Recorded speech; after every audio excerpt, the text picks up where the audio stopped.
Human Rights Commission. Just for purposes of the record, just allow me to introduce the panel to you. My name is Henk Boshoff. I'm a commissioner with the South African Human Rights Commission.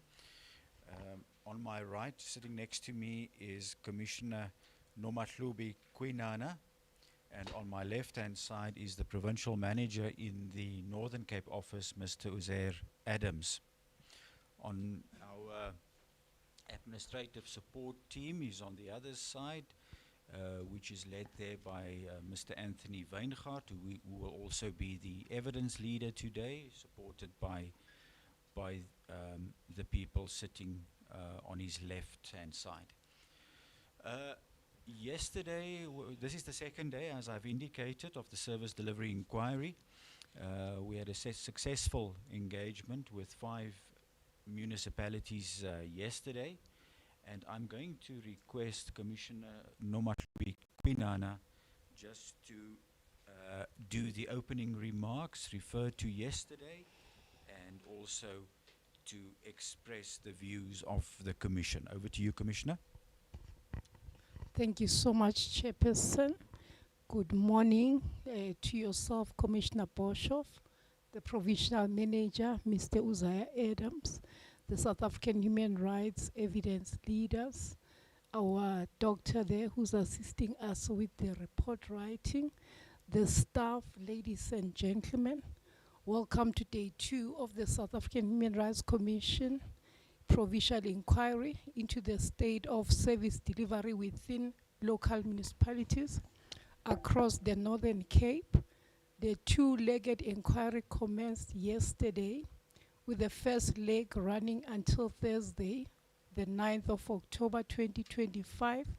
The second leg will be from Tuesday, the 21st October, to Thursday, the 23rd of October 2025 in Uppington. The purpose of the inquiry is to receive submissions from several stakeholders, both state and non-state actors, to enable the Commission at the end of the process to make findings and recommendations aimed at addressing the identified service delivery challenges at the local government level in the Northern Cape Province. The Commission conducts this inquiry on the backdrop of a myriad of service delivery complaints against various local municipalities across the Northern Cape. The issues raised in the various complaints include, but not limited to, failure by municipalities to meet their constitutional obligations with regard to provision of potable water and sanitation services, access to adequate housing, sewage spillages, sewer treatment challenges, non-collection of refuse, and poor roads. Ladies and gentlemen, despite municipalities being at the core phase of service delivery and being the difference between living a life of dignity and indignity, this province has 9 municipalities classified as distress out of 38 distressed municipalities in the country.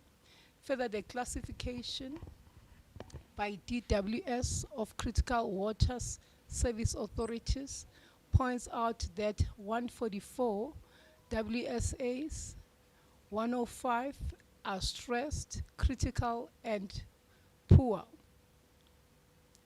Out of 28 in the Northern Cape, a total of 25 are distressed in a critical state, plus also in a poor state. The picture painted by Author General, a sister Chapter 9 institution, is not a good one. The AG notes in her MFMA 2023-2024 report that only 2 out of 31 municipalities in the Northern Cape are attaining a clean audit in 2023 to 2024 financial year. As the Commission, we are concerned about this situation, and hence we have decided to convene this inquiry where we broadly seek to investigate the state of service delivery within local municipalities across the Northern Cape.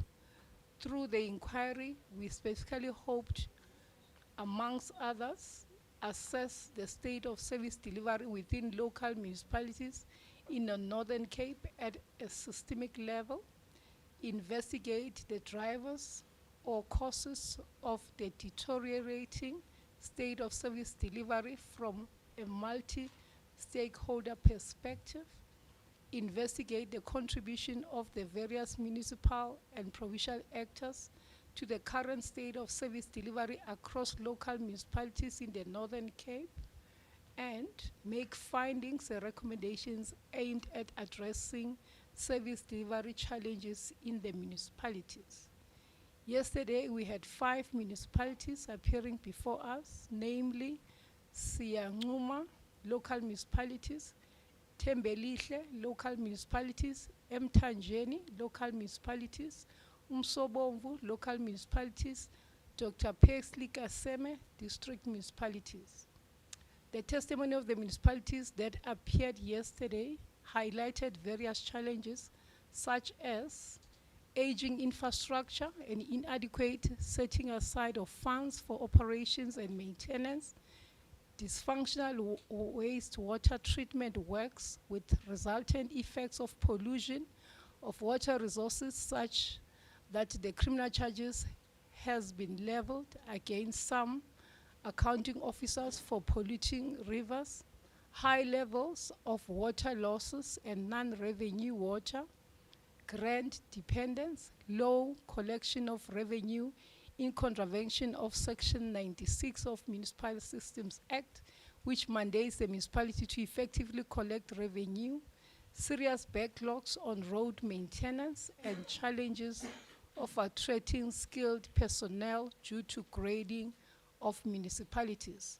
We also heard how some municipalities are failing to engage representatives of community forums, which is in contravention of Section 152, subsection 1E of the Constitution, and Section 6, subsection 2A and B and D of the Municipal Systems Act, although Section 153 of the Constitution empowers municipalities to promote community development. It was evident that some municipal managers neither had integrated development plans in place nor fully understood their constitutional obligations. Concerning, we also heard how district municipalities have been reduced to post officers lacking any meaningful role to play in the scheme of service delivery. We further heard how municipalities struggle to collect revenue in areas that are supplied by ESCOM. This undermines the financial sustainability and viability of municipalities and requires urgent resolution before municipalities are crippled. Furthermore, while they acknowledge implementing water restrictions, there was no clear evidence on how such information was communicated to communities where the voices of the marginalized groups such as the older persons, the persons with disabilities and children are being affected, are being effectively included and amplified in these processes. Ladies and gentlemen, today we shall have Francis Butt District Municipality and its 4 constituent local municipalities, namely the Khatlong local municipality, Magareng local municipalities, Pokwane local municipality, and Solblaki local municipalities appearing. I must indicate that the municipalities as organs of state have a constitutionally imposed duty to not only cooperate with the Commission, but also afford the Commission the necessary assistance in the execution of the Commission's mandate. Therefore, for municipalities that refuse to obey and notice to appear will then be subpoenaed to attend the inquiry if needs be. Reports indicate that both staff and citizens have been criminally charged for stealing municipal infrastructure, with one such case occurring in Msobomvu municipality. It remains unclear whether similar actions have been pursued in other municipalities. This situation raises a pressing question: how do we begin to restore the moral fiber of our society when we appear to be a nation that neglects the welfare of its children, of persons with disabilities, and older persons? As Nelson Mandela once reminded us, there can be no keener revelation of a society's soul than the way in which it treats its children. Similarly, Mahatma Gandhi asserted that the true measure of any society can be found in how it treats most vulnerable. The inquiry process is inquisitorial in nature as opposed to being accusatorial. All the respondents or interested parties will present their oral evidence under oath or affirmation. Each respondent or interested party appeared before the inquiry panel will have an opportunity to brief, make its oral submissions to the panel in terms of the issues, questions set out in the notice to appear. Thereafter, the panel will pose questions. Although the parties, that is the respondents, may be legally represented, it is the parties themselves who must make oral submissions. Let me then take this opportunity to thank you, Chairperson, for affording me this opportunity to open this morning, and I hand over to you. Thank you so much. Thank you so much, Commissioner Kwinana. May I just inquire, is everyone in attendance here for the Pokwane local municipality appearance? All of you? No one from a different municipality here? Sorry?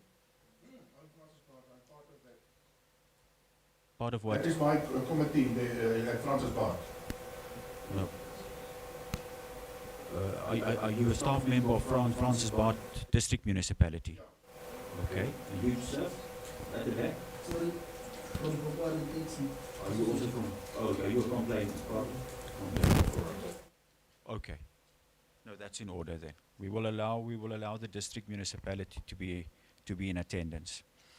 All right. Ma'am, are you a complainant? Yes, I am. All right. Thank you. I'm going to request Commissioner Kwinana again just to handle the formalities. Thank you so much. May I request that you stand?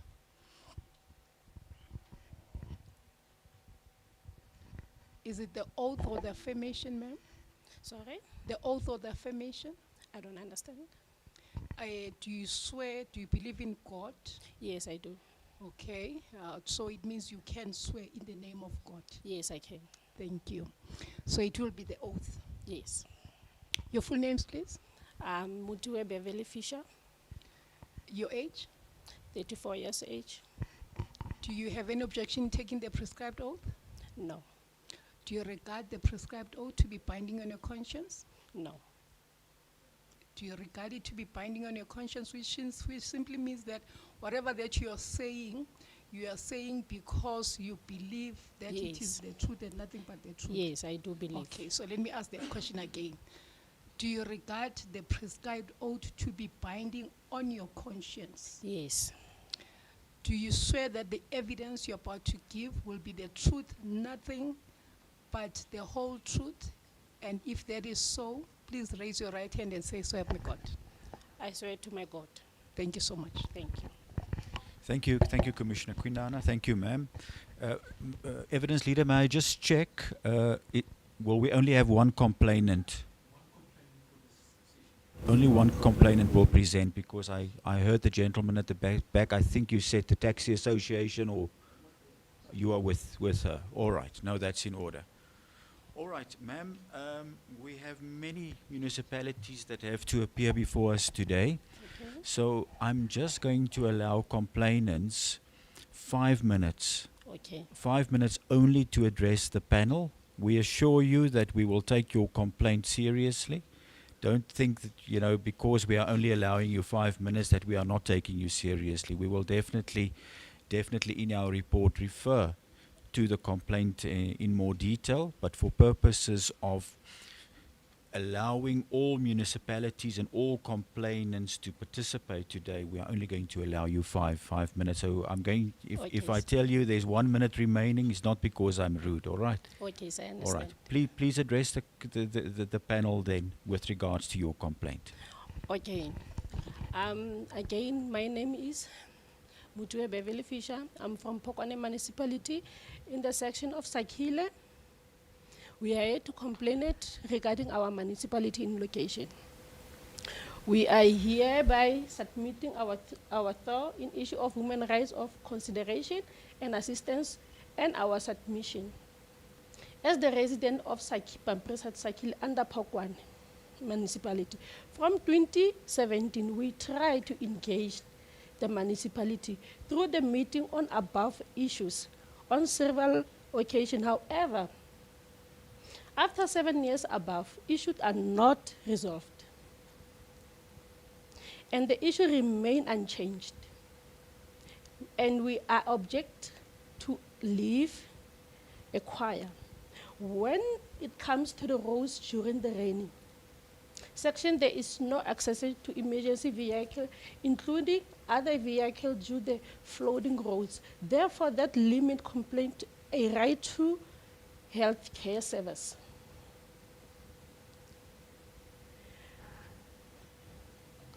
To the resident of Sakile, per section 27 Bill of Rights, as critical patient, are objective of death due to the bad forwarding roads that can change by caring and municipality on caring government.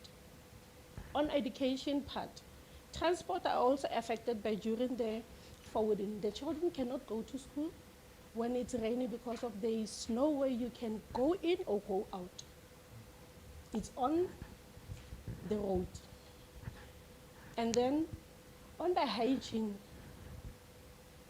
the drainage problem. We don't flush the toilet. The sewage is floating out. Even now we have a problem of that. When you have to go to the bathroom, you have to take them something so that you can flush. That's the other problem that we have.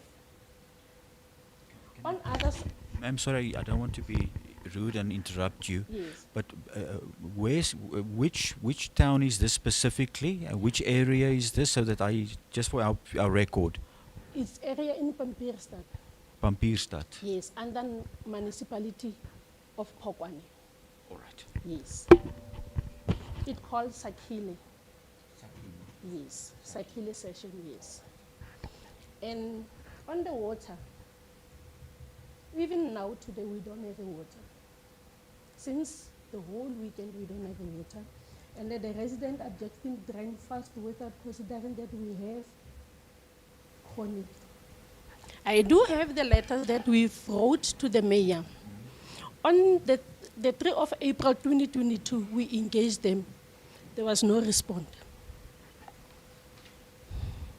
On the 2022 of April, we did have the meeting with them. They promised they will deliver the services. Nothing happened until now. No, on 22 April 2022, until now. Even now we try to engage with them. Nothing. Empty promises. They will take us there, back and forth until now.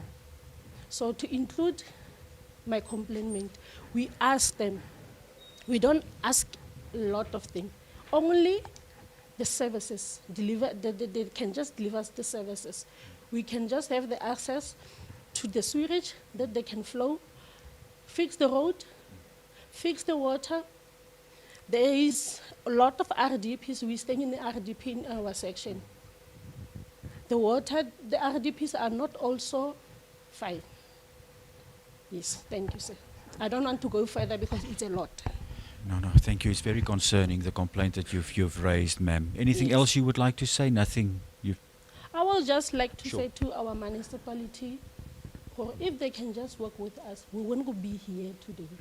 If they could hear our cry, we wouldn't be here. If they could work with us, we wouldn't be here. Thank you so Thank much, you, ma'am. Thank you. Ma'am, thank you so much. You are released. You may take your seat there at the back. Or yeah, at the back.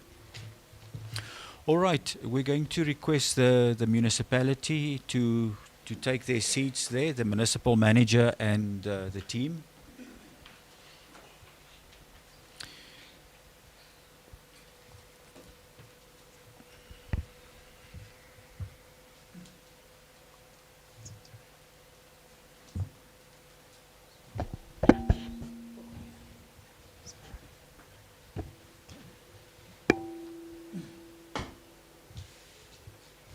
Okay. Is the municipal manager in attendance? Is that Mr. Nikani? All right. Commissioner Quinana, I'm going to request you to handle the formalities again, please. Thank you so much, Chairperson. May I request the municipal manager to then stand for the oath or the affirmation.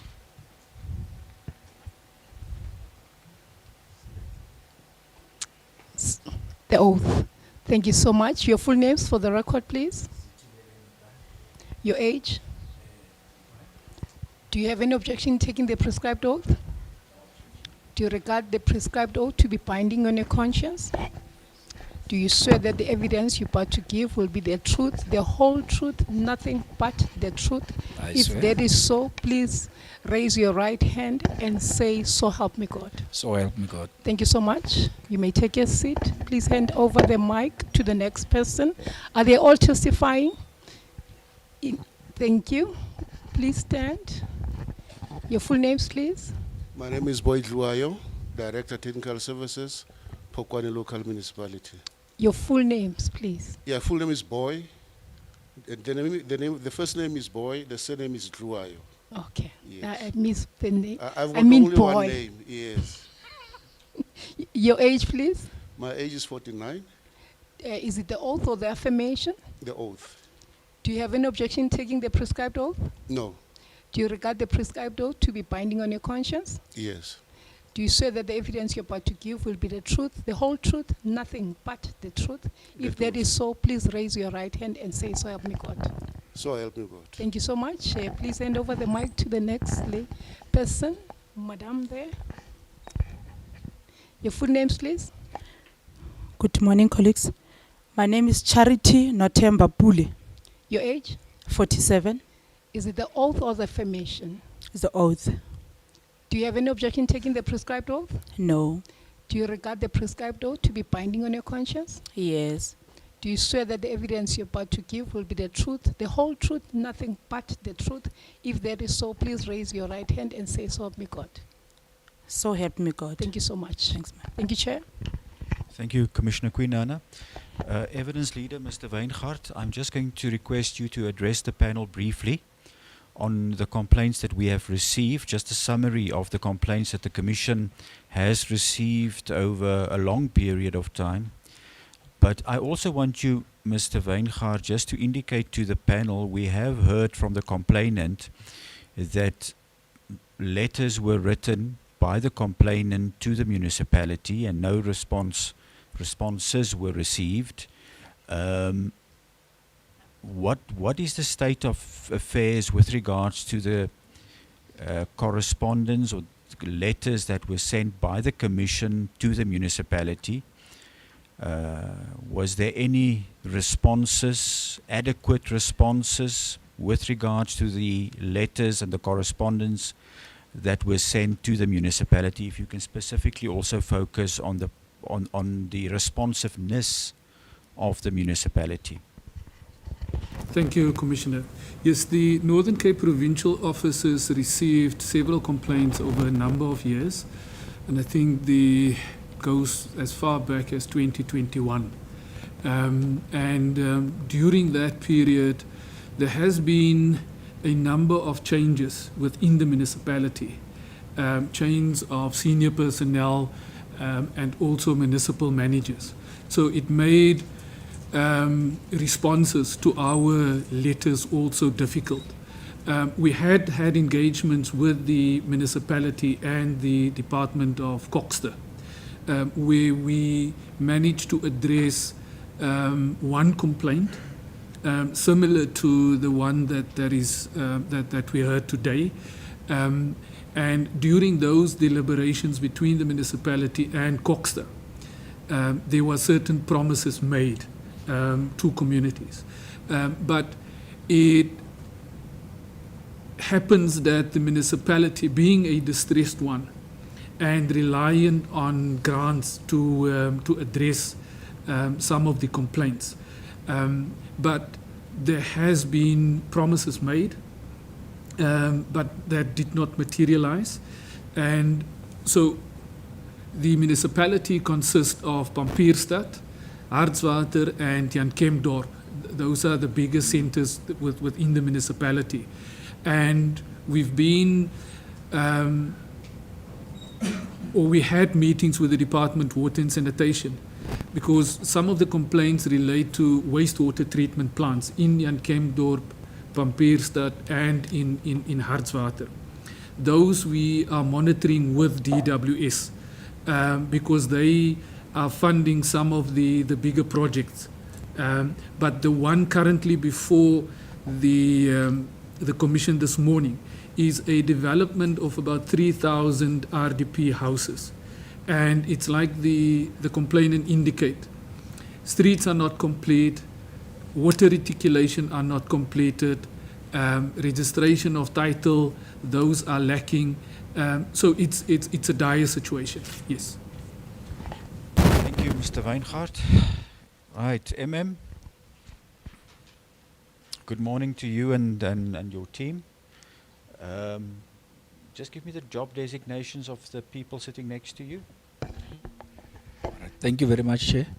Chair, on my right-hand side, as he has indicated, Mr. Boy Nduayo, the technical director. And then on my left-hand side, Ms. Notemba Otembi Pule. She's the manager, strategic services. Okay. For how long have you been the municipal manager? Chair, I started December 2023. Okay, so I think it's almost now, it's 1.5 years if I'm Yep, not yep. mistaken, And approaching your- 2 years. And your senior staff members, when did they start? Okay, Mr. Loayo, the technical director, started the same day with me, with myself.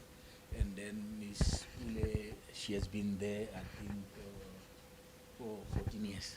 14 years. Yeah, 14 years. Yeah, 14 years. Okay. Your job designation again, sorry, just is it? Manager Strategic Services. What does that entail? I'm responsible for the development of the IDP of the municipality and performance management. Okay. All right. And is there an IDP in place at your municipality? Yes, yes. You do that every year, Yes, we do it annually. annually? Yes. Okay. All right, MM. What I want you to do is your municipality is a distressed municipality.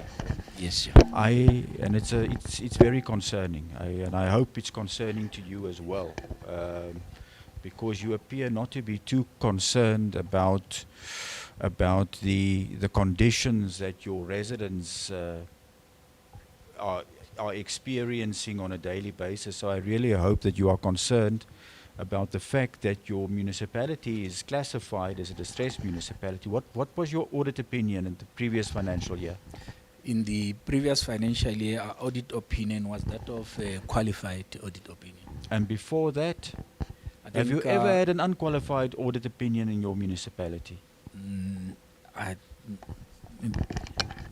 Thank you, sir. We were in disclaimer during the financial year of 21-22, and then we improved from disclaimer on 22-23 and 23-24 to move to qualified. So we are in qualified right now, sir. Well, it's not much of an improvement. I mean, a disclaimer just means that financial statements or documentation was not submitted. So the performance of your municipality with regards to your financial management has not really improved. It's really concerning. So I want you to address the panel on the reasons for you being a distressed municipality, and then also address us on the political dynamics in your municipality, especially in your in your council? You know, what is going on there? Is it a stable municipality politically and administratively? And then I want you to address us on the challenges that you are experiencing in your municipality. Why is it that you're a distressed municipality? Why is it that we have complainants writing to the commission, lodging complaints, indicating to us that there's just inadequate responses from the municipality? If you can start with that, and yeah, just please emphasize on the fact and the reasons for not dealing with these concerns that have been raised by the residents in your municipality. Thank you very much, Chair. Chair, in brief, if I'm allowed, is just to say we've got, as the Commissioner said, 3 major center like Pampierstad. Municipality consists of Pampierstad. Sorry, I just want to indicate to you that you only have 10 minutes. Oh. Only 10 minutes, so please summarize whatever you have. If you have a written presentation, just give it to the evidence leader. Address us only on the matters that I've identified, and you only have 10 minutes. Thank you very much, Chair. Chair, our municipality consists of Pampierstad, Adsvader, and Kemp. And then we've got, surrounding rural areas like Ganspan as a farming area. And then there are towns that I've mentioned, and then there are townships like Pampierstad.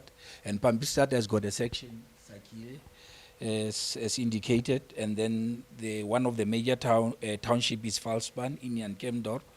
And then we've got Bonita Park in Adsvater, Tahadipelayang in Adsvater, Nkandla in Adsvater, and then there are there is one informal settlement in Adsvater which is called Rimfansmark, which is in Adsvater. Chair, in summary, that is the area, and then Please get to your challenge. Yeah. I understand the area. the areas. Okay, thank you very much. Chair, we've got a number of challenges in Pokwani. The challenges, we got challenges in terms of the provision of decent roads, and then we've got a challenge in terms of there are settlements which we are using the water tankering, because those settlements there hasn't been enough capacity in terms of bulk services to provide those areas.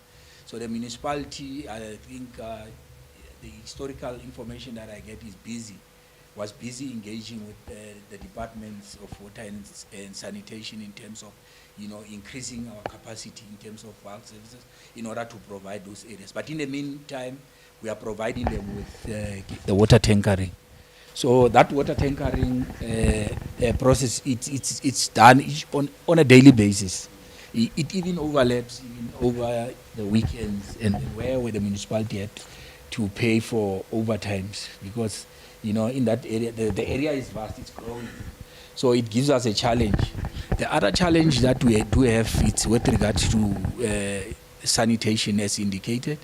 There are areas where there is no sanitation. I think in Kandla we've provided with temporary toilets, whereby we intend on using it's like the chemical that will assist with, because there is no funding. We've tried several times to get funding from the departments, but however, funding is inadequate. It's not materializing in terms of sanitation. We are aware that there are areas in Valspan where currently through the assistance of MIG, Coxstar is assisting us with the provision of that waterborne system. So at least we are addressing that in Valspan. It's a section in Valspan which is called Masake. And then I think the other area that we do have a problem was in Nkandla. It was also mentioned where we intend on assisting the community with chemical toilet in terms of sanitation. The other challenge, as indicated, Chair, is with regard to, we had a situation where we were polluting the SAHRC River in terms of, foul span, but we've since addressed that problem of, because there was a project which was implemented in order to address that particular problem. As a municipality, we also, through our own operation and maintenance, try and minimize the situation there in foul span by addressing, there was a spillage in 604, we have addressed it, and also that spillage was like contributing to the Val River, and then I think it was addressed. But we know there is a case because through our lawyers, and then we had to make our representations through the lawyers. So we are still waiting because the information that DWS said is that they are waiting for the DPP in order to. And then now recently there was directives, not previously. As we enter the municipality, there were directives in terms of the wastewater treatment plant of Hartswater. I think as soon as, last week, as recent as last week, we had engagement with the Green Scorpions, where we needed to, respond to those. But currently, at least the situation is being improved. We are addressing those problems, but we are still waiting for the DPP as well in terms of that. What I can say is that in terms of housing, we are solely dependent on the Department of Coxter. We are not, providing houses. I think it's since 2018, there's not been any housing project in the Polokwane area, except the last one was with regard to the area concerned. We had a situation whereby in terms of the roads, I think it was last year, the taxi association had to be up in arms in terms of the state of roads in Pamperstad. Chair, we did admit to that, and then we said, okay, it's fine, and then the commissioner has indicated there was an area called Kolong, which was part of Pamperstad, which was part of the complaint, which was, it had to be attended through the assistance of Coxter. The Kolong road is under construction. I think it's going to take 6 months or 4 months to be completed. But we are just being realistic and say 6 months it will be the appropriate time. So it's underway. People are being employed there. We are addressing that particular problem because that particular road was flooding. And then the other one, the spillages in the areas, we have addressed them. There are a number of spillages which were there in Pamperstad, where those spillages were polluting, I think, the SAHRC River. We have since addressed them. So in Pamperstad, I don't think there are spillages. There might be spillages whereby people are throwing foreign objects onto the system, but we attend them as and when they occur. But the general spillage to the river, we have addressed them, Chair. The roads, it's a problem in Sakile, we do admit, like I've said, but through the collaboration of us and the Taxi Association, I think we have been attending to the potholes. They are also involved there because there was a team, like a steering committee team, where the Taxi Association, members of the community and the municipality are collaborating. I think it has been, almost 6 months now? It's more than 6 months now we have been having this committee. So that process of addressing the potholes, it's an ongoing process. Pamperstad was the main victim in terms of the state of roads. But if you look at Falspan, it's mainly the paved roads. There we don't have a problem, Chair. Other areas, we don't have a problem. Like in Hartswater, there was a project which was implemented before we came in. I think it was 2020, Yes, 22, 23. So that one has been addressed in terms of the access route to Bonita Park. So we have never received any complaint in terms of Bonita Park, in terms of the state of roads. But the main challenge that we do have in Pokwani, people are not paying for their services. We've got low rate of revenue collection. And most of the people there in Pokwani, we tried to implement an audit of, electricity meters. We find a large chunk of people were bypassing the system. Therefore, it contributed now to our, financial state of whereby we could not, be able to fully address some of the challenges, like on our maintenance of, infrastructure. We've got a problem with the aging infrastructure, Chair. The aging infrastructure, there are frequent pipe bursts because the system, there are these asbestos. In Pamperstad, there was a project when we found out that project was very successful, but there is a section which that 1 minute. That problem hasn't been addressed in terms of asbestos. But I think now recently the technical director can vouch for me. We have applied. I think we have been approved. We are about to be approved here in terms of addressing that particular section in Pamperstad. Then we will know that Pamperstad, in terms of the asbestos, it's addressed. Other areas as well, we still have to request funding for that. And then there is Geldenstad. It's a new area in Yankem. That area, we have provided them with electricity, and then they've got this, what you call this, communal, taps, where we are providing with them with service. But our main challenge mainly is sanitation. Sanitation there, it's not there. We do recognize that it's unfair on the community there. But now, however, lack of financial resources, really it's impeding us on addressing those problems. Okay, thank you. Thank you very much. Okay, So you have referred to the fact that sanitation is a challenge in your municipality. You have also indicated that there were criminal charges against either the municipal manager or the municipality. I'm not sure. Because you are discharging sewage into, you mentioned the names of 2 rivers.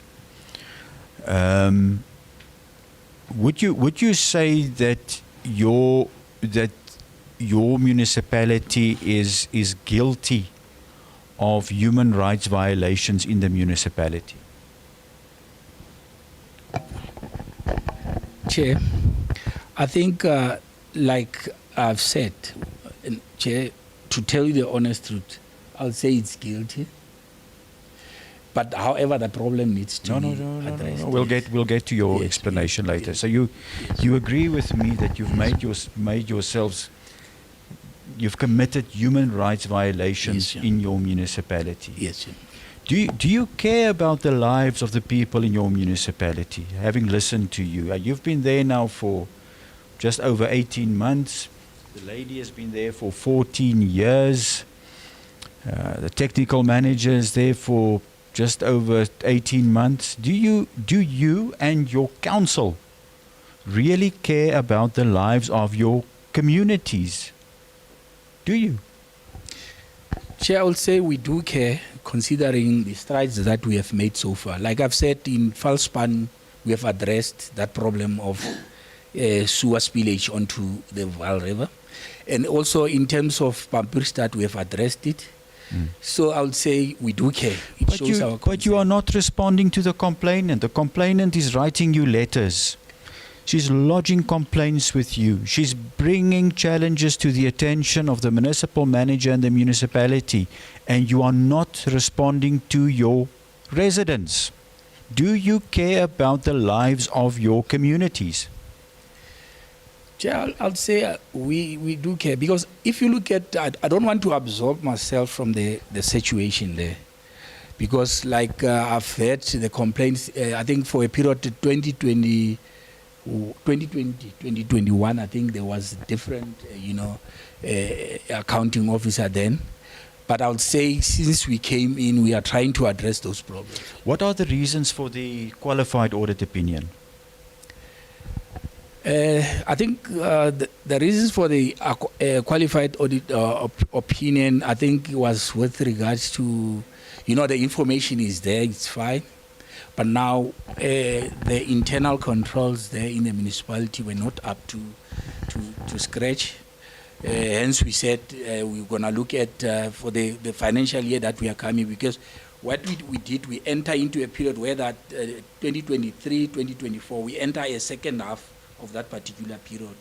But what we said is that because there was, the first part where the irregular expenditure was very high in terms of the water tankering contracts that were there, and then we stopped them immediately when we entered. I think it was in January where we said, no, stop. We're not gonna do it. MM, why is it? I mean, every year the Auditor General issues a report with findings, with an audit, with audit outcomes and an audit opinion. Why is it that there's been no improvement at your municipality for many years? If I listen to the manager, strategic, whatever, services, looks like it has been a disclaimer and a qualified opinion forever. Why are you just disregarding? You are disregarding complaints. You are ignoring the challenges that your community is facing on a daily basis. And now you are also disregarding, ignoring findings of the Auditor General. Why is that happening in your municipality? You're the accounting officer. I want you to respond to it. Yeah, Chair, I think the lack of consequence management, I think it's one of the factors which contributes towards this, whereby there is no consequences for lack of compliance and the others. But what have you done with regards to consequence management?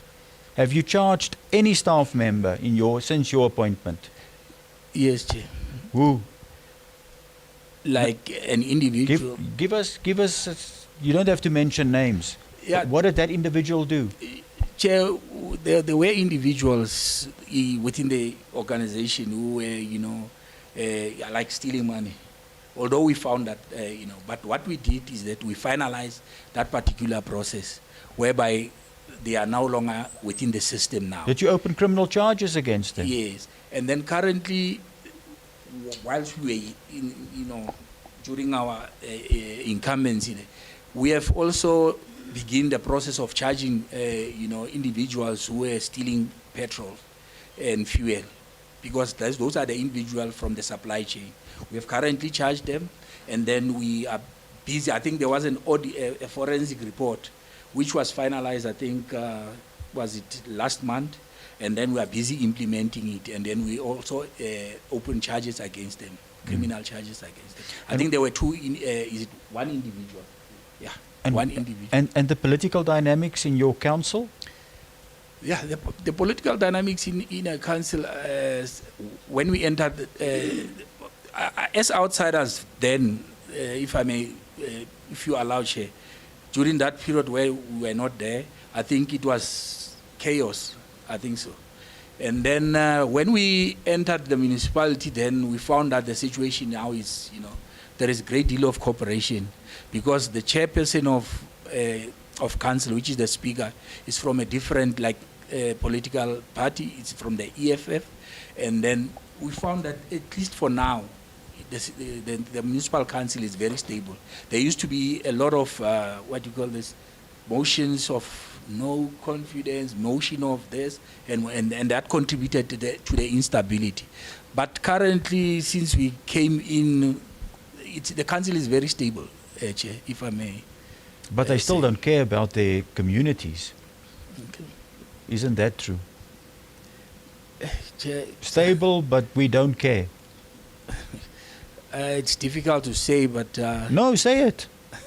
You're under oath. I think they do care, Chair. Is it? Hence, they are keeping us as administration, you know, because every time there are ward committees, the ward committees, you know, do interact with the community as per their particular wards, and then Well, they they have whatever- obviously not communicated with the complainant. She has presented testimony of letters that she wrote in 2022. There was one meeting in April 2022, she said, and nothing after that. What happened to that ward councillor and that ward committee? They've not engaged with the complainant. Yes, Chair. Is that correct? That's not correct, Chair. Is it It's not unfair correct? Onto them. It's unfair onto them. No, but is it correct? Are the facts correct? They have not. The ward councillor and the ward committee have not engaged with the complainant. Is that correct? Have they done?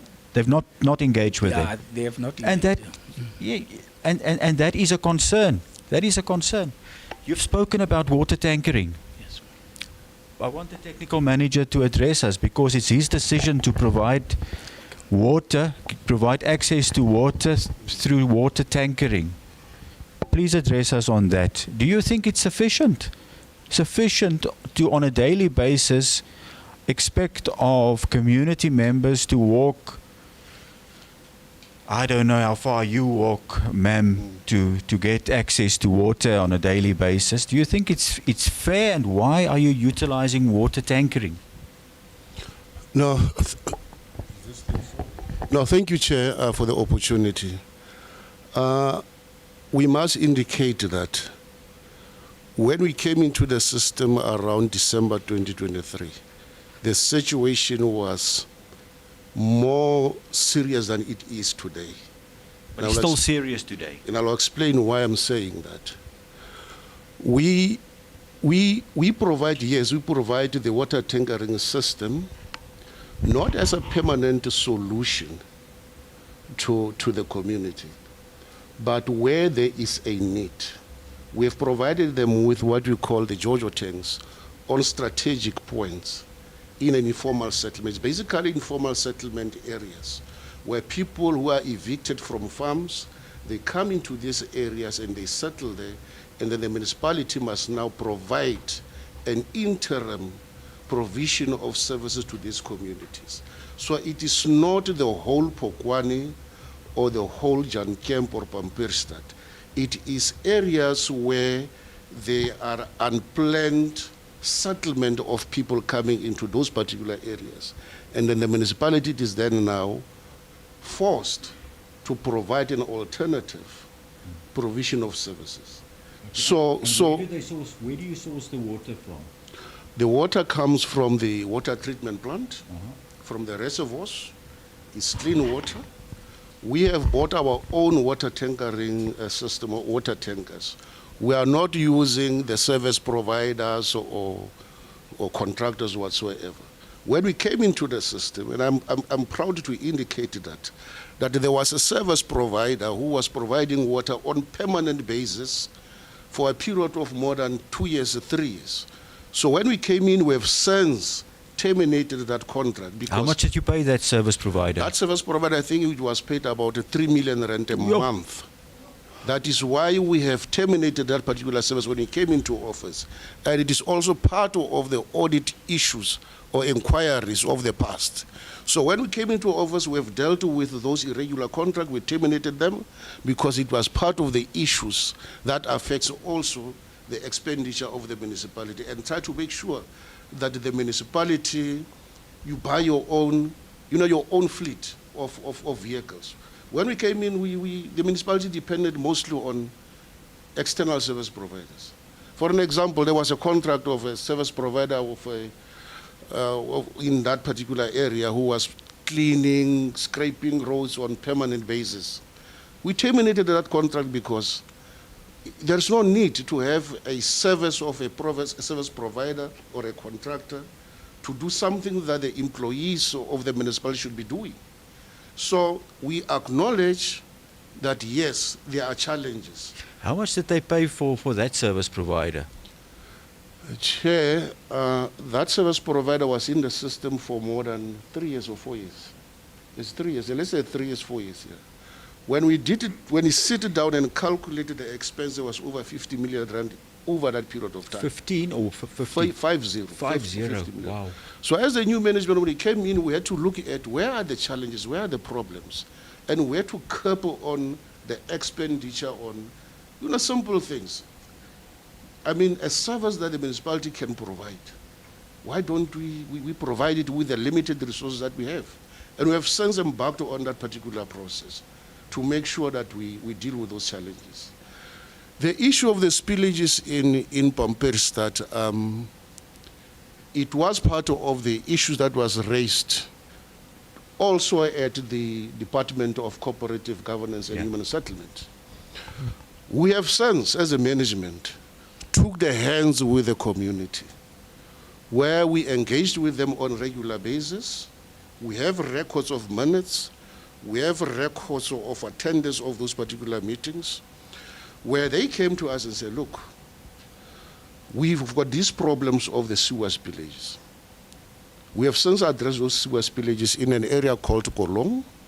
There was another area in Pamperstad called the units there. We have replaced the pipes there and make sure that those sewages are addressed. Chair, those sewage spillages that the community were complaining about, it's a genuine fact. We are not running away from it. But the position where I'm standing, I am saying, yes, there was this particular problem that existed for more than 5 years, for more than 7 years in Jan Camp.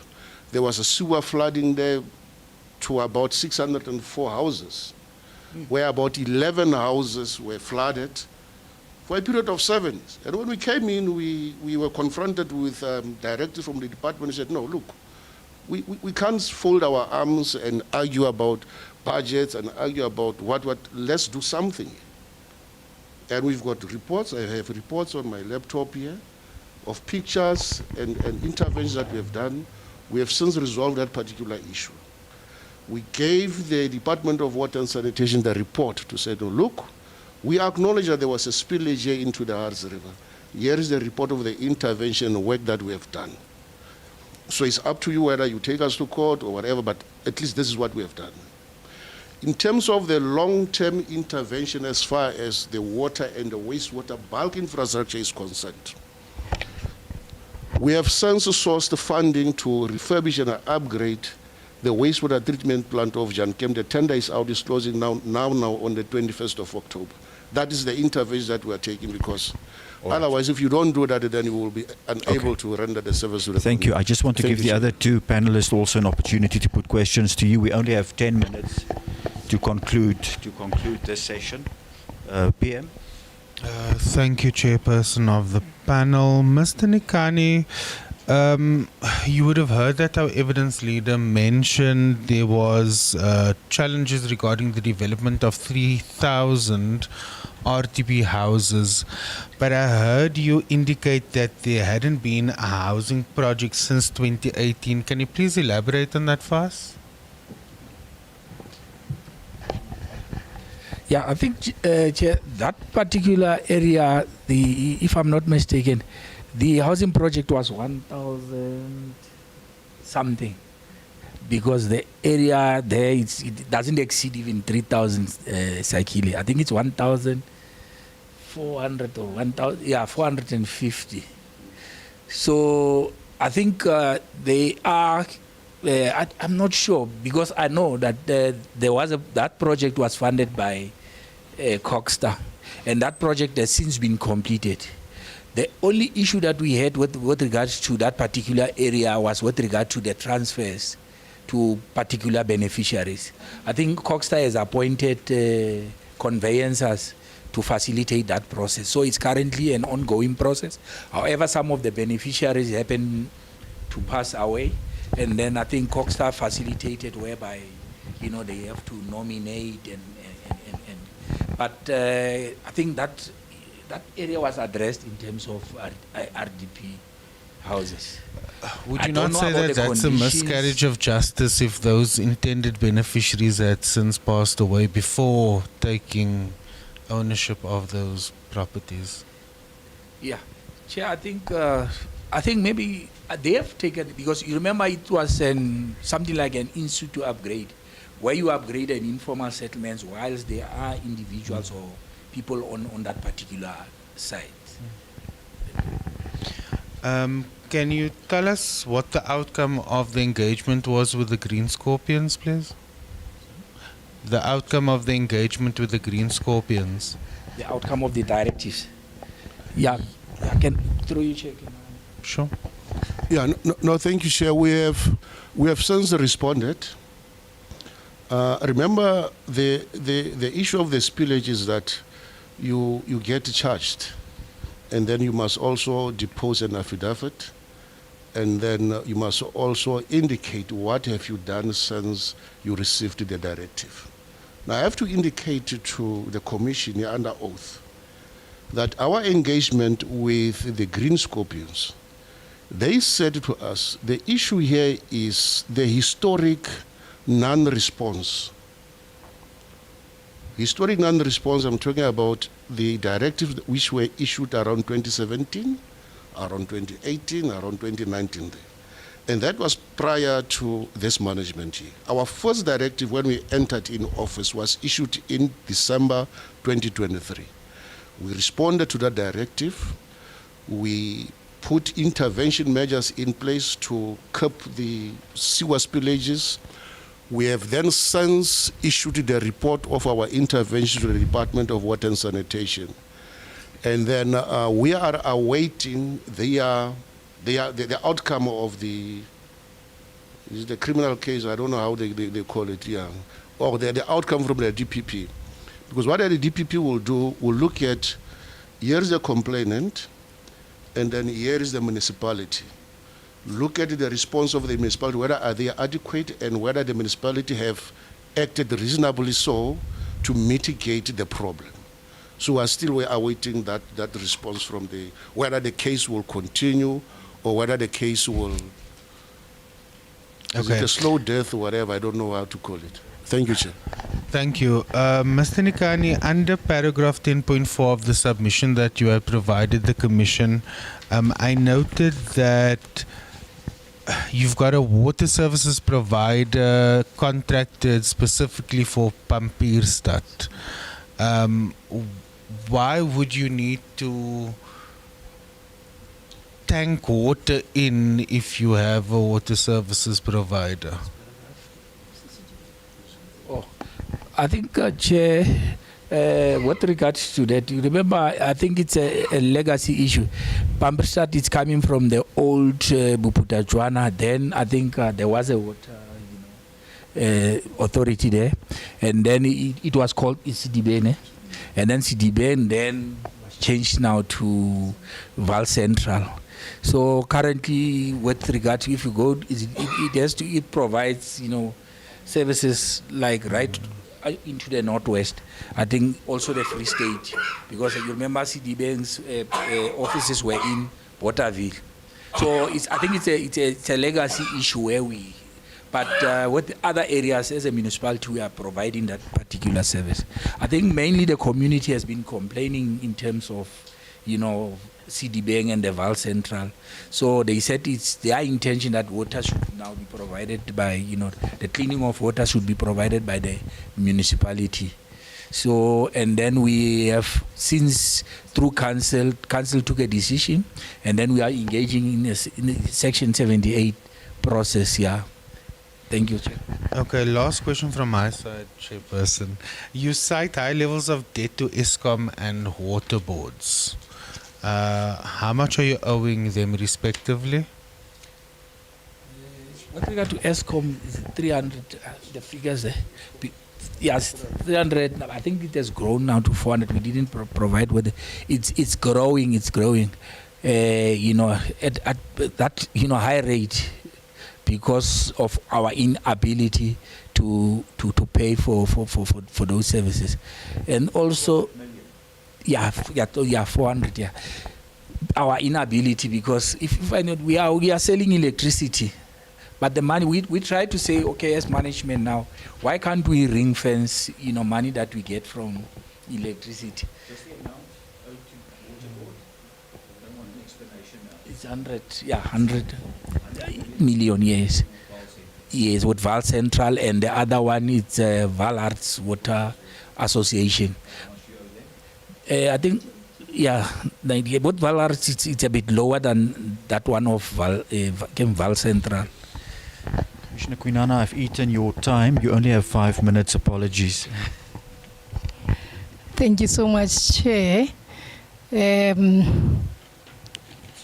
When Mr. Uzziah Adams raised the issue around miscarriage of justice, I'm actually reminded of a case of Ma Grootboom, who also faced the demise and never received the property.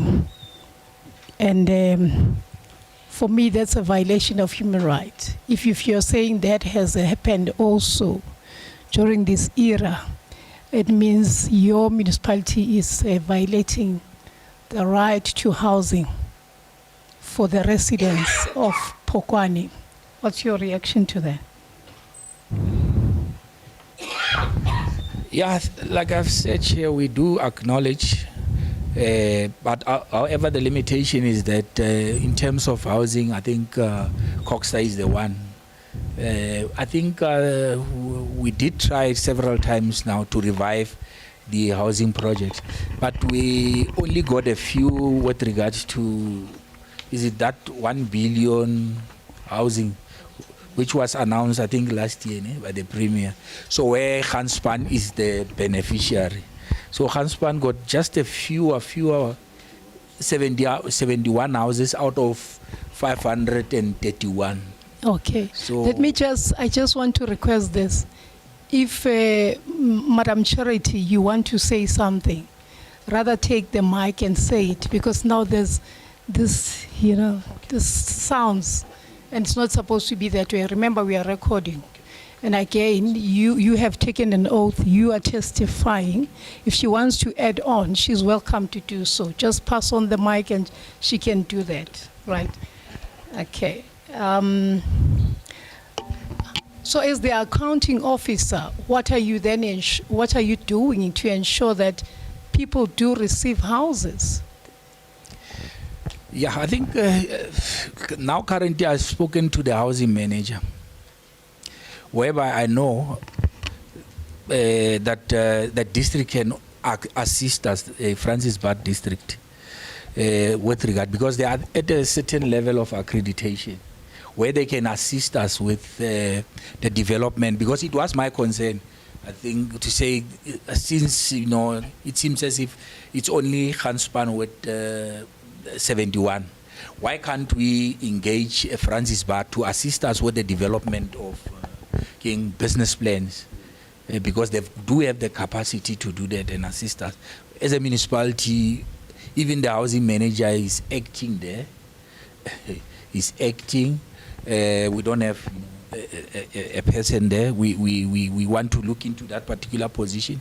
But however, we think Francis Bard will be the most appropriate district to assist us with regard to the development, the housing, plans. They can assist us with that particular one. Municipality manager, capacity. I'm not hearing you. I'm really not hearing you. It's as though you are asking yourself, but you are the accounting officer. You have a responsibility. You have a constitutional mandate to do this work. But now, if you are going to ask yourself, what of the residents then of Polokwane, who are they supposed then to be asking? If even the person that has been put in charge to know how to navigate the space does not know where to start. Okay.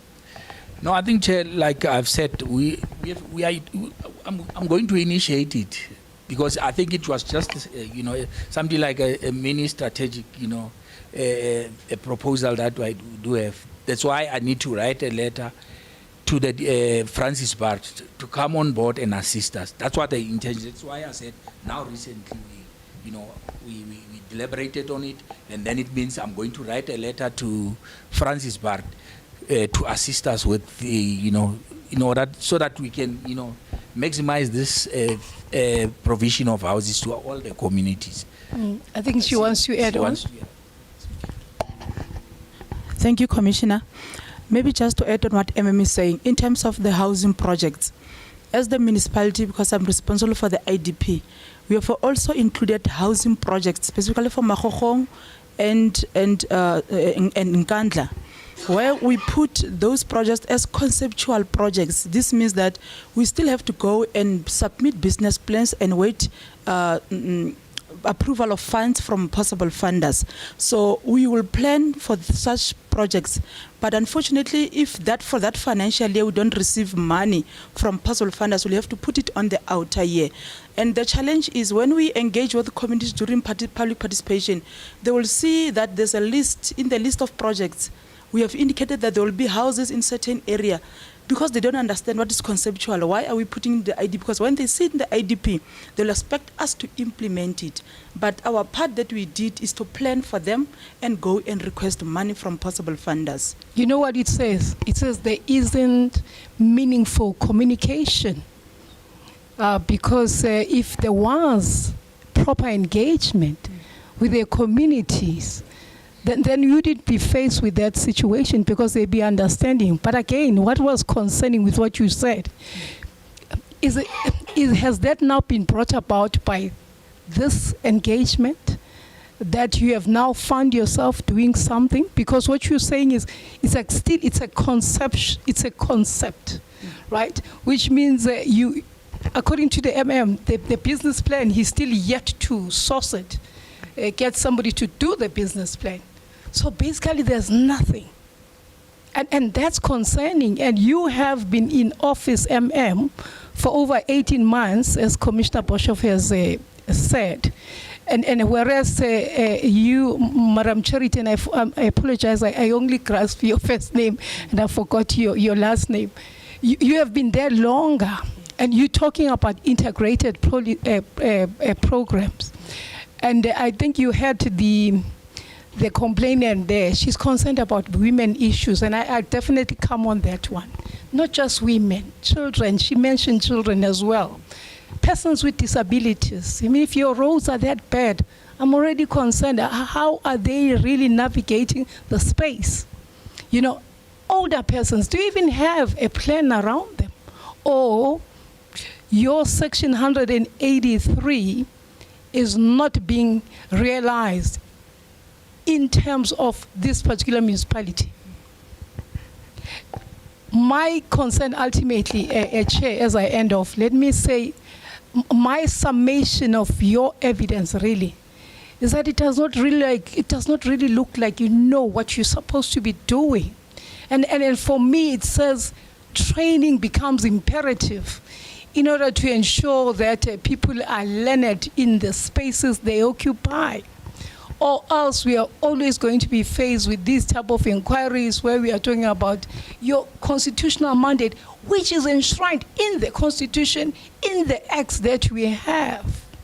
Thank you so much, Chair. Thank you, Commissioner Quinana. We are busy wrapping up. Just one question. Do you still utilize the bucket toilets in the municipality in some areas? Through Chairman. Yes, Chair, but how can I put it? The community who are in an informal settlement have devised some ways of. Some of them have got pit toilets who they have dug themselves or built themselves. Let me rather put it that way. But we are not rendering that service of bucket or collection of waste in that form. It is part of the interventions that we are currently looking at. We have already quantified the informal settlements. Okay. The households, have counted them. Now, moving forward now during the adjustment budget, we will now provide an alternative sanitation system like a chemical toilets or any other form of sanitation system that will service these individuals who live in informal settlements. Okay, so you don't utilize the bucket system. It is expected of community members to provide their own form of sanitation in some areas in your municipality, in the informal settlements. Is that what you are saying? It's not a norm, Chair, and it is not what we expect them to do. What I'm trying to say is, But that's the reality. It's a reality. It's a fact. It's Okay. true, but it's something that we're busy trying to address.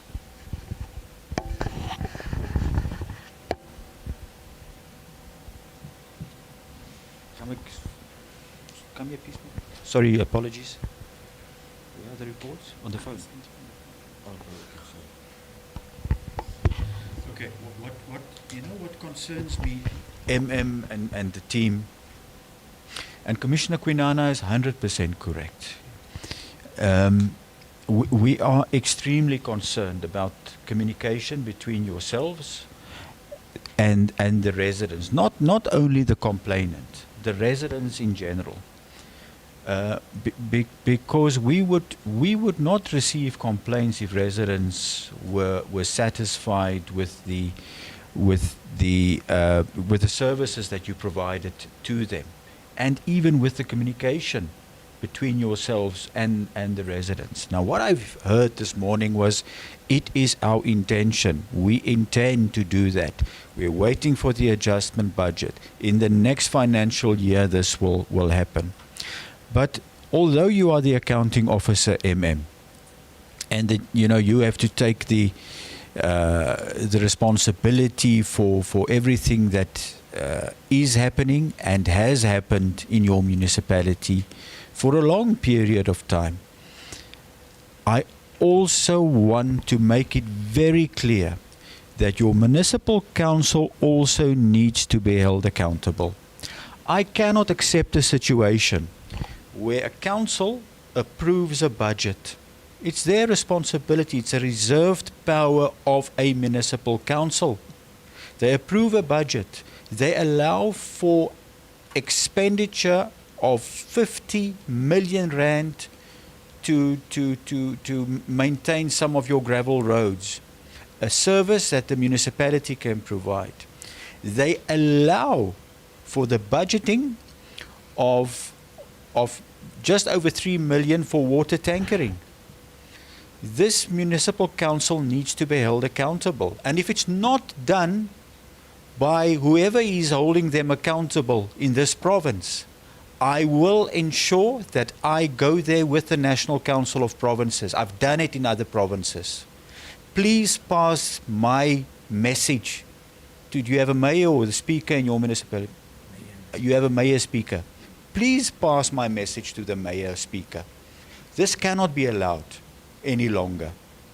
It cannot be allowed, because your your public representatives in your municipality, just like the municipal officials, simply don't care. You simply don't care about your... 600 houses have been flooded by sewage. How can that be normal? How can that be normal? And your mayor must come here. He must come and he must tell us, how was that allowed? And then we argue, okay, who's going to do it? I'm going to do it. I don't have money. That is ridiculous. Absolutely ridiculous what's going on there. What's going on in this province? I want to make it clear. Fortunately, we are live streaming. The people of the Northern Cape must understand the fact that we are saying that service delivery in this province, municipal service delivery in this province, is in a dire state. It really is. It really is. We cannot continue like this. Right, I want you and your team, or whoever you task, by Friday the 17th of October, to provide us, the evidence leader will provide you with his email address, with your water services development plan, the updated, reviewed one. The integrated development plan, we heard that there's an updated one, there's a new one. An electricity master plan, if you have one. The vacancy rate in your technical department. The percentage of operation and maintenance for maintenance, the percentage that you percentage of your budget that you utilize for the maintenance of your infrastructure. I don't think there's anything that is budgeted for maintenance, but let's give you the opportunity. Your roads plan, if you have one.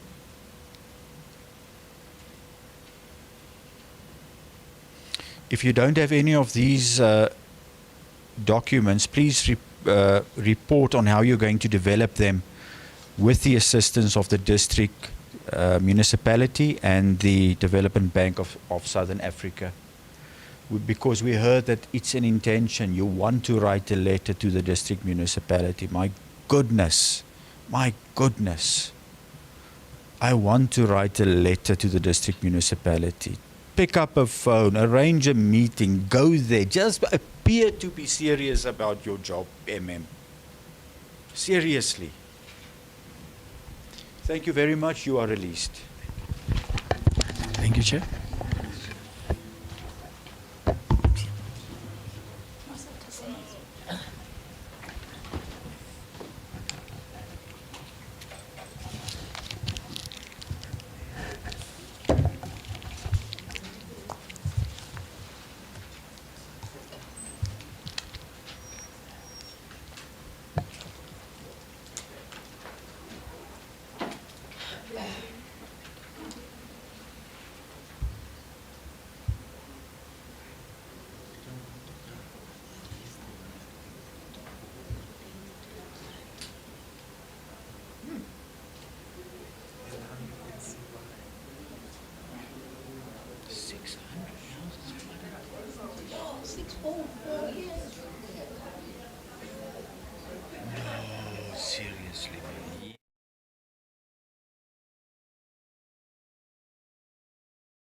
Local municipality.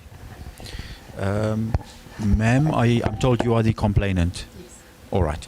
I'm just going to request Commissioner Queenana. Let me just introduce the panel to you. You were not here earlier. My name is Henk Boshoff. I'm a commissioner with the South African Human Rights Commission. On my right-hand side is Commissioner Nomahlubi Queenana, also a commissioner with the Human Rights Commission. On my left-hand side is Mr. Uzair Adams. He's the provincial manager in the Northern Cape office. I'm going to request Commissioner Queenana just to handle the formalities. Thank you so much, Chairperson. Ma'am, I request that you stand. Is it the oath or the affirmation? May I please have your full names for the record? Dr. Dalmain, Chasing Questions. Your age? Do you have any objection taking the prescribed oath? Do you regard the prescribed oath to be binding on your conscience? Do you swear that the evidence you're about to give will be the truth, the whole truth, nothing but the truth? If that is so, please raise your right hand and say, "So help me God." So help me God. Thank you so much. Thank you, Chair. Thank you, Commissioner Quinana. Thank you. Welcome, ma'am, once again. If you have your complaint in writing, the one or your presentation in writing, I'm requesting that you just provide it to Mr. Weinhardt, the evidence leader. We unfortunately only have 5 minutes for you to address the panel. We have a lot of engagements with many municipalities today. So if you can summarize your complaint, we will obviously refer to your complaint in our final report, and I assure you we will not only just refer to your very short presentation. It's just to ensure that the complaint finds its way into our report. Just a short 5-minute presentation, please. Thank you very much, Commissioners. So, Commissioners, ladies and gentlemen, and members of the public, thank you very much for the opportunity to be present before you today. I'm here to speak on behalf of the residents of Berkeley West, Stelportshoop, Longlands, and the surrounding communities within the Dikgatlong local municipality. And this presentation represents years of frustration, oversight, and unanswered cries for help. It is based on direct community complaints, oversight visits as a member of the National Council of Provinces and National Assembly, press statements, parliamentary motions, and formal charges laid early 2021. The background and context: the Dikgatlong municipality, which includes the towns of Berkeley West, Stelportshoop, Longlands, and surrounding rural towns and farms, has collapsed under the weight of mismanagement and neglect. The people of this region face daily realities of dry taps, completely degraded road networks, electricity blackouts, sewage spillages, piles of uncollected refuse, and collapsing infrastructure. Berkeley West was once a proud little town known for its diamond heritage, and unfortunately now covered in potholes so deep that residents themselves describe driving through them as navigating a minefield. The town's resort, once a pride of the community, is now a ruin. Its grounds overgrown, ablution blocks, sewage leakages, and a swimming pool that is dry and cracked. Residents fetch water in buckets, push wheelbarrows to tankers, or scoop directly even from the Vaal River. The same river now contaminated with raw effluent. Commissioner, this is not an exaggeration. It is a reality. I've seen it with my own eyes and raised repeatedly in press statements, parliamentary questions, motions, public engagements, and yet the suffering continues. Now, Commissioner, our constitution is unambiguous about the rights that have been violated in Dikgatlong. Section 24 of the Constitution says everyone has the right to an environment that is not harmful to their health or well-being. This, when families drink brown, contaminated water from their taps, this right is violated every single day in Dikgatlong. Section 10 guarantees everyone has inherent dignity and the right to have their dignity respected and protected. There is no dignity in carrying a bucket to the river to get water for your home, in living among overflowing sewage, or in seeing your town rot while millions is wasted. Section 26 guarantees everyone has the right to have access to adequate housing. Yet, what is a house without clean water? Surrounded by potholes, surrounded by sewage, and who is prepared to live in those circumstances?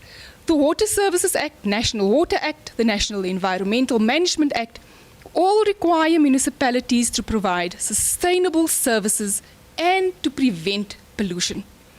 The Municipal Systems Act demands accountability and responsive governance. I'll give a quick timeline of the collapse of Berkeley West, specifically Dikgatlong.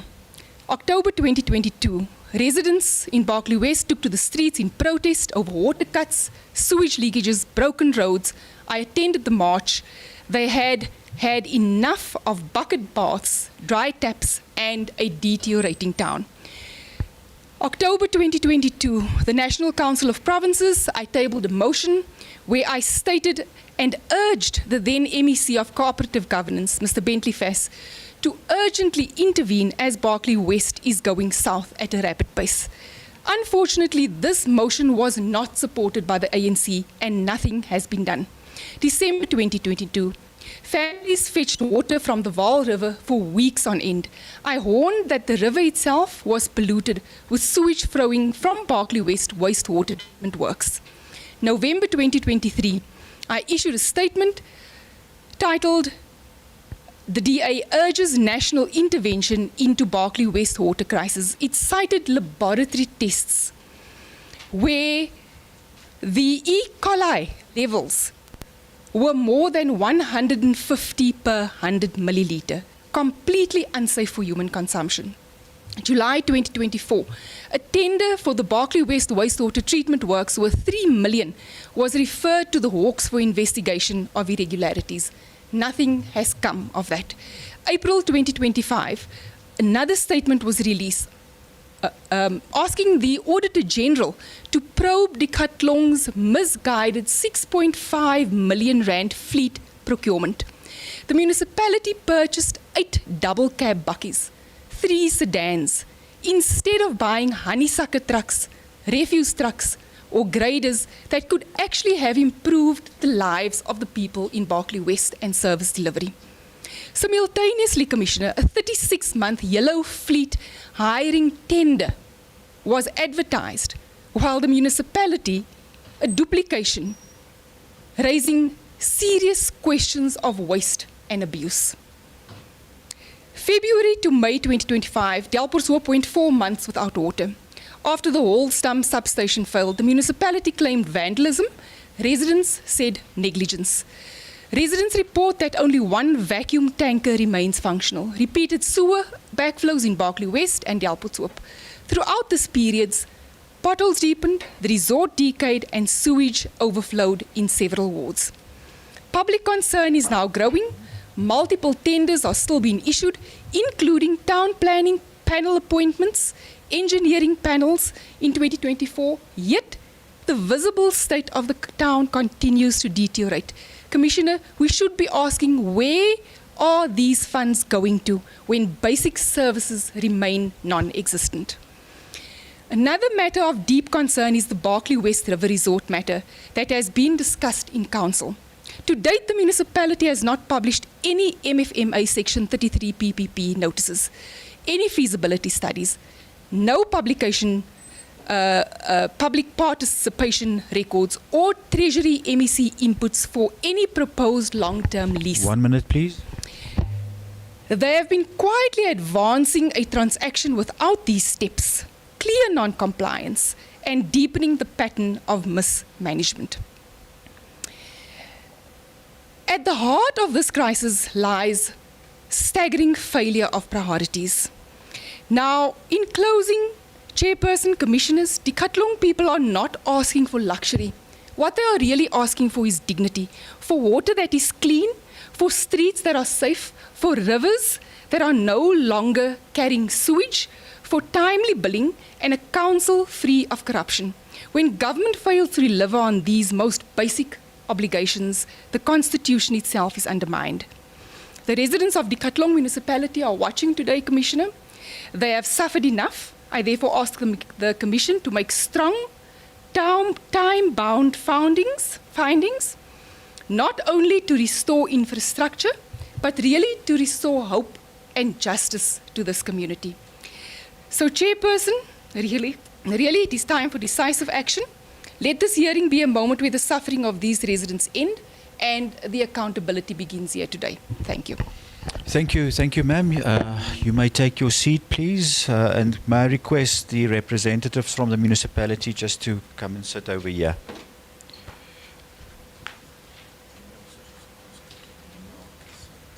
Just a reminder, Doc, just a reminder to email us your complaint. If you can just give, Mr.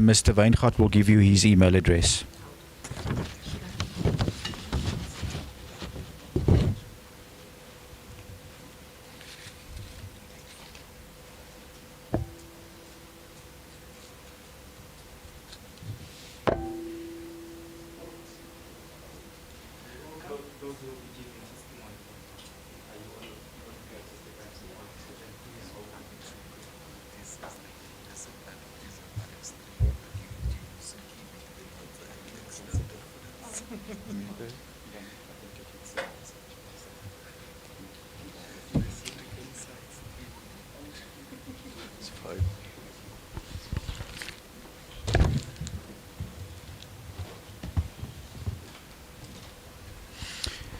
Good morning. Is the municipal manager in attendance? Is Yes, it- sir. Ms. Tsinyane. Yes, the All surname right. is Zinyani. All right. Okay, I'm going to request Commissioner Quinana to handle formalities. Thank you, Chair. May I request that the municipal manager please stand for the oath or the affirmation? Is it the oath or the affirmation? The oath. Thank you so much. Your full names, please, for the record. Full names, Bakanyang Hemina Zinyani. Your age. 52 years. Do you have any objection taking the prescribed oath? I don't have any objection. Do you regard the prescribed oath to be binding on your conscience? I do. Do you swear that the evidence you're about to give will be the truth, the whole truth, nothing but the truth? I If that do. is so, please raise your right hand and say, so help me God. Mudimun Chuse. Thank you. Thank you. May I have the next person? Your full names, please. My full name is Christian Buitumelo Mokeng. Your age. I am 43 years of old. Is it the oath or the affirmation? The oath is fine. Do you have any objection taking the prescribed oath? No. Do you regard the prescribed oath to be binding on your conscience? Yes. Do you swear that the evidence you're about to give will be the truth, the whole truth, nothing but the truth? If that is so, raise your right hand and say, so help me God. So help me God. Thank you so much. You may pass on the mic to the next person. Your full names, please. George Shereni, Your age, 42, the oath or the affirmation. oath. Do you have any objection taking the prescribed oath? No, I don't have. Do you regard the prescribed oath to be binding on your conscience? Yes, I do. Do you swear that the evidence you're about to give will be the truth, the whole truth, nothing but the truth? If that is so, please raise your right hand and say, so help me God. So help me God. Is that the right? Sorry. Is the other right? It's the other. So help me God. So help me God. Thank you so much. May I pass on the mic? Your full names, please. It's Pabalo Abraham Ntuba. Your age, Show some respect to the commission. It's Pabalo Abraham Ntuba. your age, It's 42. the oath or the affirmation. Yes, ma'am. Which one? The oath. Thank you. Do you have any objection taking the prescribed oath? No.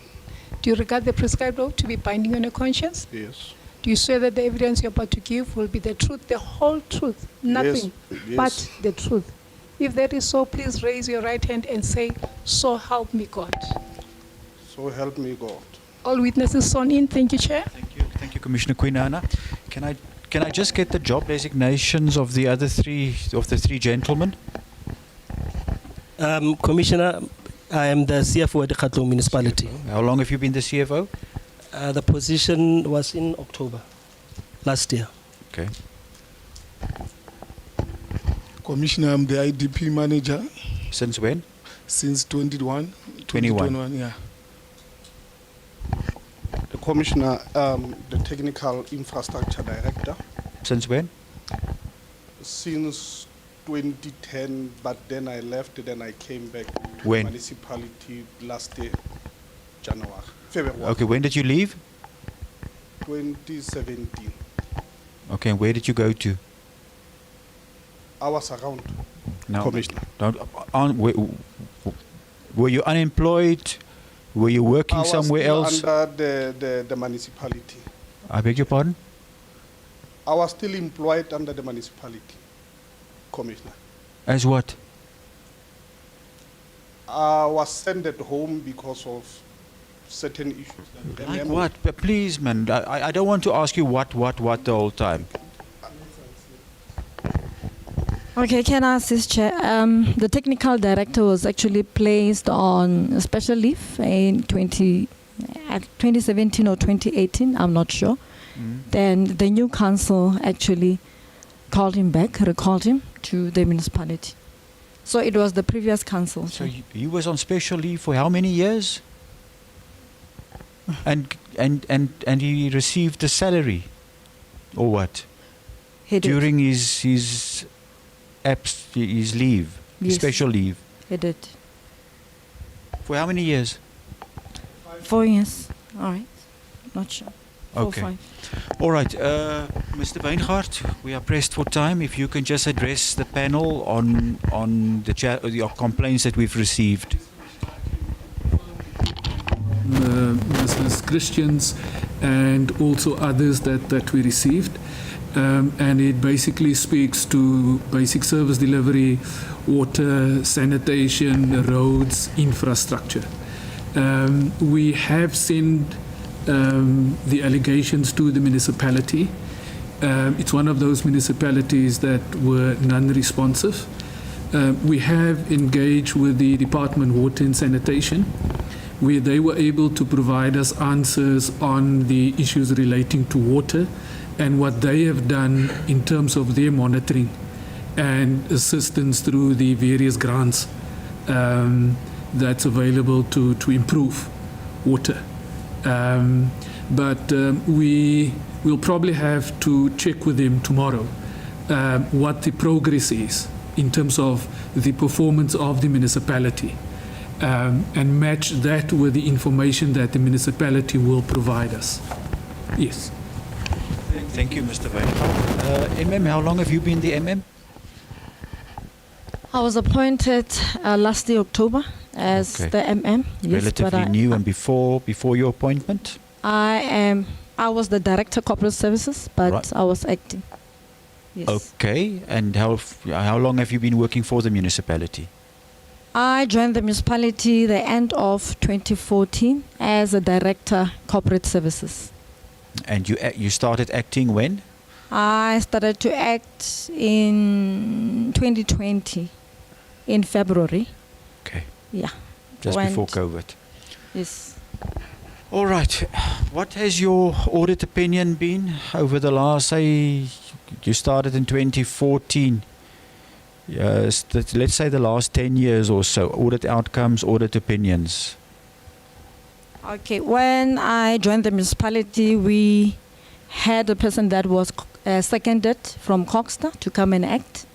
And with that particular person, we actually moved from a disclaimer to a qualified audit opinion.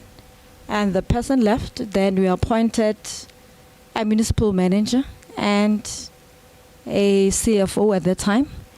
And we actually regressed for 2 years. Then we regressed, we received a disclaimer audit opinion. Then I started to act in 2020. Then we actually improved. We moved from a disclaimer to a qualified audit opinion. Well, that's not really an improvement. Eh? It Okay. merely means that you've submitted your financial statements. Okay, but it was not a disclaimer. It's a disclaimer, Chair. And you have been maintaining that since 2020. So no improvement in your municipality over the last decade. That's what you're actually saying.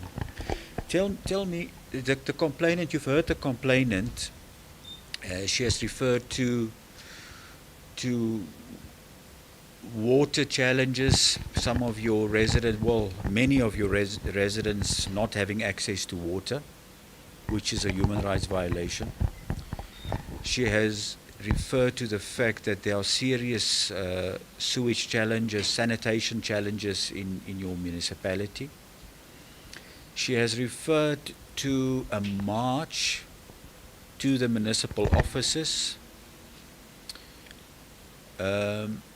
You've been there for a long time, MM, 11 years, just over 11 years, as a director of corporate services, as an acting municipal manager.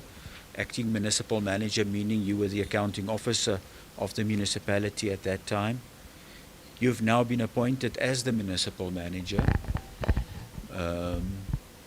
Do you actually care about your community, about your residents, if that is their living conditions in your municipality? Do your councillors actually care about the people who voted for them? Do they care about them? We do care, Chairperson. Wow. How?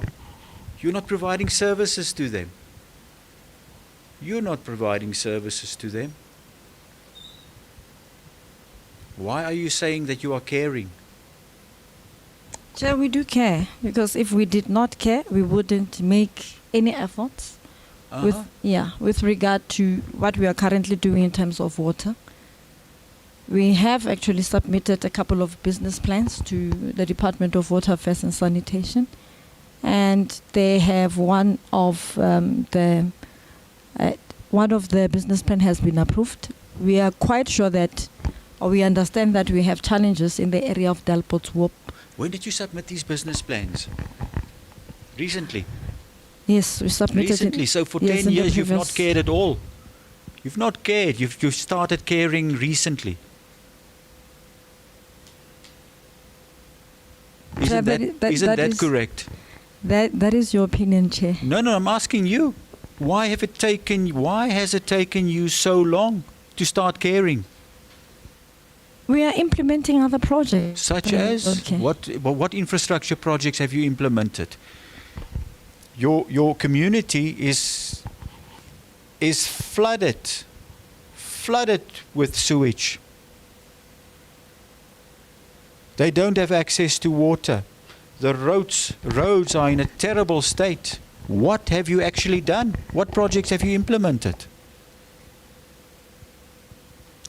Chair, with regard to, for example, water, we have implemented a bulk water pipeline in Batley West, and it has actually improved the provision of water in that particular town. And secondly, we have just finished a project in the CPA areas that was funded by Department of Water Affairs and Sanitation. We have actually installed like boreholes. You must remember that it's a CPA area and it does not have any reticulation in that regard. So we are quite sure that moving forward, we are going to have a lot of improvement in the area of Longlands, in the area of Gongong. And that is where... Forward. Yes, because... So people are still, at the moment, they are suffering. The project was completed in 1 month ago, Chair. So that is why I'm saying that it's one of the projects that we have actually implemented in that regard, with regard to Other water. projects? We are currently implementing a project in Windsorton with regard to upgrading of roads. And we actually appointed this year, the previous financial year. Yes, we have another project that we have completed. What are these projects? You're referring to a Upgrading of roads in Delpotswoop, and also in terms of the stormwater systems. So those are the projects that have been approved through the MIG funding, and the municipality is actually implementing them. And what are we, fund-wise, what in monetary terms, what are we looking at per project? How much is budgeted for these projects? The one for Windsorton is 23 million, and the one that we did in Mataling is 10 million, and the one that we have implemented in Delpotswoop, I'm speaking under correction, I think it was around 10 million. So those are the projects that we implemented as the municipality. And also Department of Water Affairs and Sanitation, they have actually taken over one of the projects for implementation in the area of Windsorton. They have already appointed a consultant in that regard. So we are hoping that as soon as possible, then they will appoint a contractor. So those are the projects that they are currently running. But we also have a challenge in the area of Pinel. We have water challenges. It's also a CPA area. And the Minister of COCTA previously has appointed, the department appointed MISA to implement that particular project. But unfortunately, it's taking longer than we expected. The project should have started already during COVID in 2022. So those are the issues that we also have as challenges in the municipality, to say that other implementing agents, they actually take a longer period with regard to the implementation of such projects. Now these, you know, when there was a march to your municipal offices, when complainants were writing letters to you, why, you were the accounting officer at that time, why was there a degree of non-responsiveness? Why did you not act on correspondence that were received from complainants? Why have you been non-responsive with regards to complaints that the Commission had received, referred to you for information, and you just simply ignored it?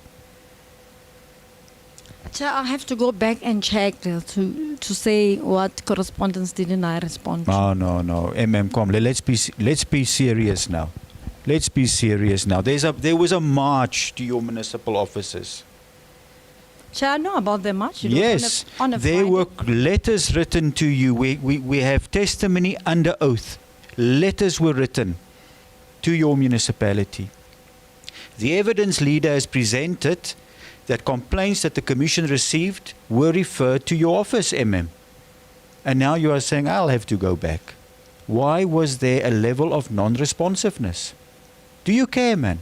Are you serious about your job? I do care, Chair. Are you serious about your job? I'm very serious about my job. It doesn't appear that way. Honestly, doesn't appear that way. Technical manager, and this is my last point. You've been the technical manager now on and off for 15 years. Why has nothing happened in your municipality with regards to service delivery? What are the reasons? And remember, you are under oath. I want to remind the four of you, don't play games with this Commission.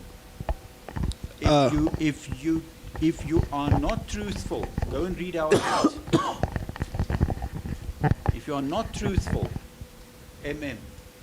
telling us that you will have to go back and look at complaints, it equates to a criminal offence. You are testifying under oath in an inquiry of the Human Rights Commission. Why, sir, have you not provided adequate services to your communities over 15 years during your tenure as head of technical services? Am I still under oath, Chair? Since I was appointed at Dikgatlong, I want to clarify something, and so that I can be as truthful as possible. Chair, since I joined the municipality in 2010 as an assistant director, there are a lot of things that I personally did for the municipality since I left the municipality. For example, let's focus on the issue of Don't talk about yourself, sir. Just talk. I want to understand, what did the municipality do for the community that's what I'm during your tenure? That's what I'm answering, Chair. Don't interrupt me when I speak, sir. All right? I'm asking the questions here, and you must respond. Okay, let's go back to the issue of the Delport, Chair. When it comes to the issue of water, in 2015, we did the feasibility studies regarding the challenges of water in Delport. One of the issues that we picked during our feasibility study, it was the issue of the capacity. In 2015, it was already noted that because of the population growth, we need to address the issue of the capacity at the municipality, at Delport. Currently, even by then, we are still getting water from Val Central, known as CDB, which was CDBM by then.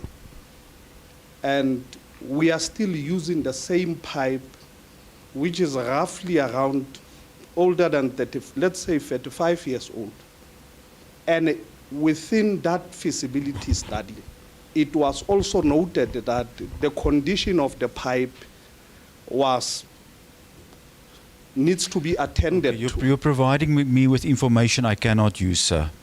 You're providing me with historic information that I wanted to understand. What projects have you implemented to address the needs of the communities? Now you are telling me about capacity challenges and population growth. You're not really assisting this inquiry, not assisting us. I'm going to request the panelists also to put questions. PM? Thank you, Chairperson of the panel. MM, on slide 14 of your presentation that you had submitted to the Commission, you indicate that refuse is removed weekly except in CPA areas. What do you mean by that?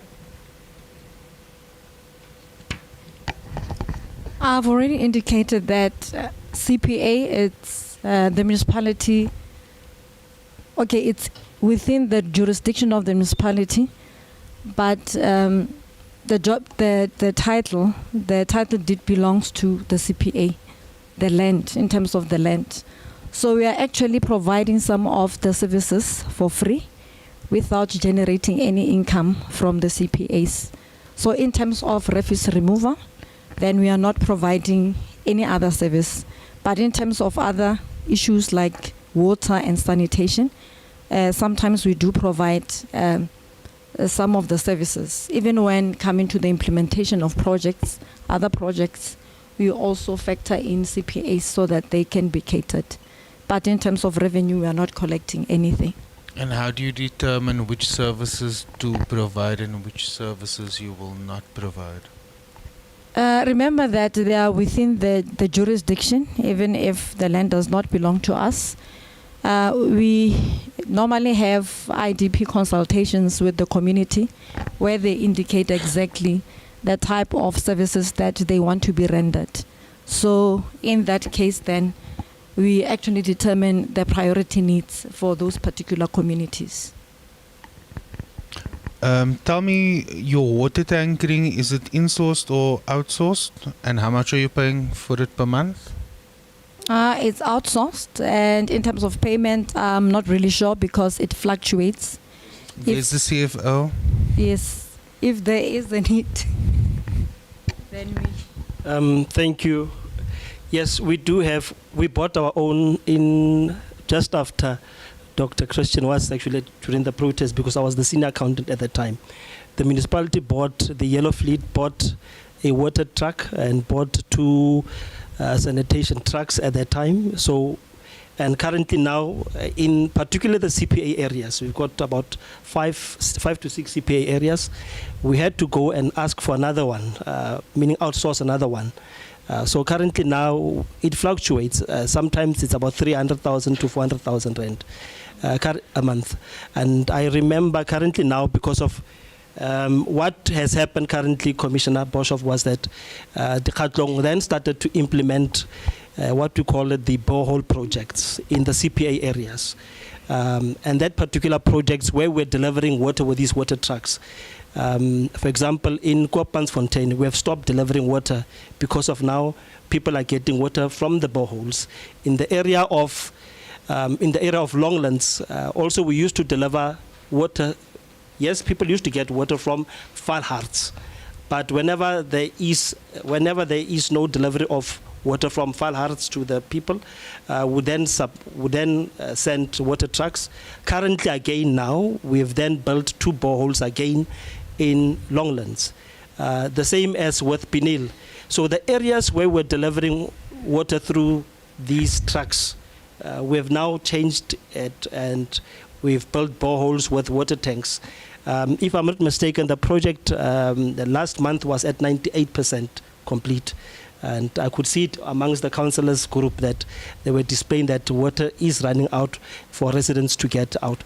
But like the MM said, that the water challenge was not in terms of the main towns such as Bartley West, Longlands, Windsorton, and Delporswap, was in terms of these communal areas or CPA areas. That's where the water challenges actually are.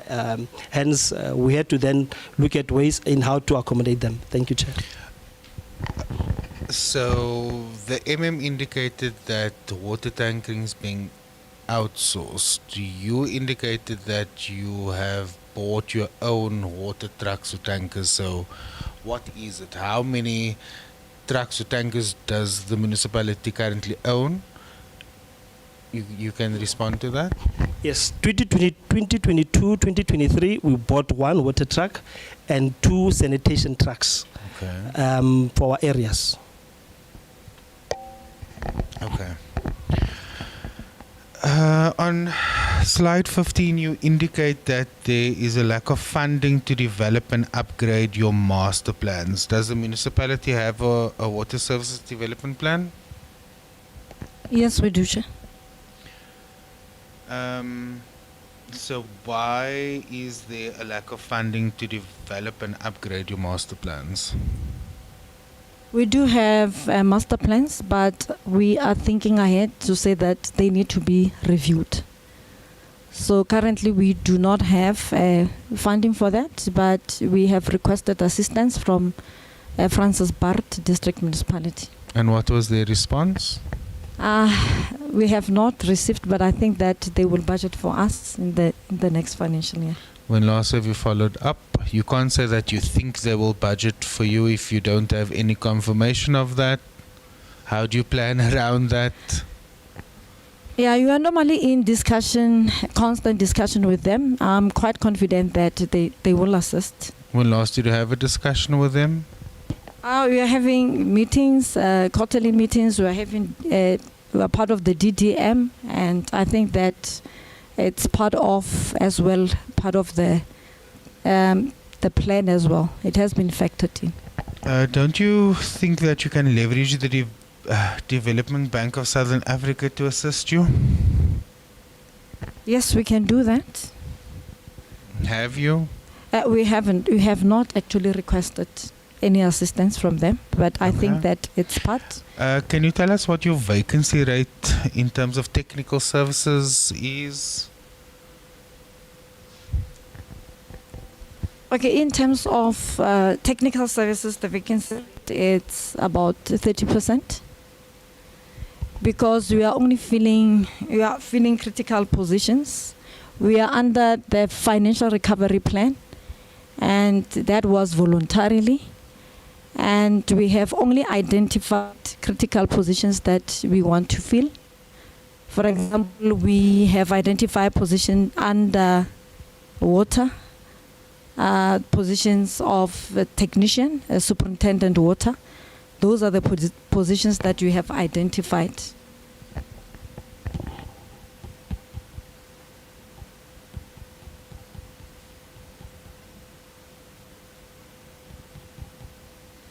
Thank you. Tell me, do you pay Francis Bart District Municipality for any of the support they are meant to be providing you? No, we are not paying any. The shared service are for free. Is it for free? Yes. Okay. Slide 33. Fruitless and wasteful expenditure was 31 million rand in 2021 and 2022 financial years. Although it has dropped to 5 million rand in 2023-2024, we still note that there's irregular expenditure that has shot up. What are you doing to reduce the CFO and MM? Okay, I think that in the last financial year, we actually had an audit finding from Auditor General with regard to what is this expenditure in the audit reports, and they indicated that we must deal with prior issues, and currently we are dealing with prior issues from 2007 to 2024-2025 financial year. So those are the issues that have been identified. So the 51 million that is indicated there, it's from a prior year. So we are also taking reports to MPEC so that they can interrogate and also make recommendations in that regard. But I'll give over to the CFO in order to clarify some other things. CFO, please come in. Yes, I think maybe I must clarify something which the Commissioner Dr. Boshoff highlighted at the beginning. I think it took me a little bit back. The submission of financial statements does not guarantee unqualified or qualified audit opinion, Chair. You can submit financial statements and still get adverse or a disclaimer in terms of any municipality. But yes, you are quite correct. We still have to improve, and that has been the major part and the major request from council. Now, yes, we've been getting unqualified audit opinion. Our target for this particular financial year, which the AG is doing now, is to get an unqualified audit opinion. There were 3 paragraphs that were raised last year by the AG, and we've been having meetings, constant meetings with the Office of the Auditor General. Now, with regard to irregular and fruitless and wasteful, let me start with fruitless and wasteful. The fruitless and wasteful expenditure emanates from interest from owing ESCOM, from owing the water boards. So that particular interest, it is the interest that related to fruitless and wasteful expenditure. Now, when we were at irregular expenditure in our meetings between us and the Auditor General, and also Mr. Baloy from the Auditor General, the issue of irregular, they have said it to us that you cannot move from qualified to unqualified if you have not dealt with irregular. Now, they then said to us, in order for you to deal with it, you'll have to go back from the day that it emanates, which is then... We don't want to be educated. Oh, sorry, I understand the process, and I disagree with you about the disclaimer opinion. I disagree with you about that. Please respond to the question that was put to you. Yes, the irregular emanates from... The request was that we must deal with the irregular from the day that it emanates. But it emanated from 2007-2008 financial year.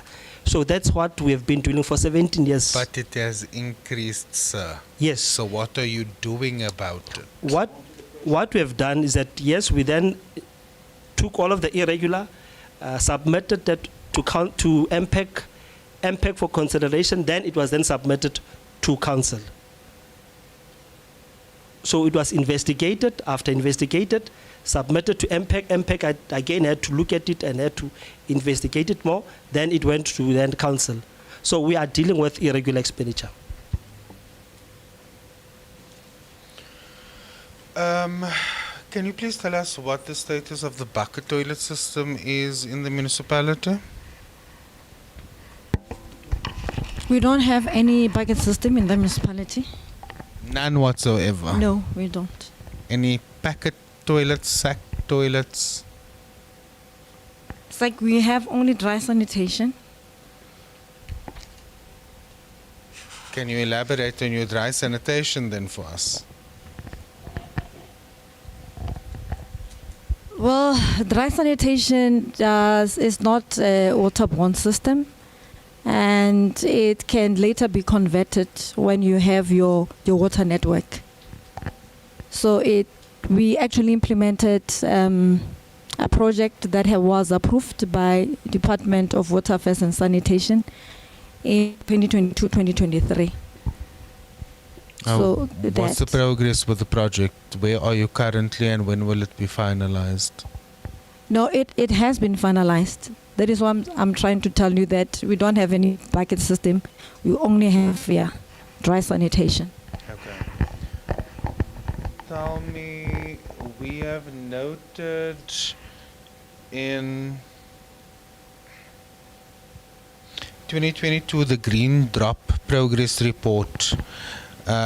It's indicated that the municipality is at 100% critical risk rating, and your green drop score was 18%. Can you please tell us a little more about those findings? Okay. Before that, I think our score was a little bit better, but after the technical manager was actually placed on a special leave, then we started to regress with regard to that. But this financial year, Actually, the previous financial year, we had a discussion with the Department of Water Affairs and Sanitation, and they also gave us guidance on how to deal with that. But most of the issues that we had was the issues of providing evidence on and reporting on the IRIS system of Department of Water Affairs and Sanitation. So we are hoping that since we have reported and since we have actually provided information in terms of green drop in May, the assessment was done. We are hoping that when we get the results, we might actually improve. Do you have a corrective plan in place for this? Beg yours? Do you have a corrective plan in place for this? Corrective plan? Correct. Okay, yes, it can be submitted. Yes, can you please submit that to us? Okay, we'll do that. Thank you very much. Chairperson of the panel, I think that's all for now. Thank you, Mr. Adams. Commissioner Queen Anna. Thank you, Chair. There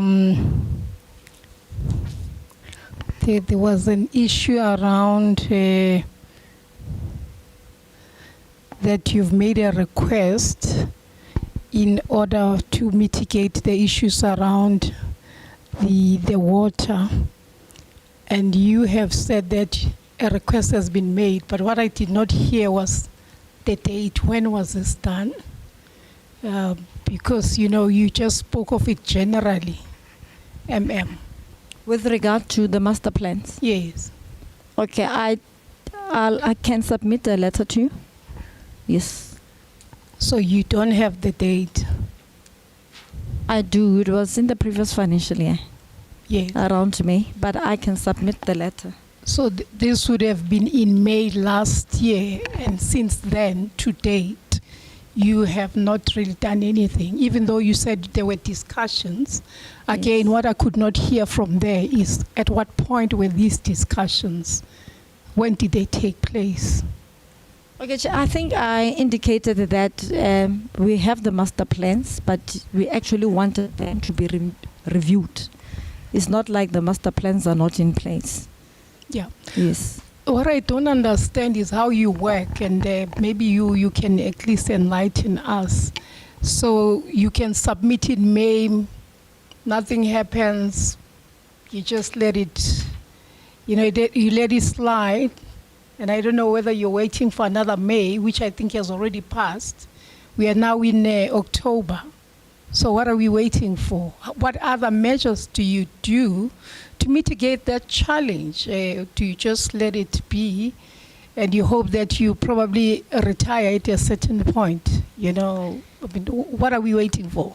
Not really, Commissioner. If the response is not going to be positive, then it means that internally then the municipality needs to do something in terms of making sure that they have reviewed master plans. Which you can speak to them. Yes. Which is something you can speak to them to say, what other measures have you then put in place as the accounting officer regard being heard that now you have realized that there's no response from those that are supposed to then assist you? And I think that's why it was asked of you, have you considered DBSA? And it looks like it's something that you're still going to consider. And my worry is that it looks like municipalities don't know how to use these systems that are in place optimally. You know, institutions that have been put in place to assist municipalities. Does not look like you understand that you can tap into those systems. And here I want the CFO to respond. Why is it that we are hearing you saying now that you'll consider it? Not necessarily. In 22-23, we owed DBSA money. And DBSA then said to us, if we settle the loan, part of it was that they were going to assist us in terms of master plans and other things. And we settled the loan in 2022-2023. Hence, we don't owe them anything.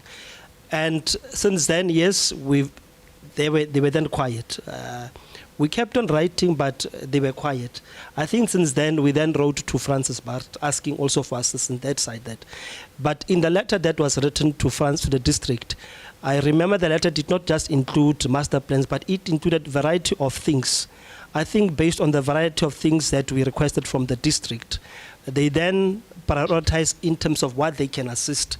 For example, they would assist us in terms of 2.5 million rand was availed for maintenance, and then there was a certain an amount of 3 million rand was for capital, to assist us for capital items, only for that. So every year they would give us a particular portion. So we tried, Commissioner. Maybe we should just do more in terms of, again, going back to the district or going back to DBSA. But I remember with the DBSA, the arrangement was once we had settled the amount, they would then assist us. So you do have that communication, yes, obviously. Please make sure that is also submitted. There was a point when you spoke about the NERSA, that in 2022 you did make a request, and the project is now, it's probably shaping, but it's taking too long. 2022, taking too long, I think that's an understatement. This is 2025. This is not even 2023, which we can possibly say, it is taking a little bit long. But 2025, you're still saying that. What else have you done between 2022 to 2023 with regard to that project? The 23 mil, 10 mil. What have you done with regard to that project? With regard to boreholes? Yes. The one for Pinel? Yes. Okay, the one for, Pinel is going to be implemented, yes, by MISA. And I think that they have given an update that they are following an SCM process. So and when was this? I don't really remember. Did you prepare for this engagement? Yes, I did. But why is it that, these are things that ought to have been, at the, tip of your fingers? You are the accounting authority. This information should be knowledgeable to you. But half the time you just, it's like you're taken aback by the questions. I mean, surely you should have assumed this would be the line of questions with regard to the work that you are doing. So what did you prepare? This presentation, which is scanty, because really there's no information there. It's sketchy and there's nothing, there's no meat. And that is why now we have to engage you. And then the question will remain that do you really care about those that you are serving? Because if you did, you would take it upon yourself to do further than what you're doing. Let me ask you about engagement. Engagement and participation, consultation processes. How often do you do that? As the when does it take place? What other avenues have you created within the space to ensure that there's engagement, which ensures meaningful communication between the municipality and the communities? Okay, we have our IDP consultations that we do with ward councillors. And as a team in the municipality, we join ward councillors when we do these engagements. And as well, we have our, ward committees that we also support, that the Office of the Mayor also supports. And we meet with them as well on a monthly basis. How often? On a monthly basis.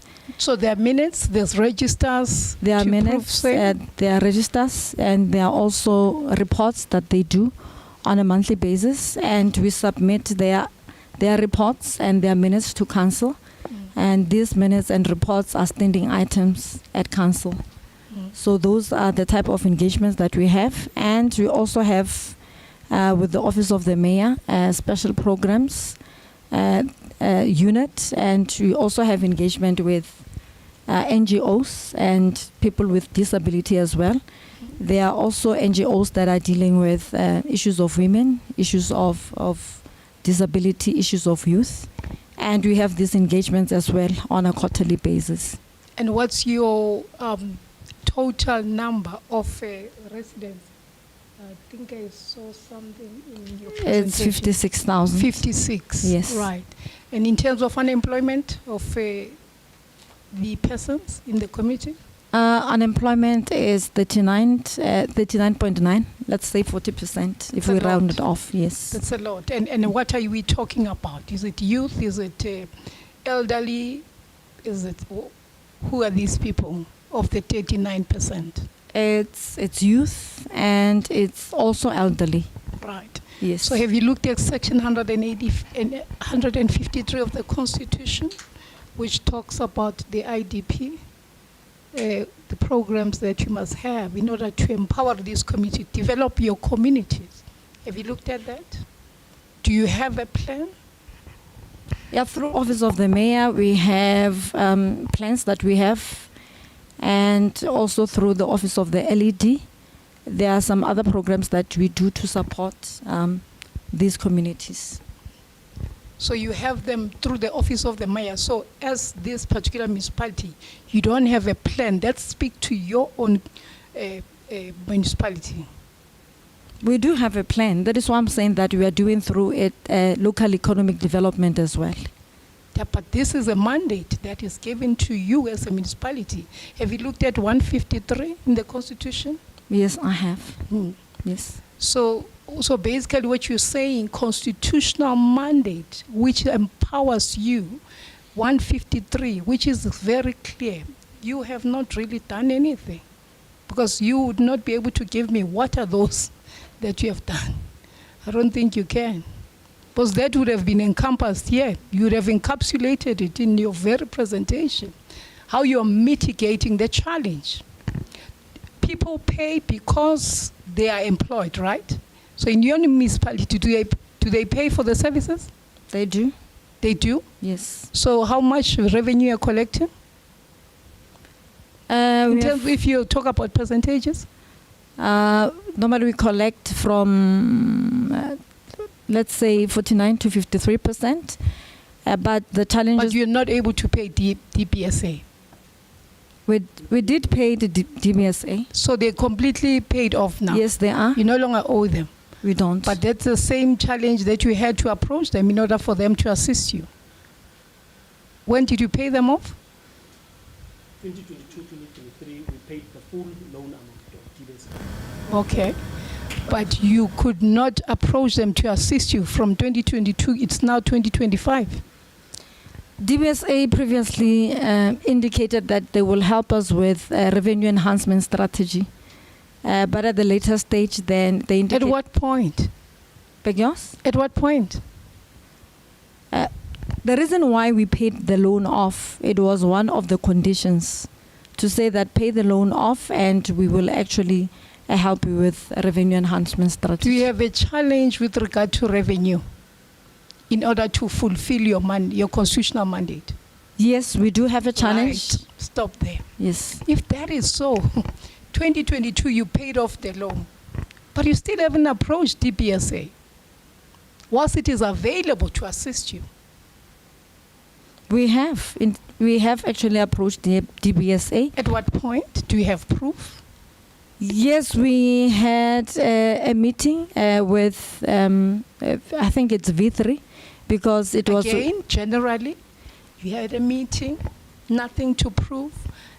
You can't even give me a date, I'm certain. And that is why I say you have not prepared for this meeting. No, I can... And the allegation is that this municipality has not been responsive. And I'm going to end it at that, Chairperson. Thank you so much. Thank you, Commissioner Quinana. Thank you, Mr. Adams. I've just been made aware that your blue drop status has regressed from 61% in 2014 to 18% in 2023, which is a serious concern. It confirms the allegations that were made by the complainant, really concerned about the quality of water in your municipality. In conclusion, I want to wrap up. What a sad state of affairs What a sad state of affairs. You've really embarrassed your community today. You've really embarrassed your municipality today. You came in here, you and the CFO, smiling, smirking the whole time, not providing us with accurate information, with relevant information, telling us about meetings, telling us that you're planning to do this, planning to do that. It has been an embarrassment. I cannot phrase it any worse. The technical manager was sitting there. When he responded, he was arrogant. And I take this in a very serious light. You know what my assessment is? You came here, you felt that you had the political support of your council, your mayor, your regional leadership, your provincial leadership. And that you came in here, you said, because we are being protected, we're going to be arrogant today. Let me surprise you. Let me surprise you. You can try that with the Human Rights Commission. I will table my report in the legislature. I will have discussions with the MEC. I will table my report in Parliament.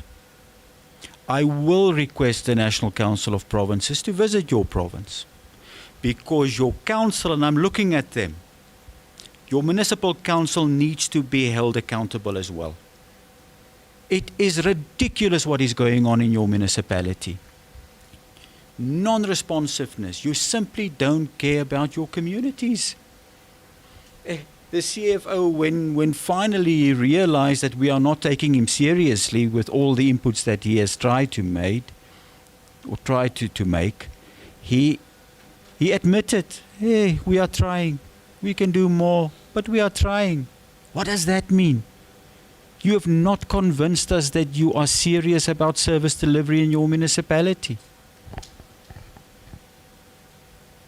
It is shocking what we have experienced just now. It's beyond ridiculous. It's absolutely shocking. You are released. Thank you.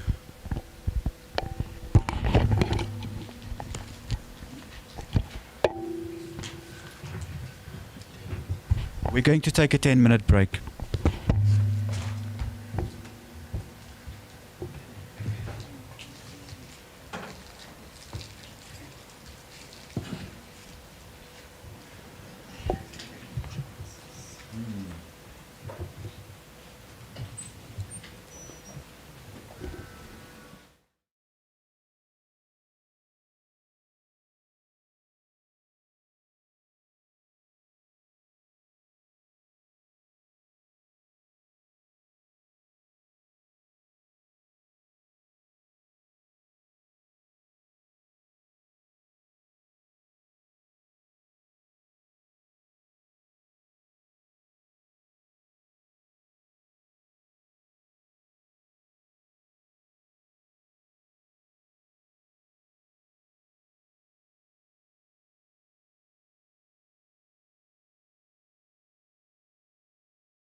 Local municipality.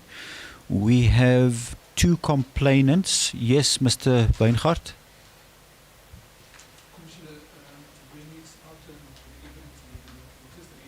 Into the record from the municipality. We will get to you. We will get to you. Or do you want to address? Let me allow you to read the letter quickly. Dear Mr. Adams, it's fine. So it's a letter addressed to the provincial manager from the acting municipal manager. Dear Mr. Adams, the provincial inquiry notice to appear before the commission. I confirm receipt of your email dated 2 October 2025. Kindly accept my apology for being absent from the commission due to prior commitments. However, please note that Mrs. Godson is acting municipal manager and will be heading the team from Soplaiki municipality. Hope you find this in order. Okay. Thank you. Thank you, Mr. Weingart. So I assume that an acting municipal manager has been appointed. Okay, no, then it's in order. We accept the apology. Commissioner Quinana, there's a complainant. I'm going to hand over to you to handle the formalities. Thank you, Chair. Sir, may I please have you stand? It is for the administration of the oath or the affirmation. So which one is it? Is it the oath or the affirmation? Do you believe in God? Do you swear? Yes. Or you don't? You do believe? Thank you. Your full names for the record, please.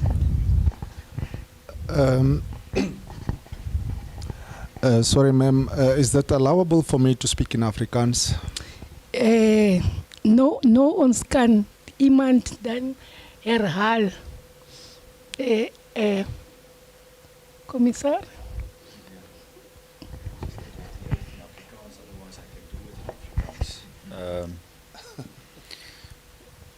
Do you have where's just yeah, all right.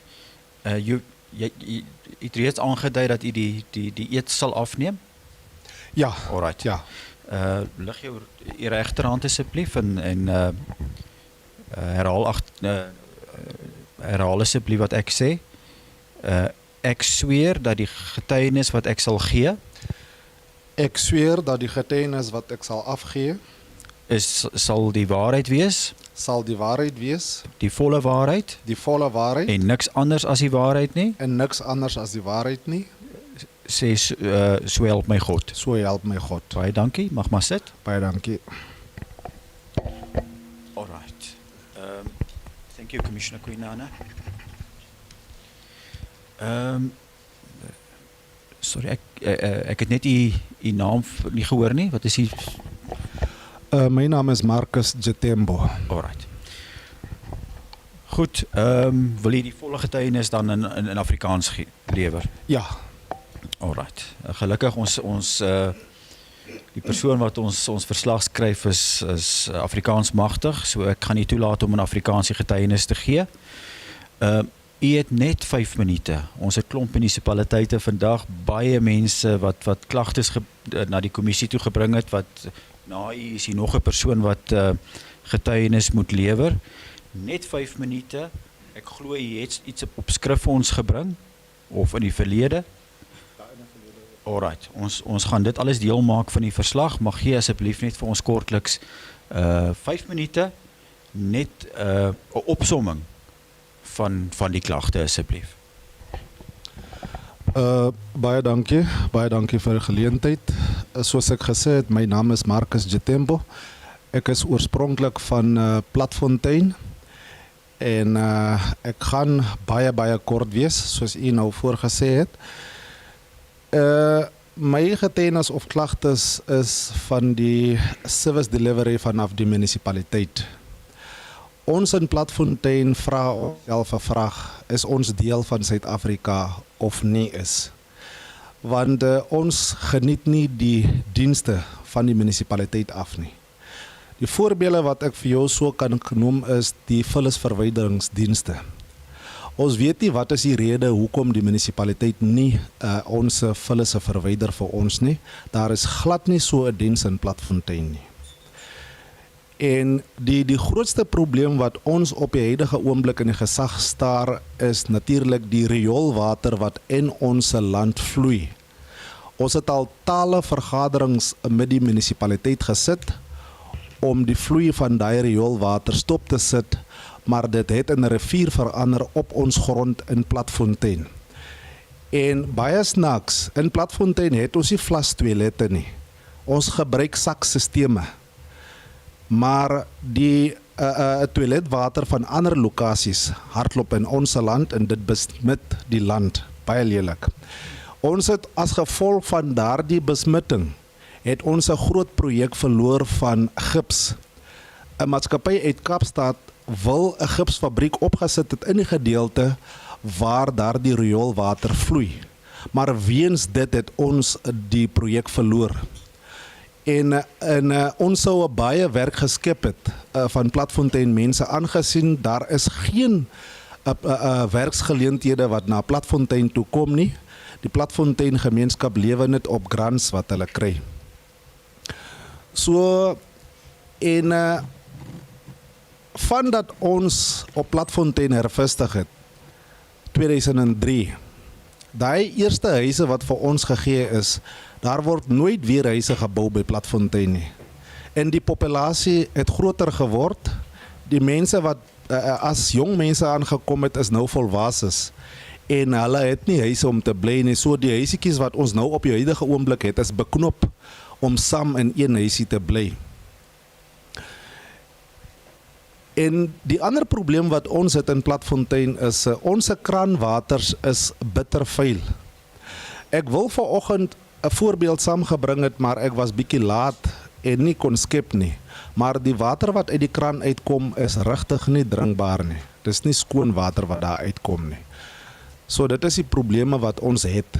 Ons vra vir die Menseregte Kommissie om vir ons by te staan en te help met hierdie dienste wat die munisipaliteit nie vir ons gee nie. Miskien het die munisipaliteit redes hoekom ons nie dienste kry nie. En snaaks genoeg, ons kry rekeninge. Maar ons weet nie waarvoor kry ons rekeninge nie. Ons het een van die ander dae 'n vraag gevra by die munisipaliteit vergaderings daar by ons. Hoe meet hulle ons rekeninge? Hulle kom neem nie metings by ons nie. Toe was ons gesê daar is 'n standaarde tariewe wat hulle gebruik maak om nou daai rekeninge na ons toe te stuur. Maar ons kry totaal nie dienste in Platfontein vanaf die munisipaliteit nie. Ons het 'n ooreenkoms aangegaan met die munisipaliteit om 'n stuk van ons grond op Platfontein aan die munisipaliteit te verhuur vir die opkomende boere.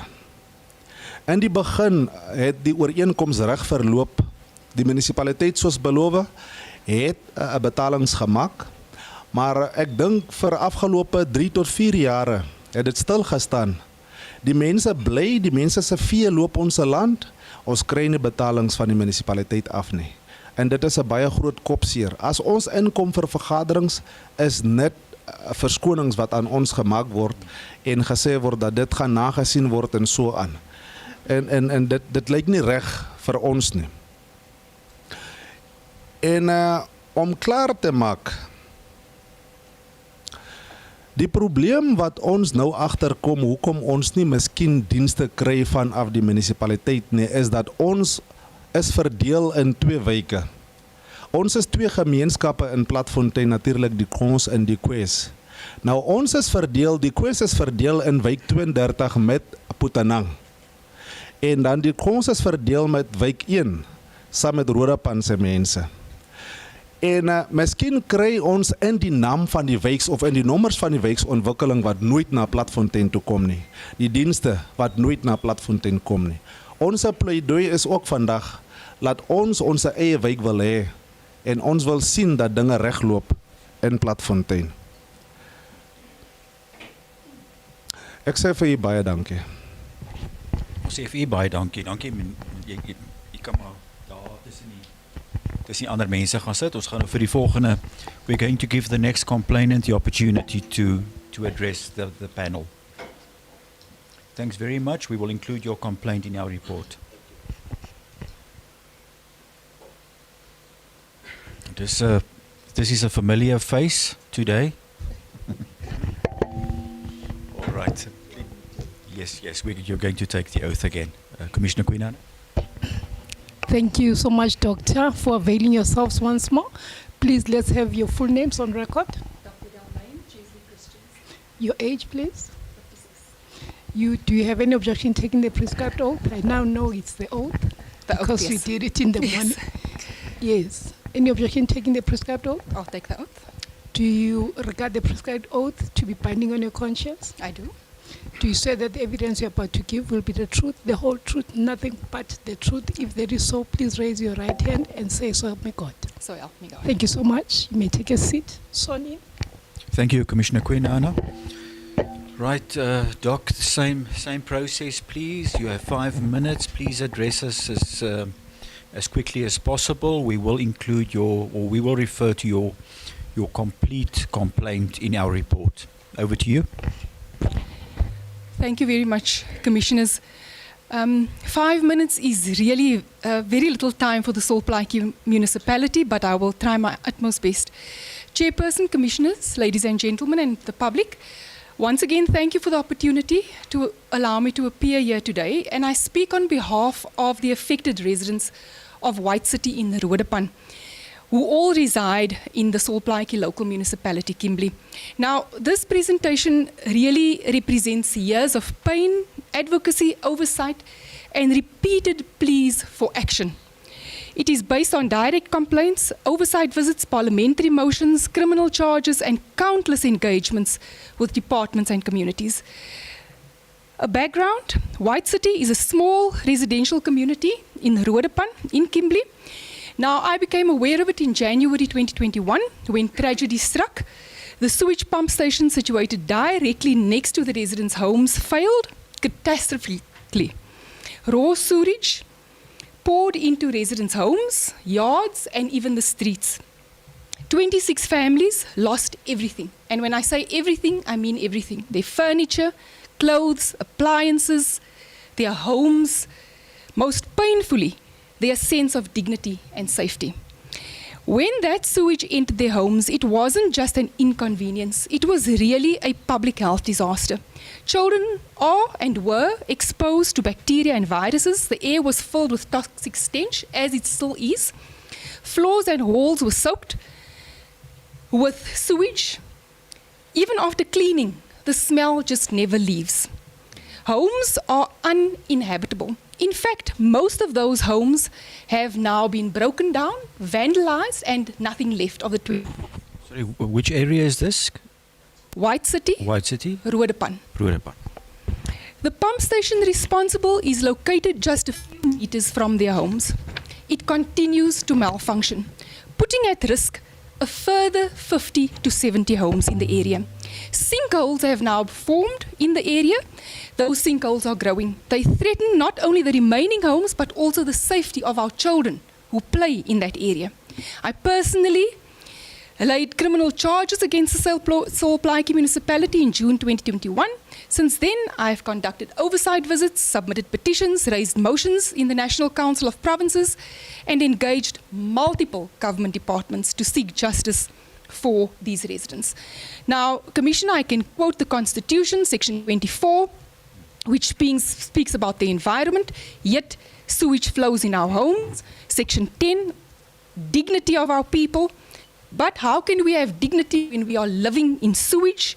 Section 26 guarantees that everyone has access to adequate housing, yet houses have collapsed, completely destroyed.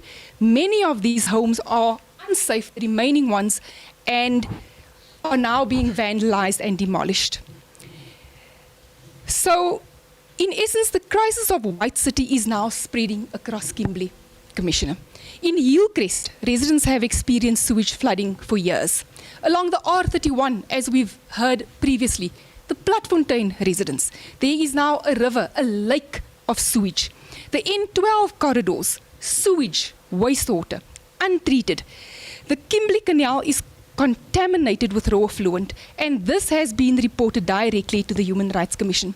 The Gogga, Eagle Street and Legaeng pump stations, all serving these areas, are all dysfunctional despite millions, Commissioner, being spent on those upgrades over a number of years, 10 to 15 years, yet these overflows continue. The municipality blames vandalism, they blame load shedding. All these excuses are not valid. There is no evidence of that. There is only evidence of mismanagement, poor maintenance, and no long-term planning. The White City pump station right next to the affected homes remains a danger to this community. There has been court cases, the Camphors Dam. We've recently heard a landowner, Brenda Booth. The court has ordered Saul Plaatje that Saul Plaatje has violated her environmental rights under Section 24 of the Constitution. The judge has ordered detailed progress reports, laboratory testing, compliance with E. coli, and ammonia discharge limits. Believe me, Commissioner, the Saul Plaatje municipality has just not come to the table. They have not provided those reports. They are absent. Following the ruling, the Department of Water and Sanitation has actually laid criminal charges against the municipality in January 2025 for repeated pollution and non-compliance. In July 2025, the Deputy Minister personally came to the Northern Cape, to Kimberley, and condemned the municipality's behavior, warning that continued violation could result in direct national intervention. However, once again, Commissioners, nothing has been done. Empty threats, but our people remain in the situation. The money spent, Gogga Pump Station, over the years, 25 million rand, then again 15 million rand. Eagle Street and Legaeng Pump Stations, 25.8 million rand allocated for upgrades. Contractors left the sites unfinished. Overflow continues. Homevale and Beaconsfield wastewater treatment works, non-compliant, despite years of grant funding, municipal budget allocated to this, still overflows. Bulk outfall main, Gogga and Homevale, a planned major infrastructure line remains incomplete to this day. The Green Drop report shows a critical risk to the entire Kimberley Saul Plaatje community. Commissioner, it is totally unacceptable what is happening in the Saul Plaatje community. It has been raised on multiple levels, on a national level. In fact, Commissioner, the President of South Africa has been to Kimberley, to the Saul Plaatje municipality, yet there has been no intervention. What must happen in Kimberley before action is taken? Are we going to drown in sewage eventually? To end off with, Commissioner, and there's many more, but as you said, I will forward it to the relevant people. So really, Commissioners, this case is not only about broken pipes and failed pumps. It is about broken promises of the Saul Plaatje municipality. The Saul Plaatje municipality that has failed our people. They failed the communities, they have failed Platfontein, they have failed Hillcrest, they have failed all the communities, the local communities in this town. We are drowning in sewage, we are drowning in wastewater. They don't fix leaking pipes. White City should not exist as a dumping ground, neither should any other area in this community. These families have lived for years in these conditions, and none of us sitting around here will tolerate that, yet here we are. The municipality has failed us all. Provincial government has failed us. It is now time for this commission to eventually take the real action for Saul Plaatje municipality. This municipality needs to be taken to task. I think this needs to be the last time that the Saul Plaatje municipality ever comes to a platform without urgent intervention being taken. I therefore submit this written testimony, Commissioners, and I really pray for the community of Kimberley and Saul Plaatje. And I supported is photographic evidence, aerial evidence, departmental correspondence, court judgments, media coverage. I have emailed everything to Anthony, really let White City and Kimberley be the place where accountability begins and ends. Let this hearing mark the end of sewage in our streets, our homes, and our lives here in Kimberley. And I speak as a resident who was born in Kimberley and will probably remain here for some time. Hopefully sewage won't drown us all before we actually leave. Thank you very much, Commissioner. Thank you, Doc. You may take your seat somewhere there at the back. All right, may I request the acting MM and the team to join us here, please?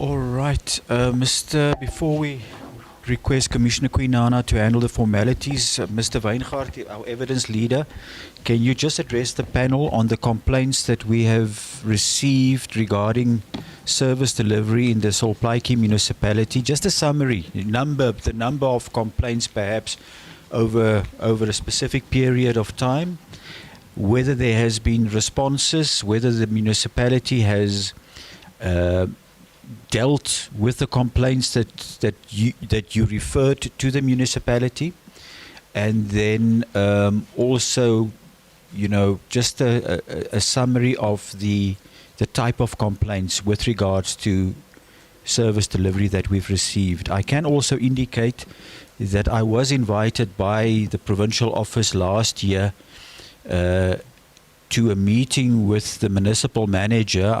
I was advised that he's no longer the municipal manager, where we also attempted to deal with some of the complaints, and we obviously received a lot of commitments from the municipal manager at the time, and I would like to get feedback from the municipality on the commitments that were made. Commissioner Quinana, let's start with you quickly, Mr. Weingart, and then Commissioner Quinana.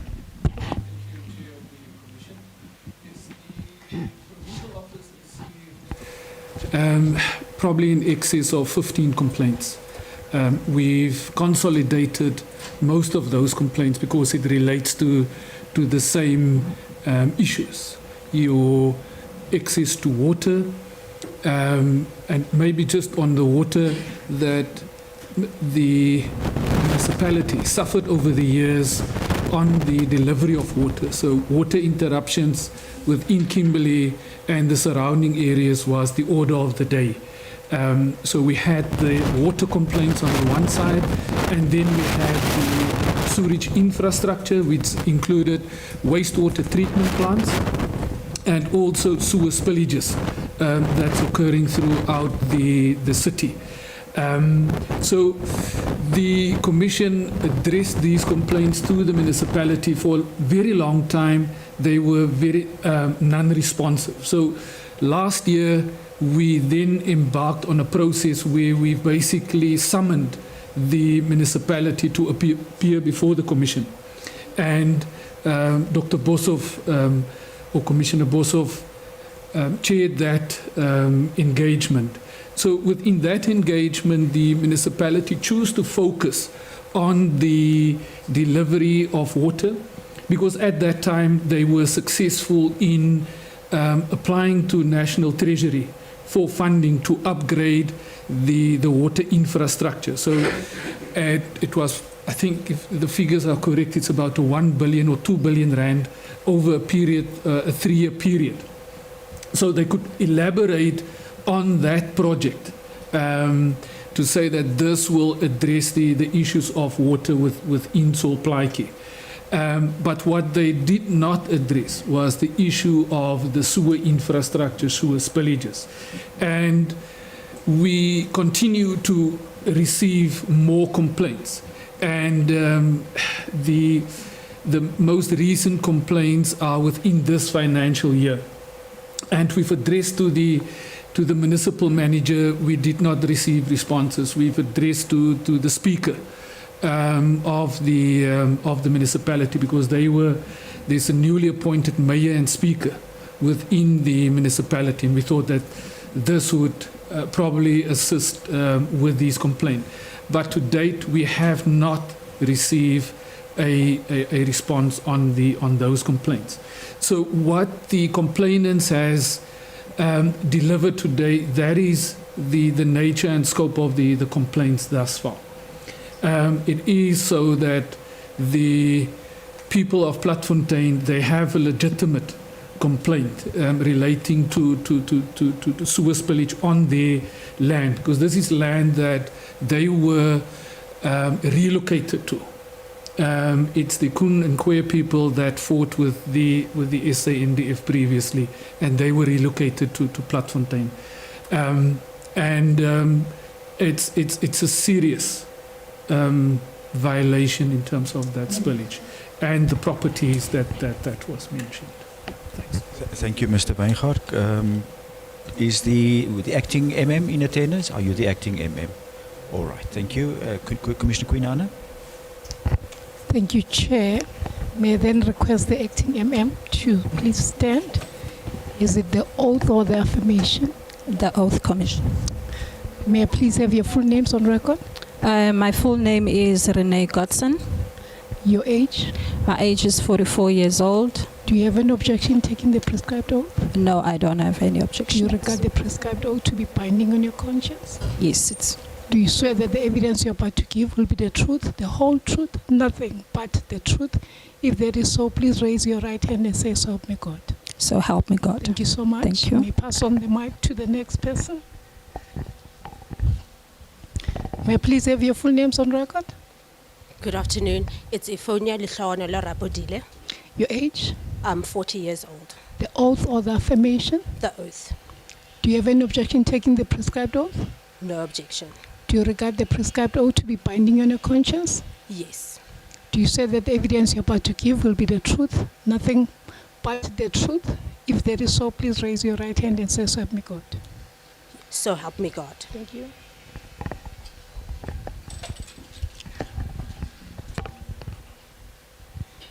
Your full names, please. My name is Tatetsile Walter Jewett, Your age? 55. Your age, please. 55, ma'am. Is it the oath or the affirmation? This is the oath, yeah. Do you have any objection taking the prescribed oath? No. Do you regard the prescribed oath to be binding on your conscience? Yes. Do you say that the evidence you're about to give will be the truth, the whole truth, nothing but the truth?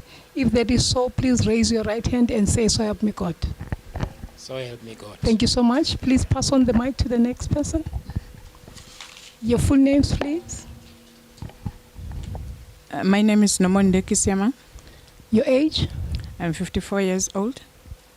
Oath or affirmation? Oath, Commissioner. Do you have any objection taking the prescribed oath? No, I don't have.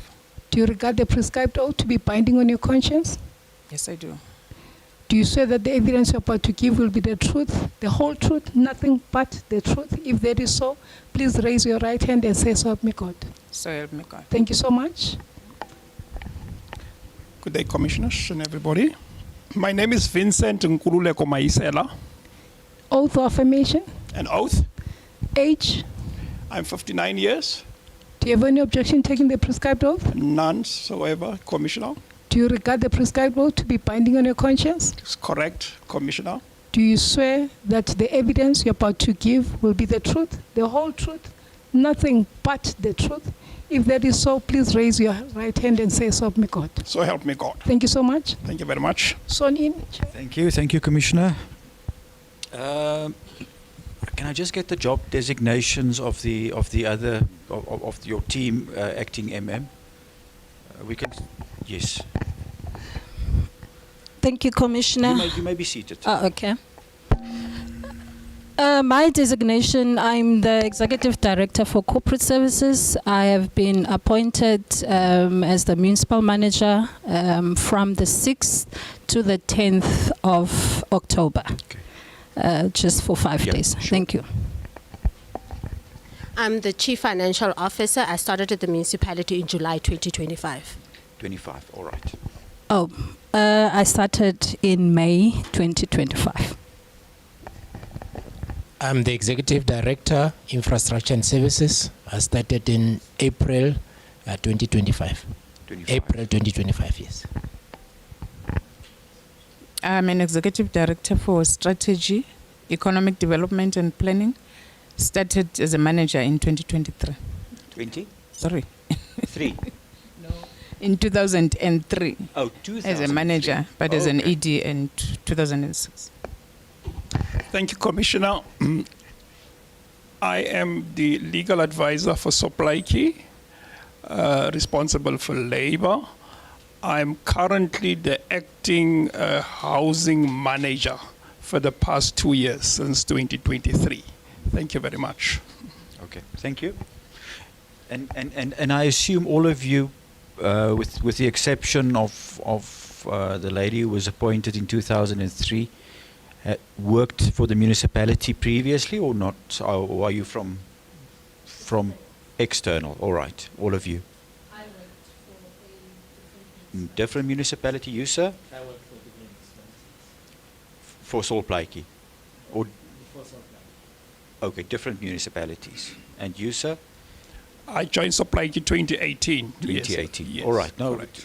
we just want to get a proper understanding of the administrative setup. Okay, acting MM, you must understand that you've been appointed as the acting municipal manager. So I don't want testimony from you indicating that you don't know.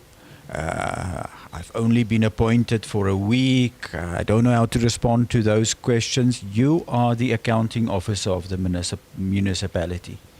And I expect from you you've all taken the oath. We are expecting from everyone here to respond to questions truthfully. You've heard from the complainants that there are serious challenges in this municipality. Serious challenges. And I must indicate, we as commissioners, we are not oblivious or blind to any service delivery challenge in this country.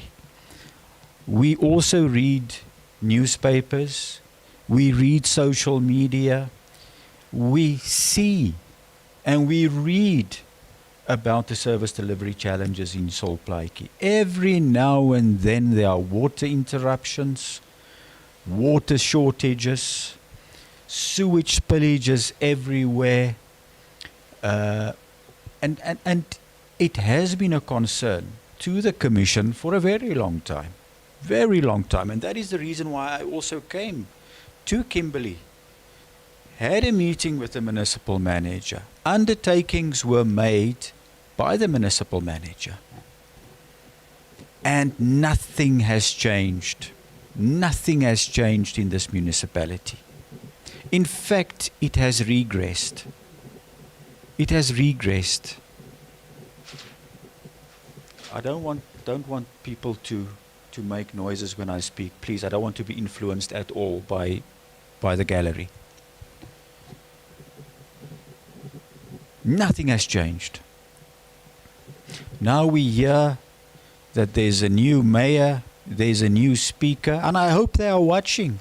I really hope they are watching, because I also want them to be held accountable for allowing this mess. They have been councillors of this municipality. Please stop doing that. Whoever is making these noises. They have, otherwise I'm going to ask you to go outside now if it happens again. They have been overseeing the non-delivery of services in this municipality for a long time. And how do they fix things? They just remove the top management, appoint new people. All of you are new, relatively new, and they will fix it. there are serious political challenges in this municipality. It's clear. And I want to put it on record, and I hope they are watching.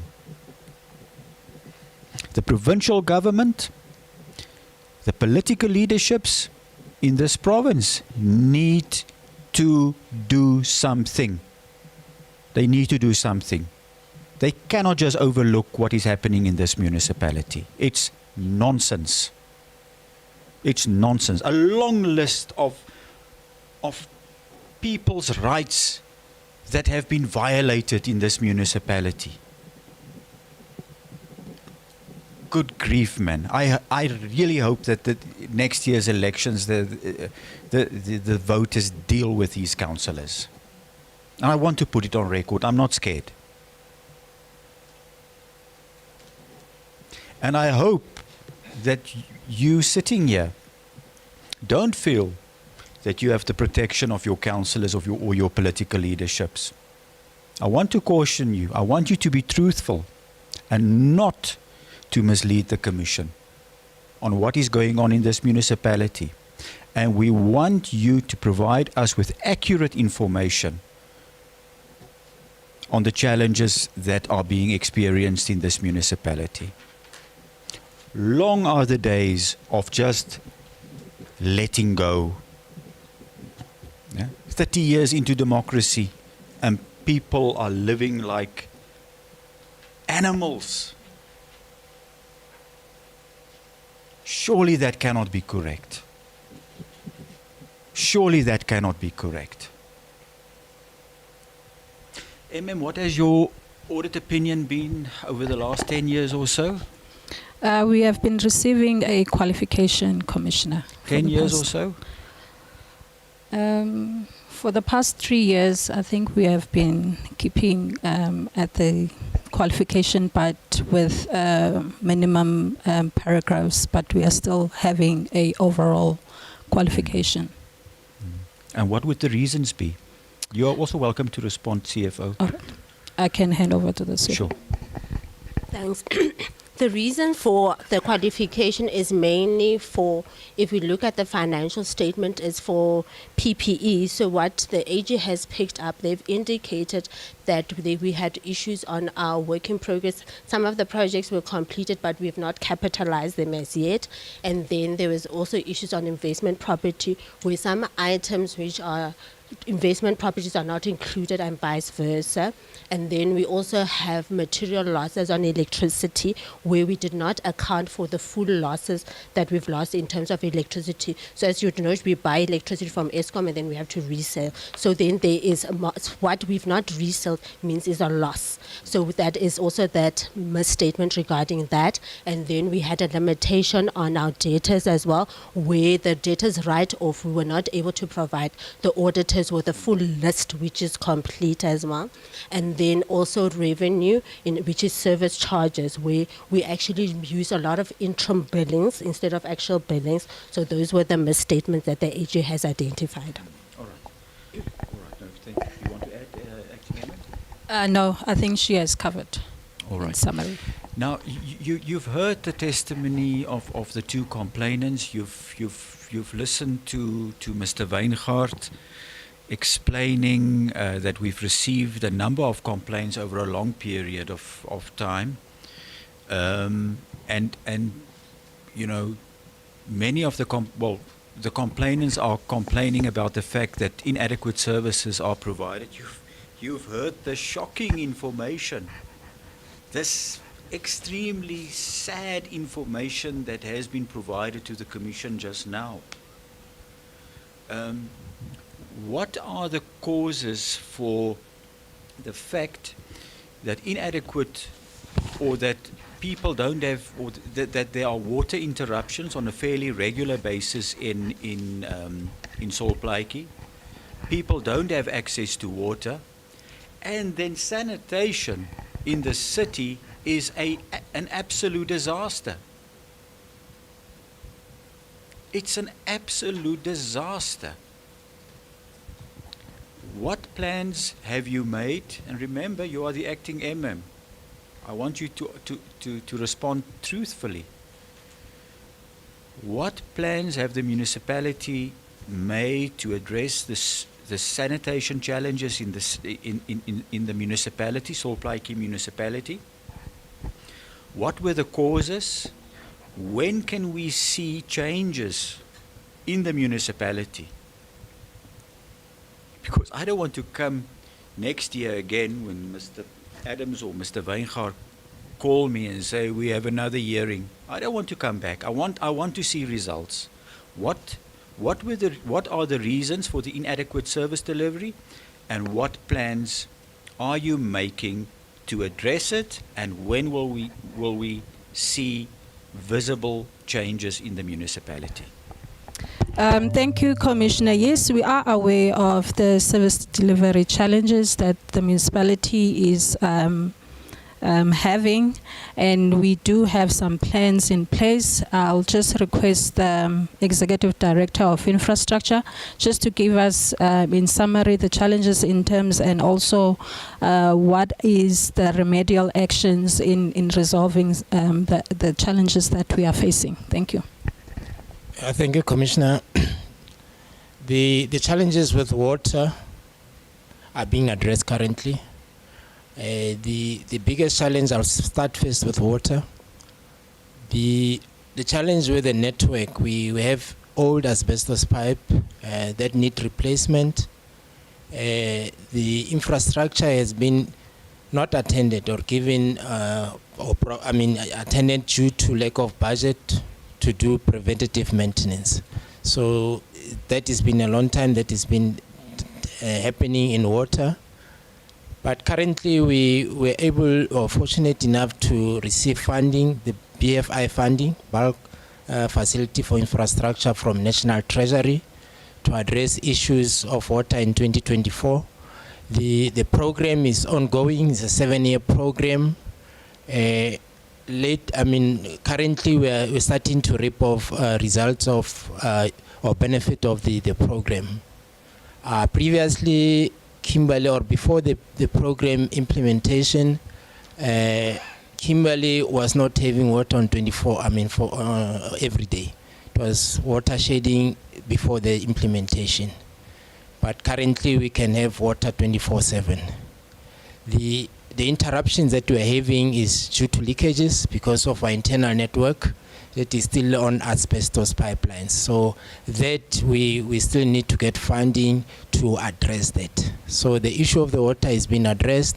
We had shutdowns to address, under the program of BFI, to address the bulk line. So the BFI is only addressing the bulk supply of water in Kimberley, taking water from Riverton, where we have two plants, the old one and the new one, that are dilapidated, and currently within the program we're doing refurbishment and upgrading. And the upgrading also is helping out, or is assisting in providing good quality water. So that work is already started. We still have some years to go. It's a 7-year program. The laying of pipe contractor will be starting very soon, and works with the treatment works in Riverton. Our water is in Riverton. It's a distance of about just over 30 kilometers to get water in Kimberley. And then we're also attending to our reservoirs.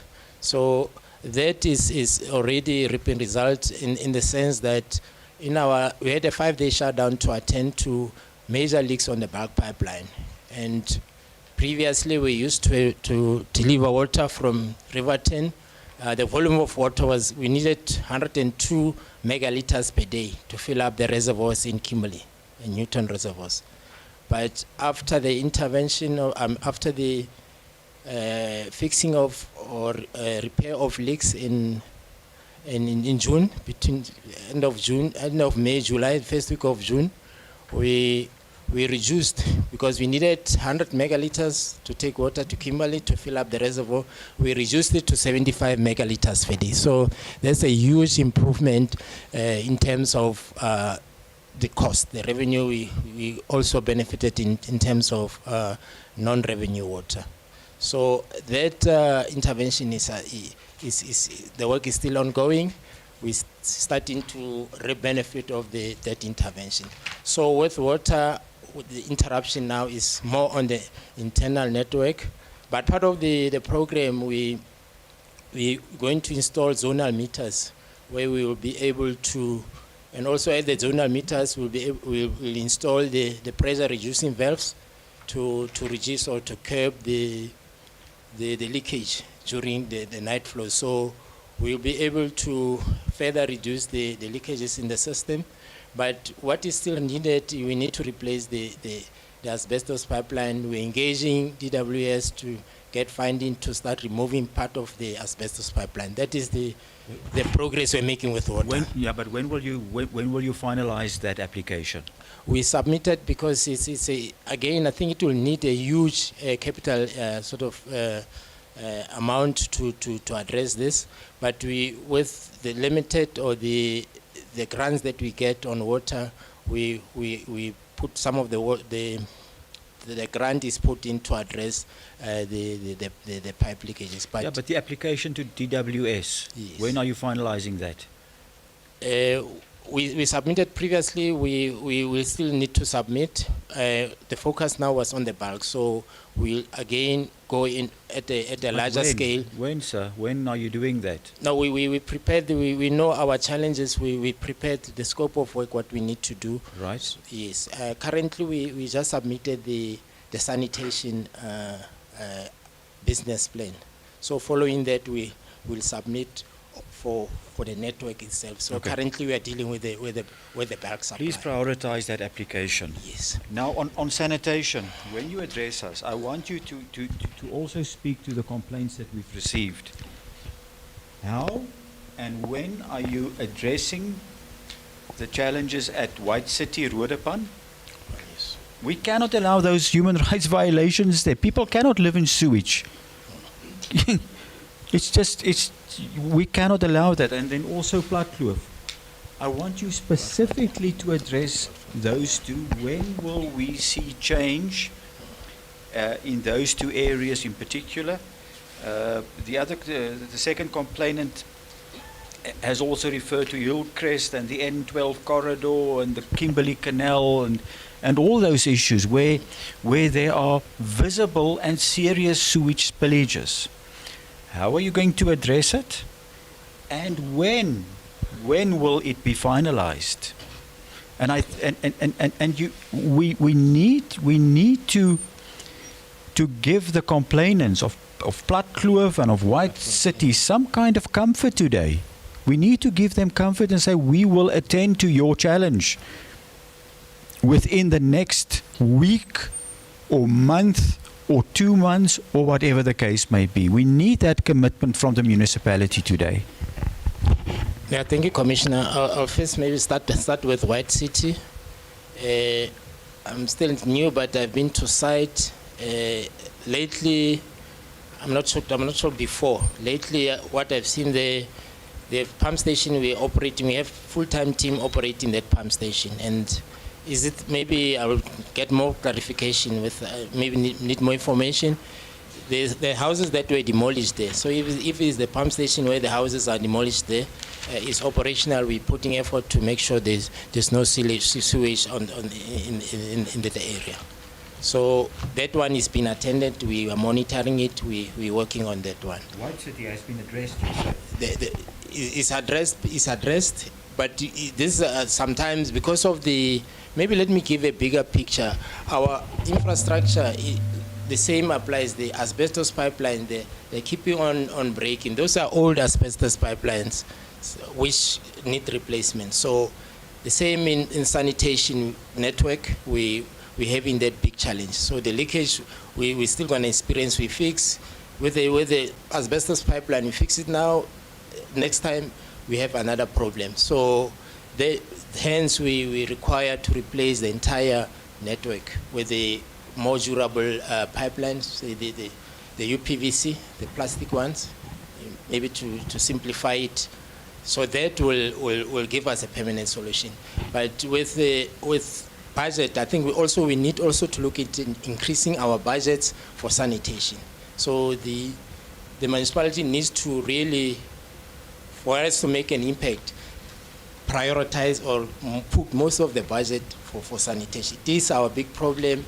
Our budget, I mean, the sanitation budget is very limited. So you are saying White City is addressed, but is not addressed. That is your response? We'll have around the area. We'll have sewer blockages, because some of the pipes they collapse because they are so old, they collapse, and then we'll have those challenges. So the challenges will be continuous, but the treatment, I mean, the pump station is addressed. But I'm talking about the surrounding areas where we will have a blockage due to a collapsed pipe. Then it's a continuous process. We'll be on ongoing basis. We'll be addressing that. Okay, and you have a plan. You have a plan to address this. How regularly do you visit those areas to attend to these challenges? The infrastructure was left for too long without address. I mean, from the municipality side, we have a backlog. We are currently dealing with the backlog. So the impact will be shown as small, but there's work, there's plan, there's work, but addressing a backlog, it takes time. It's not happening, it won't happen overnight. But we're putting effort into this. But you're saying you're putting effort into it, but from the complaints that we've heard, not much is being done. Nothing is seen there. Nothing is visible. What is happening? We also the lack of staff. I think I needed to mention. We need to also fill the key positions in the municipality staff. And Platfontein, rather, sorry, apologies. Platfontein. I think my colleagues, because I don't have much of knowledge, I have to speak under correction. Maybe with the arrangement with Platfontein, maybe colleague from Blaney will assist me there. What was the plan for Platfontein people? But with if he doesn't know, don't waste our time. All right. Okay. Rather not waste our time if you don't know. No, okay. I don't Okay. need to ask Do you that now. know this planning? Do you know the response or not? Okay. No, that's fine. Rather not waste our time. Yeah. Okay. So now hence under oath, I'll speak to the best of my knowledge. Platfontein, please. So Platfontein, currently is toilets, but there is a future. I mean, we issue with the network there is not. We don't have a network there, so the plan is to get a network, but I'm not sure of the issues. That's why I say I will speak under correction. And why it took so long to... The plan is to get a network. Yes. The plan will probably be implemented within the next 5 years. Then the construction needs to start. So we're looking at a 10-year process. What are you doing in the interim? Those people are suffering. You're telling me about something that must happen in the future, a long-term project. There is a current, like the complainant mentioned, back toilets. That is the current intervention that is made. But with provision of the network, we'll have flush system. I think we need an improved system for the communities of Platfontein. Yes, it's true. But the testimony that we've received is that the people are physically living in sewage. That is the reality. People of White City are physically living in sewage. And you are saying to us, there's a plan. And the plan will be implemented sometime. And once the plan is implemented and money is provided by whichever department, DWS probably, we will then start to implement the project, which will also take a few years. What is happening in the meantime? How can we secure redress for the people of Platfontein, White City? And I'm not even referring to the others that were also mentioned by the complainant. Yeah, with White City, the pump station, there's issues with but I don't have the details, issues with the pump station. I think the complainant mentioned there was money spent and so on. That issue is still at court. So that Okay, is no, the thank you. little information Thank I you, have. thank you. Yeah, so I will, I'm going to allow the other panelists to put their questions. Thank you, Chairperson of the panel. I think we have painted quite a bleak picture here today with everyone in attendance. Everyone's quite aware of the challenges faced by Salt Lake Municipality. I want to refer you to your Green Drop Progress Report from 2022. It indicates that Salt Lake Municipality is at a 90% critical risk rating, and your green drop score is at 36%. Can you elaborate on that for us, please? maybe just to, on behalf of the team, I was still not finished with the sewer, but yes. Please respond to the question. Yeah, the question is linked to the sewer. The improvement of green drop will be addressed once we solve our issues with our treatment works. When are those issues going to be solved? The Homevale treatment works, we started with portion of Homevale treatment works is operating now, and the other portion is not operating. That is what is causing the sewer problems. Earlier on it was mentioned, Comfort Dam and so on.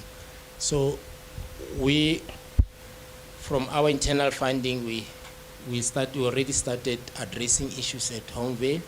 But Homevale, that is our biggest wastewater treatment works in Kimberley. It's 48 megaliters per day. So a portion of it is operating, but now we need to refurbish, because previously that was due to vandalism and theft. That's why the other portion of the treatment works, or the other module, is not operating. So that will. The question was when will it be resolved? We started. We are sitting here and we've received a message to say that the Newton Reservoir, there's a pipe leak there as well, like currently. That's come in not even 30 minutes ago. So there's an expected water interruptions again today. Because of I mentioned earlier, the asbestos pipeline, they keep on, we need to replace our asbestos. So what is the plan to replace those asbestos pipes, sir? Yes. We have a plan, but the limitation now is the funding part, which with the limited O&M budget, we are addressing to some of those issues, but we need a massive financial muscle to address this problem. But how's that going to be possible if the municipality was downgraded in November last year? Those are the challenges. We need also to look at other. But what are some of the solutions? The solutions that we're also looking at, maybe going to partnership in terms of funding, because lack of funding is the biggest issue in terms of fixing or repairing what is currently challenges, or what is really currently causing the challenges in our network system. And then coming to the green drop, I'm coming back to the questions, Commissioner or Provincial Manager. The green drop, those are the factors that influence our green drop scoring, because they look at your plants, the operations, and so on. So our safety plans and the issues around, because in this case, that's why we submitted another to a BFI application at the tune of 2.8 million. We resubmitted last week on the 2nd of October. That business plan, or the 2.8 billion, is a marked at addressing all these issues, because once you can solve your, get solution for your bulk, in this case, our bulk infrastructure exceeded its design life. So we need to upgrade for our new developments.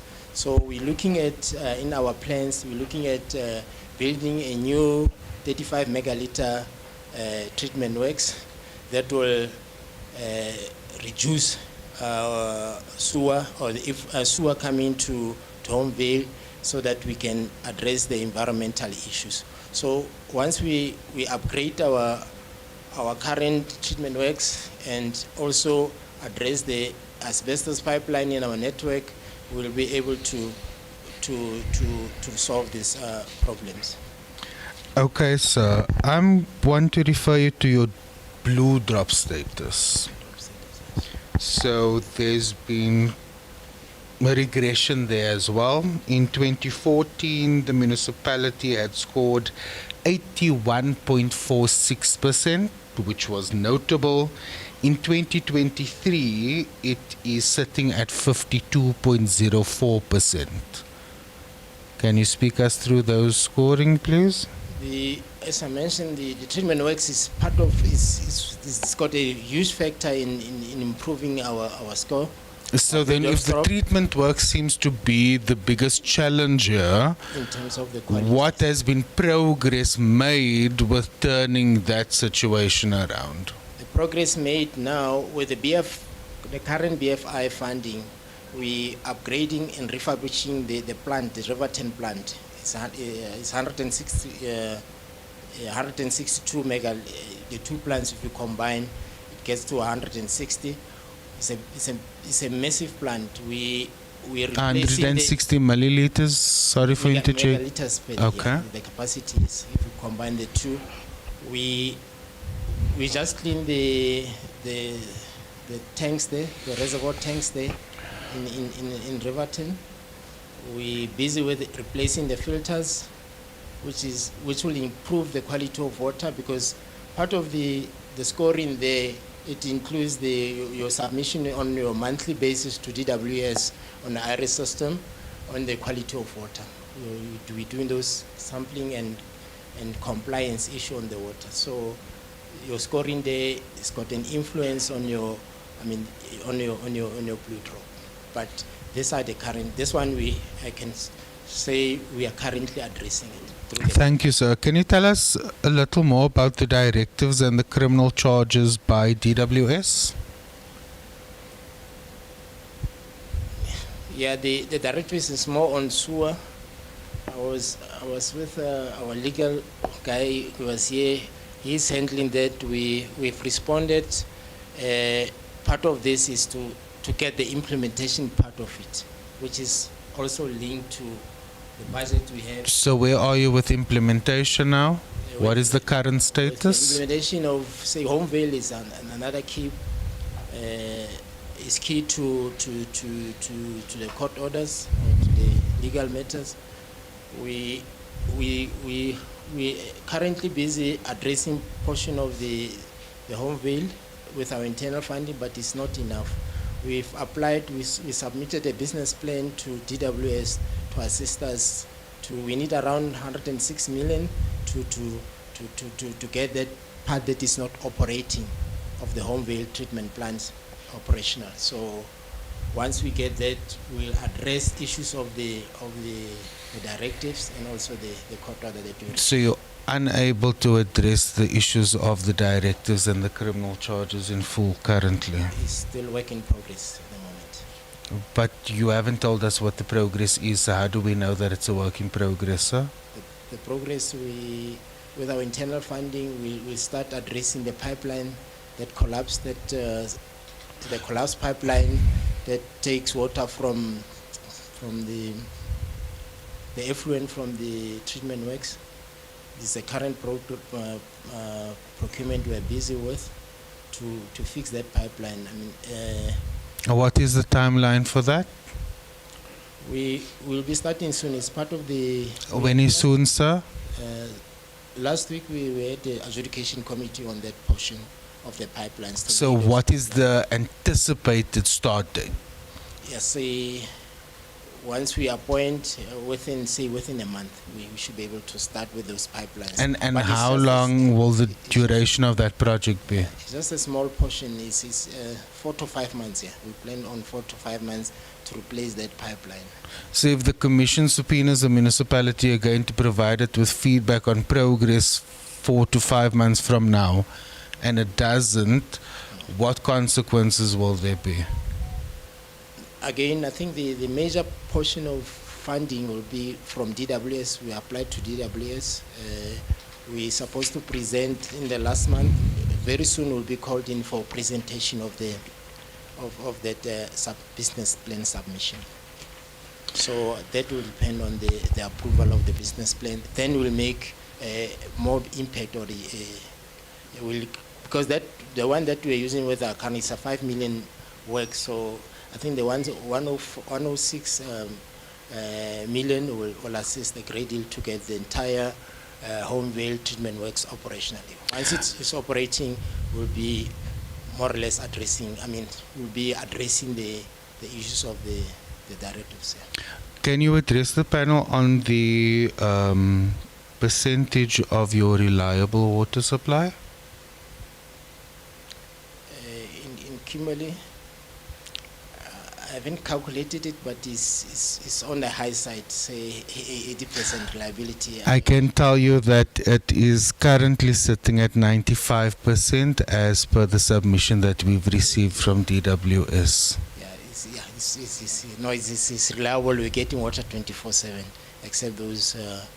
Which means that leaks. 95% of the population in the municipality does not have access to reliable water supply. No, 95% is. I didn't get that. 95% is the reliability. It's the total households not having reliable services. Or total houses. Oh no, sorry. I think I confused the question. I'm sorry about that. Yeah. The 5% out of the 95. Which means that only 5% Is getting have reliable access water. to reliable services. Would you not say that that amounts to a human rights violation? I think resident of, maybe I speak under correction, we're getting water on regular basis here. So that figure. It's not about the water, sir. It's about the quality of that water. It's about the reliability of that water. The consequences of which is, if a child at the school during break time in the hot summer months in this province opens the tap to drink water, there's a high likelihood that that child is going to get sick. Slightly differ with that one. In fact, So tell me why you differ with it. no, with the current BFI benefit or progress we're making, our quality of water is improved. We can drink our water from the tap. And yeah, but that one I think it's debatable. Yeah. But I don't know what the perception of the community is. So let's debate it. Because I'm presenting to you things that we've received from DWS and the Auditor General. We can drink the water from the tap. What it means, we can't drink water from the tap. Is that the understanding? Maybe I misunderstood the question. Yeah, I think I'll give for someone neutral. I think the issue is 90% of our residents are not receiving water. That was the question, 95%. And only 5% is receiving water, which is information from DWS and the AG. But I think, Commissioner, yes, there is work that is being done on the bulk side from the 2.5 billion that we have received from National Treasury, because in the progress now, the Richie water treatment plant upgrade is in progress. A contractor has been appointed and has established the site last month, which is September 2025. And also the issue of the bulk meters and the pressure management and the leak detection repairs are still at the SAM processes, because the most important issue is we don't have a system to detect our challenges in terms of the water leakages. So we are trying to get all our sources right so that we are able to detect what is the actual challenge that we are facing. Yes, the Executive Director of Infrastructure is correct to say that our network and our network infrastructure is old. It's a legacy issues. We are having old asbestos pipes, which we need to deal with. In other areas, we might not see the improvement, but there are some improvement in other areas where the 2.5 billion that has been awarded to the municipality, which is cut across into, I think, 7 years. There are projects that have been put as phase 1 projects. So there would be some other phases that the municipality will be embarking on, which will also embark on other areas that we have not handling currently. So I just wanted to add on those processes. But the Richie one, a contractor has been established, is on site, appointed last month. We are also in the process of the SEM processes in relation to the other matters that I've just highlighted. Thank you, Chair. Can you tell me how much the municipality is spending on water tankering? I'll hand over to the ET if he has the question. Yeah, the only area, Richie, maybe say Richie, we're having a challenge with supply of water. Reliability in Richie is a challenge. I think we responded there. The informal settlement and some areas where they have pressure issues. The question was, how much are you spending on? I will accept that. Yes. Now we're spending around 100,000, just over 100,000. It's one tanker supplying the area of Richie. Yeah, a month. Yeah, the Richie area. Yeah, it's our source tanker, yes. Sorry. No, it's okay, Chair. Where do from where does the contractor source the water that is provided to the communities? Yeah, currently the contractor just started with the refurbishment and the upgrading of the Richie treatment works. It's a challenge. He's getting water from the treatment works, so and then you pay him 100,000 rand for that a month. I'll check. I'm not sure of the. Yeah, no. The figure is right. Yeah, the CFO, can I please ask you to confirm? Yeah, I'll check how it's breakdown. That's why it's. Unfortunately, Provincial Manager, I actually don't have the figures, but I can respond in writing to yourself. Yes, please. Can you provide us with those figures by the end of this week? No, 100% will do that. Thank you very much. Do you know, in terms of your budget, what percentage you have allocated to operations and maintenance?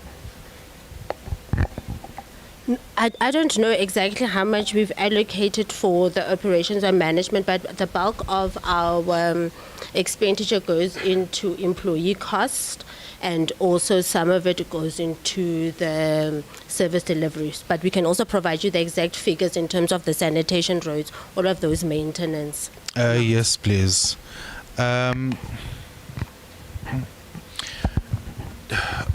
Any other additional grants that the municipality has been receiving? So the municipality receives the BFI, which is the RBIC one, which is the 2.5. Then we're also receiving the INAP grant, the EDMS one. Then we've got the FMG as well. So those are the grants that we're receiving in terms of all what we currently have. And in terms of our capital budget, we've got 627 million, which is for our capital projects, which also includes what Mr. Jewett has indicated in terms of the refurbishment of our pipeline as well. So those are the grants we currently, and then we only have 32 million of our own funds that we actually have used for co-funding for some of the projects. As you would note that in terms of our financial viability, we're not collecting as much as we should be, so we cannot actually put in more funds to ensure that we are able to actually do these capital projects. As soon as we sort out our financial viability and increase our debt collection, we'll be able to put in more funds in our capital projects, then we can able to assist the residents of Soplaki municipality. You mentioned earlier that you were buying electricity from Eskom. At what rate are you buying electricity, and at what rate are you reselling it to consumers? And I don't have the exact figures for the rate we are buying the electricity at. But remember, for the rate that we are selling to the consumer is different. So we've got for the bulk, and then we also have the residential. So I can also provide you that in writing to exactly say how much we're buying exactly from Eskom and how much we are reselling the different tariffs that we have for the different consumers. Thank you. One of my last questions, Chairperson. It is clear that the situation is dire. Has the municipality at this stage considered emergency procurement given the severity of the situation? Tied to that, what is your disaster risk management plan? What does it look like? Is there one in place? So in terms of our supply chain processes, what we do is we mainly use planning. So the teams have already provided all the business plans, and then we go through following all the committees route. So we try and avoid to do emergencies as well, because most of these things we should have planned, and so we should be able to put them on proper competitive bidding. So everything that we're currently doing is mainly through competitive bidding. Only a few things that we currently have deviated from. So currently so far we only have like 2 or 3 that we've deviated, but we avoid that by all means as well. So we've urged all the teams to ensure that they do the plans, and then all those plans go through our BAC, then eventually evaluation, and then currently at adjudication as well. As Magistrate has also indicated, some of the items we've already have adjudicated, so we still have to do the awarding, and then finally the contractor will start, and then they'll also be able to have some progress as well. Thank you. Acting MM, can you please tell us about your water losses? I'll hand over to the ED. The BFI program is also assisting in terms of this with respect to water losses. I mentioned earlier that we used to fill up the reservoir at 100 megaliters per day. Now we're at 75. So what it means, we had huge physical losses in our bulk pipeline. And also at the treatment works, we had leakages with the pumps there at the abstraction points. We've resolved that. We've fixed the pumps there, abstraction pumps, and also we also fixed major leaks on the pipeline, which, I mean, if you subtract, we're looking at 35 megaliter, more or less, that we were losing in our pipeline, in our bulk pipeline. So that is on the fiscal side of things. We're reducing the water losses. We've reduced the water losses significantly through this program. By what percentage? We're having a 10-year sort of non-revenue plan that we're working on. We've reduced the fiscal losses from 58 to just over 30 something is. Yeah, so that's the fiscal loss. That's not the non-revenue water, because the non-revenue water will also include the metering side of things, so, or the commercial side of things. So yeah, we're making strides in reducing the fiscal losses. Okay. Last question, Chair.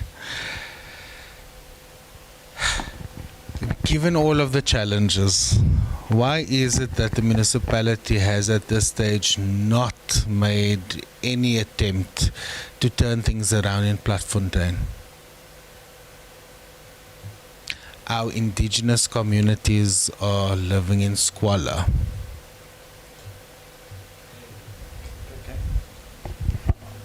I'm going to put it differently, that specific question. Firstly, and Commissioner Kwinana has been waiting a very long time to put her questions, and her questions will not be easy to respond to, I can assure you. So things are not going to get easier. But firstly, I also have a plan to travel to the moon. But because I don't have a rocket, my plan will only remain an ideal. We're listening to plans and maybes. You've used the word maybe so many times, technical manager. You reaching the moon, I cannot see that happening. Now, whilst Commissioner Quinana puts her questions to you, I want you, acting MM, and the technical manager, you know, to find a way, not losing concentration when she puts her questions to you. But I want you to address us when we conclude on what immediate action will the municipality take to address the challenges, the sewage spillages in Platfontein and White City, Roodepan. What will be done immediately? I want a commitment from you today, and I will hold you accountable. And Homeville, those three. It's White City, Roodepan, Platfontein, and Homeville. What will the municipality do immediately to bring some form of relief in those areas? And that will become a recommendation. And a recommendation, just like the Free State Service Delivery Inquiry that report and those recommendations, that became a resolution of Parliament. Don't underestimate this inquiry. Right? Think about it. Commissioner Quinana? Thank you so much, Chair. I've tried to do my own translation of what the gentleman from Bloemfontein was saying. But fortunately for me, I actually did monitor the area because one of my focal area concentrates on the Koi and the Sun, and I know they stay in that area. It looks like a forgotten area. It does not look like there's plans. I mean, the number of houses, you can actually count them. The houses was on the other side, you know, just next to where there's a radio station. Behind there, then there's the sewer spillages there. Have you attended that, or that is still the current situation? I would have been there last year sometime, but I haven't been there recently. Is that still the situation?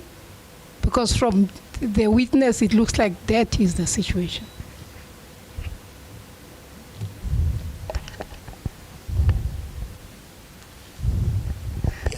Maybe, yeah, on the Platfontein sewer, I think it's part of the Hocha pump station. It was mentioned earlier. We are working on Hocha pump station to get it fully operational. That will... sorry to interject. I just feel that your answers, they don't seem to address what we are asking most of the time. And I want you to be direct when you try to answer. Either you know or you don't know. Because I think at some point you said, I'm actually fairly new. I've just recently joined. The colleagues will help. So if you don't know and you haven't been there, rather just say that instead of trying to say other things. So as it stands now, the 8th of October, is that the situation? Yeah, it is a situation. We have sewer challenge in the area. Whilst I did the monitoring, I can tell you that children were actually coming out of school, and I asked myself, where do they play? So clearly what it said to me was that they have no place where they can play. Their lives are being put at risk, not just them, you know, all the members of that community, your older persons, your persons with disabilities, they're all put at risk. And I want to ask you this question, whilst you think about that. Do you stay in areas where you have got these similar challenges? Or maybe you come from Gauteng like me. Do you stay in Northern Cape? All of you. And you are prepared to allow such a situation to prevail for communities your communities whilst you are working in the space. So, you want that to prevail. Dear Commissioner, yes, we do understand the challenges, and we really, all of us are staying in the area, and I think why should you not be criminally charged and in fact be removed from office?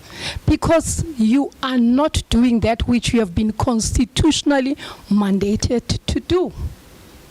Why should you continue to occupy those spaces?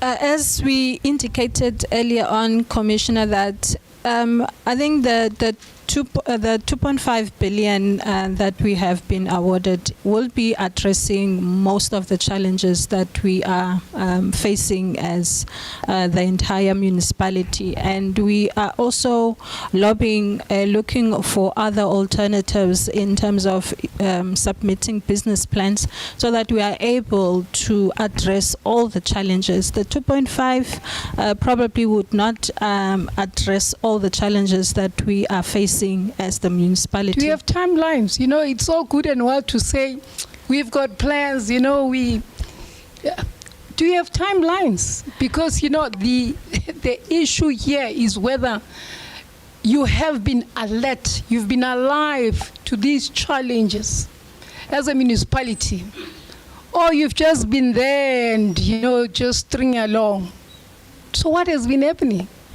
I think, Commissioner, we would be submitting, if we are permitted to do so, to say that from the allocations that we have received, what are the projects that will be implemented with the exact time frames, so that we give account, because we do have action plans, and what projects will be addressed in terms of the allocations that we have received. So I think we can submit that with due permission. Please do submit, but let's deal with this one first.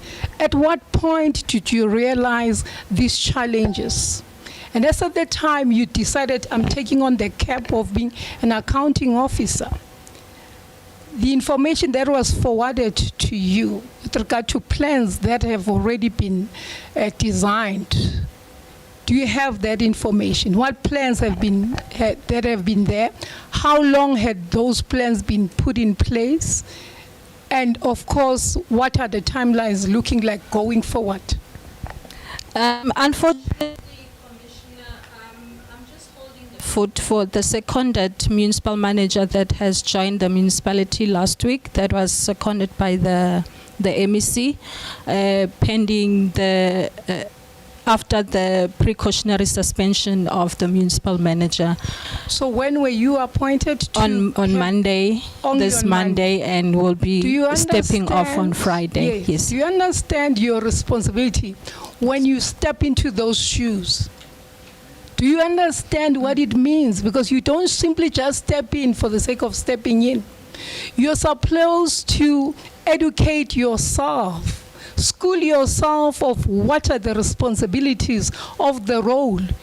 When you even have to take on a seat like you have now, not only do you do that, but you also make sure that when you come to present, you're not going to say, which Commissioner Boshoff had actually warned you not to do, and she has just done it, Commissioner, whilst you are away, to say that, in fact, you know, I was appointed and so forth, and which therefore now says that, in fact, you know what, there's a vacuum there, I don't know what's going on.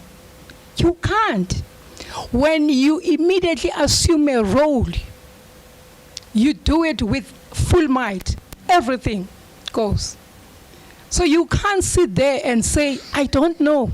When you ought to have, this morning at least, schooled yourself about the plans that are there, how long they've been in place, and when are they supposed to be finalized. All of them. But now to come before this commission and say, you know, if given a time, it's as though the commission is not being taken seriously, but not just the commission. Even worse, it is the South African citizens that are complaining about just service delivery.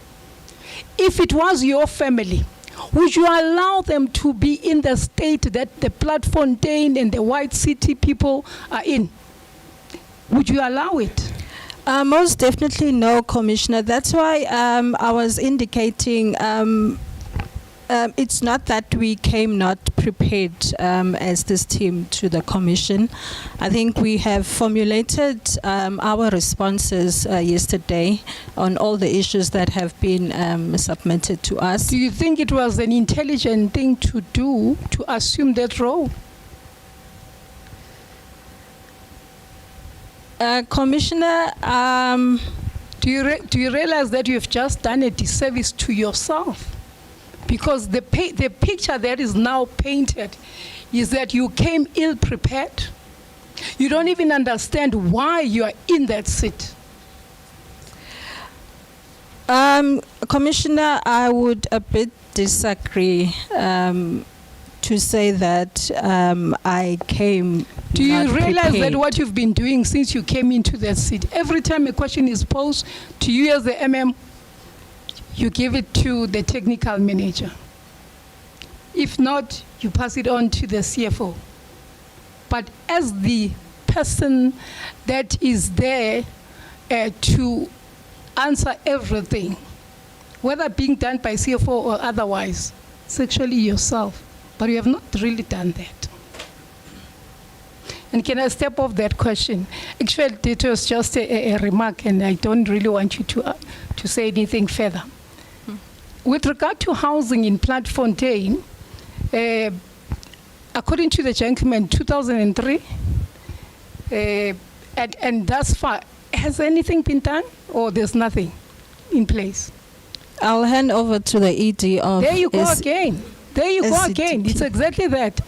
So you yourself, you are there with absolutely nothing.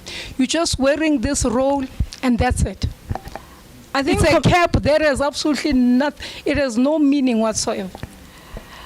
Commissioner, I think our preparations were based on the correspondence that I received that was taken. But do you also understand that you should be sitting in that seat even without them, and you should be able to answer all the work, because at the end of the day, you must know what the CFO is doing. You must also know what the technical manager is doing. Human resource as well. Okay, defeat. Thank you, Commissioners. With regards to housing, I know it's our acting housing manager, but I think let me just put a context with regards to town planning element. Currently, we busy with a plan where we're formalizing an area before any top structures could be built. The area is called France Farm, which is gonna yield approximately about 4,000 or so new haven. It's not only for Platfontein in particular, but it's for almost every settlement within the city that requires accommodation. So it's not far from Platfontein in terms of physical proximity. So that's what we're busy with now. We're busy with also environmental affairs for submission of EIAs and everything. So I wanted to put that in context. However, the actual provision of human settlements and related stuff, I will give Mr. Maisela. Thank you, Commissioners. Commissioners, it's worth mentioning that the role to build top structures, it does not rest with supply key. It does rest with Coxstar. Despite the fact that we are an accredited level 2 municipality, which is mandated to build houses, but that function has been taken away. So whenever there are top structures, we are very much dependent on Coxstar.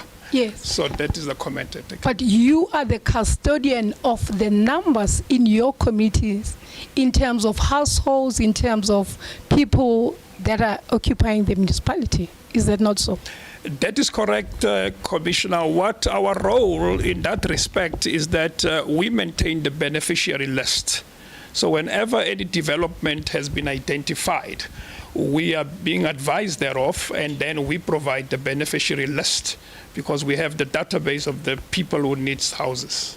whilst you would not really build the very houses, but you still make sure that these beneficiaries are then given the houses themselves. Yes, in conjunction with Coxstar Commissioner. Yes. So by no means should you then want to defer it and say, by the way, it falls with them, because in any event, at the end of the day, you must still find out how far is the process so that you can be able to communicate with your communities. That is correct, Commissioner. I've done it this morning. Yes, I'm from a meeting with Coxstar, and I posed those questions. I got some answers, and then those are the things that I need to communicate to the community, to the community concerned. Yeah. So these, the communication that you've now referred to, please share it with us, because we'd want to see what is it that you are now talking to. Okay, I'm going to step off that item and I'm going to move over to issues around billing. Bloemfontein complainant says that with regard to billing, they are being billed, but actually no services are being provided. Who does it then go to?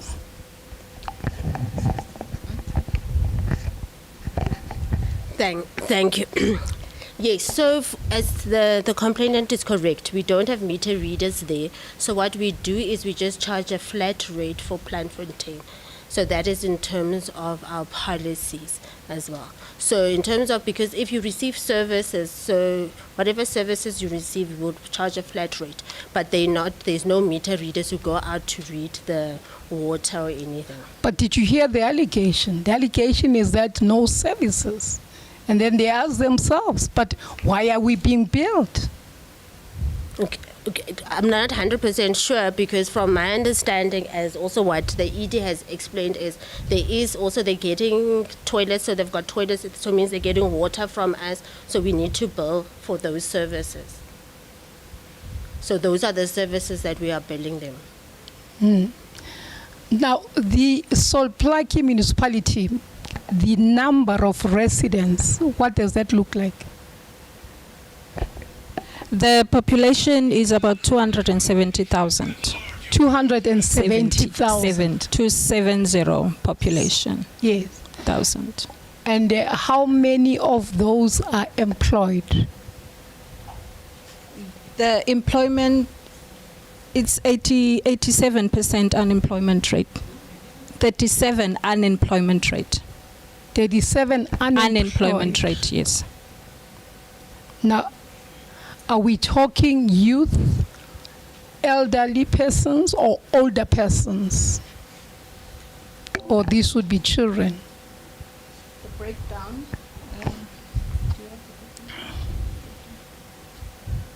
Is the active population, which is more or less 15 to, but let me just check the stats. But is an active population age group. What is that?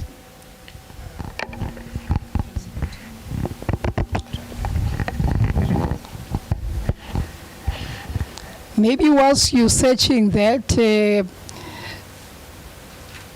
any programs that you have with regard to development of your communities?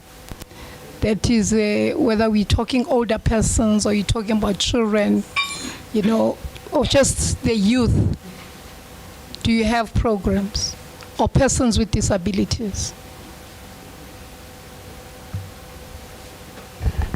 That's for you. Yes, madam. Thank you, Commissioner.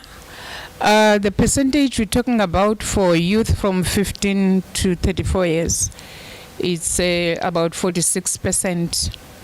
That is from the Stats 2025, which is not your census as well. All right. So how many of the youth is unemployed? I'm saying between 15 and 34 years, which is more of youth. We're talking about 46%. 46% of the youth is unemployed. Yes, ma'am. Any programs that you have designed to mitigate this challenge as a municipality? I can cite the SMME development for youth and targeted groups, so to say. We have training programs in the main that we're supporting youth on. We have incubation program that we have where youth get exposed to digitalization of the programming, the so-called programming, the ICT or the AI programming. There are such opportunities for youth. We provide space as well for youth. People who want to start small businesses. Yes, so have they been absorbed? As per the applications and availability of space, we do absorb them. So how many have been absorbed? In terms of you still at 46% of unemployment, or they have been absorbed? We're talking about the small businesses, Commissioner? The very youth that you have now alluded to, that is unemployed, but which has been capacitated with skills, as you have alluded, have they been employed? The issue of skills capacitation is linked to them running own businesses. Those who have registered businesses, not necessarily for absorption onto the institution probably, but just to empower them. But are they now economically viable?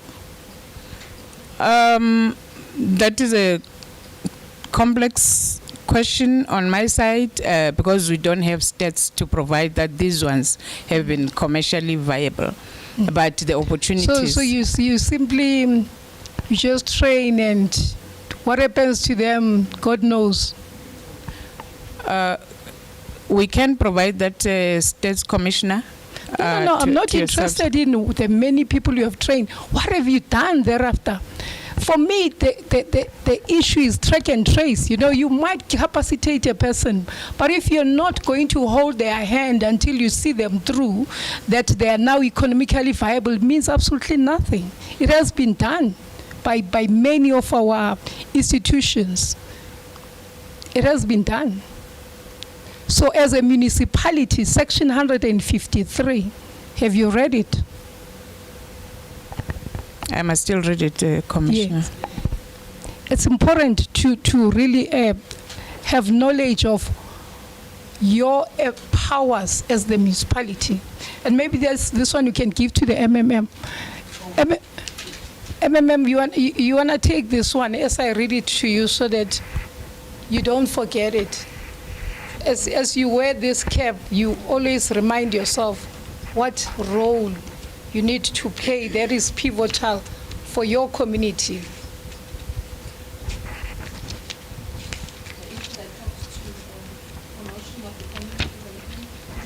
Oh yes, that's the one. I'm so happy, I'm impressed. Thank you for that. But what have you done with regard to that? Do you have a plan? Are you able to submit it? Do you have a plan? All right. Having a plan is not enough as far as I'm concerned.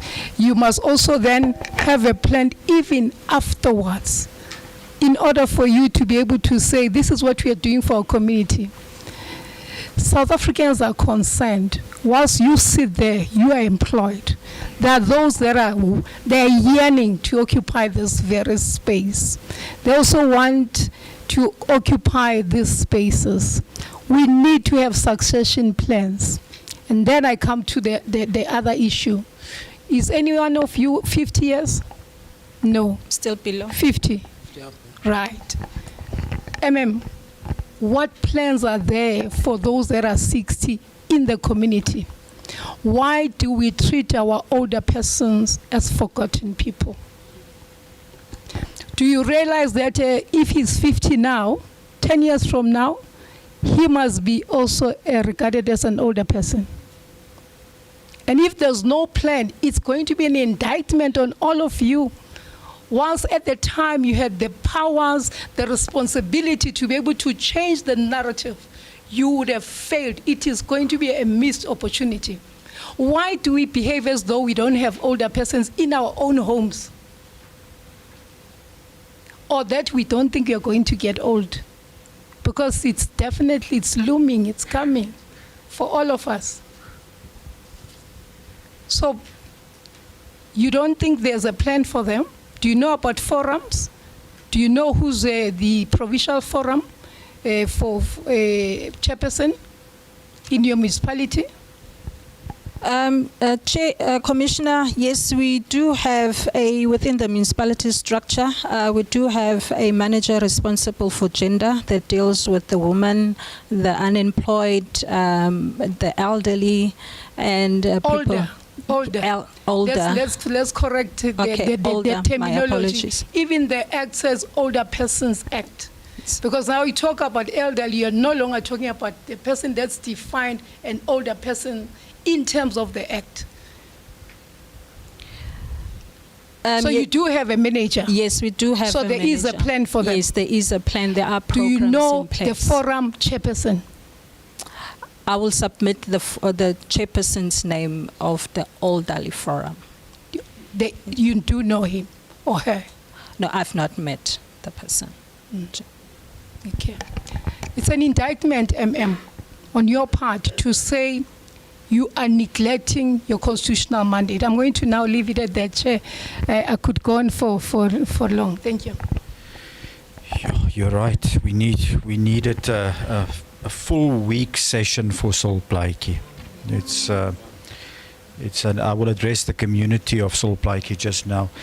I hope you and the technical manager have applied your minds, because I'm going to ask you now, what are you going to do immediately to address the areas that I've referred to, the challenges that are being experienced there?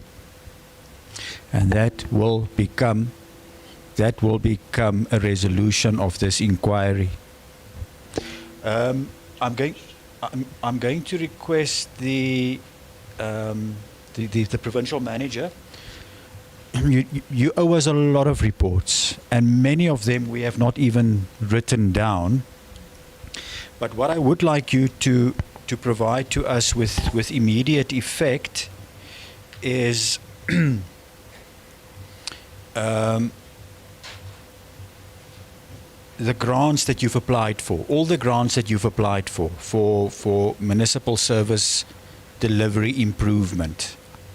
I need a list, or the panel and the commission needs a list on all the grants that you've applied for. When did you apply for it?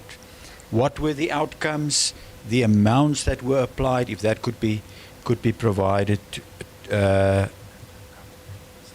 and the accompanying business plans. And that needs to be provided to us by Friday the 17th of October. Whilst you are still thinking about your immediate action that will be taken at those three places, have you ever, CFO, have you ever considered emergency procurement? Because the MFMA allows for emergency procurement. It allows for it. I also used to work in local government. I understand the provisions. I know, unlike yourselves who don't read the Constitution, I'm familiar with the provisions of the MFMA. Have you considered emergency procurement for the sewage spillages? And surely this can be declared as a local disaster.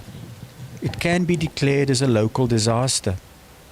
Have you ever considered emergency procurement? So when you address us on what you're going to do to address the complaints raised by the complainants, I also want you to address us on emergency procurement.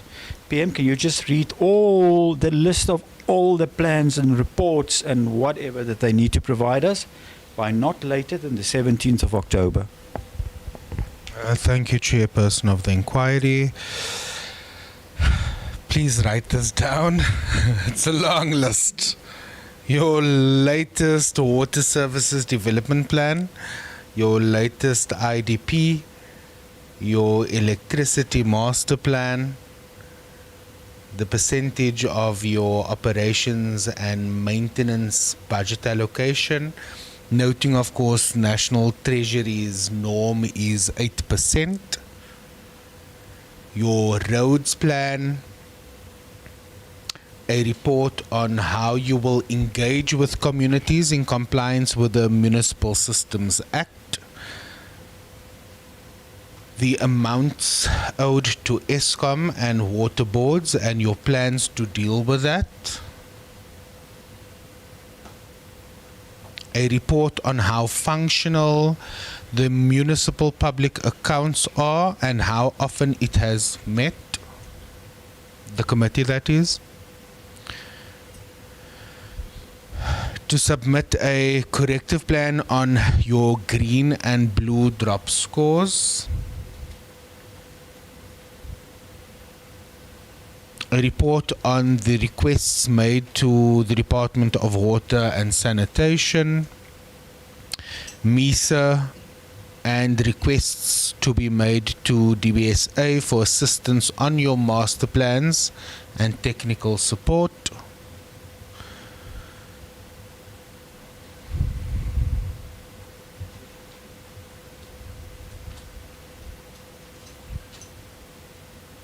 comprehensive plans with time frames to deal with sewage spillages in the various parts of the municipality,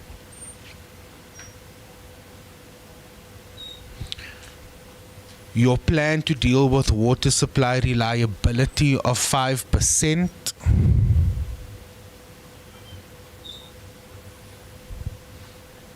information on how many wastewater treatment plants are in existence and how many are functional,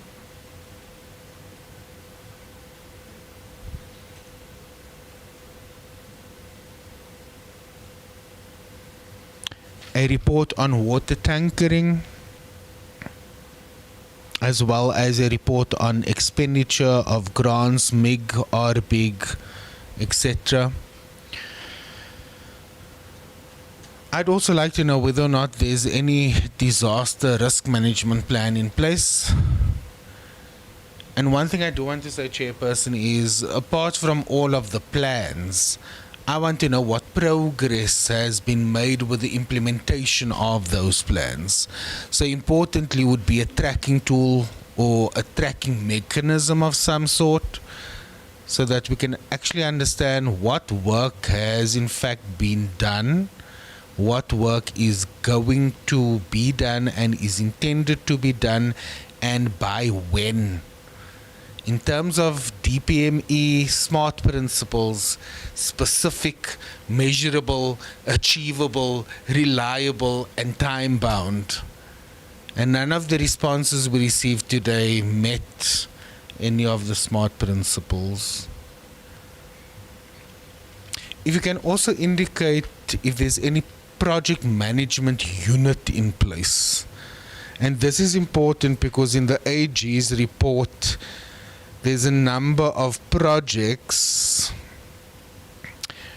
where the causes of the incomplete projects are as a direct result of inadequate project management and monitoring. For instance, Carter's Ridge new sewer outfall main project, the upgrading and augmentation of Lechaeng and Eagle Street pump stations, as well as electrification of Larato Park.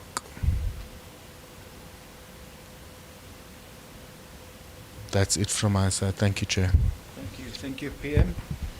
All right, time for you to address us, Acting MM and Technical Manager. The complainants are waiting. They want to know what will be done in those areas on an immediate and emergency basis.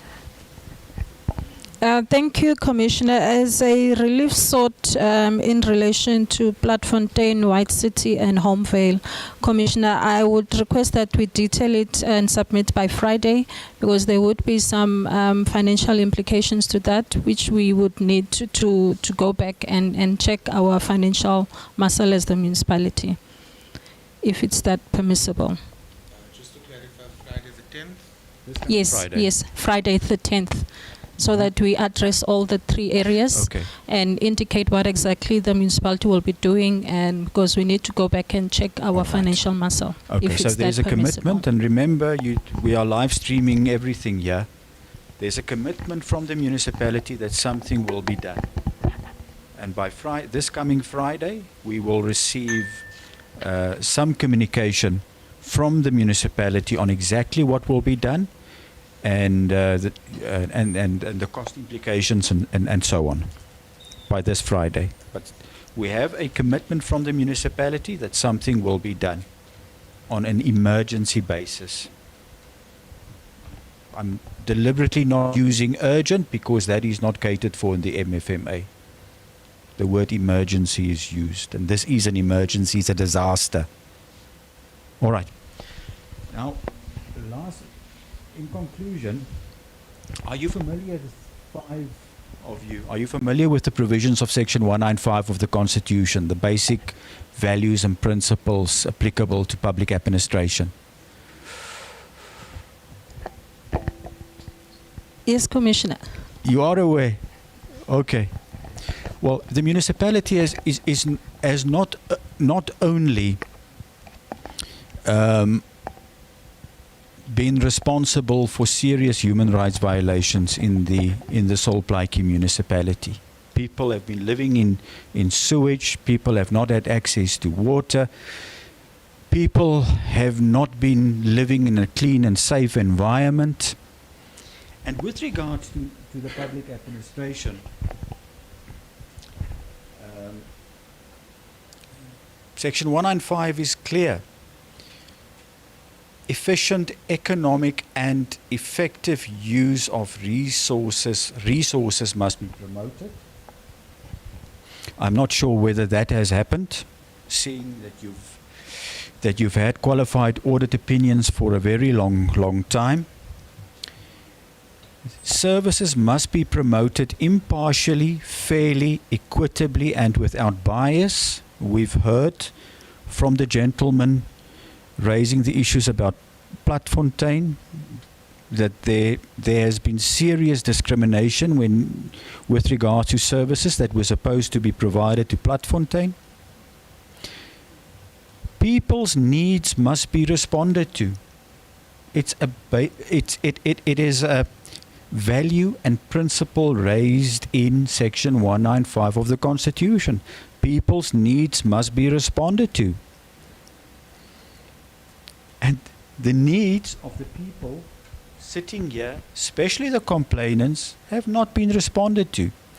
You have been wise enough as the municipal administration to even ignore communication from the Human Rights Commission. You felt it's not important. We don't care about the community. Why should we care about the Human Rights Commission?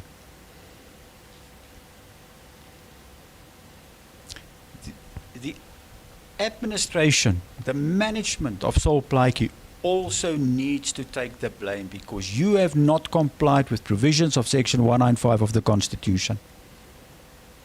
I've also raised my concern about the Municipal Council. And in previous hearings that we've had, I've even recommended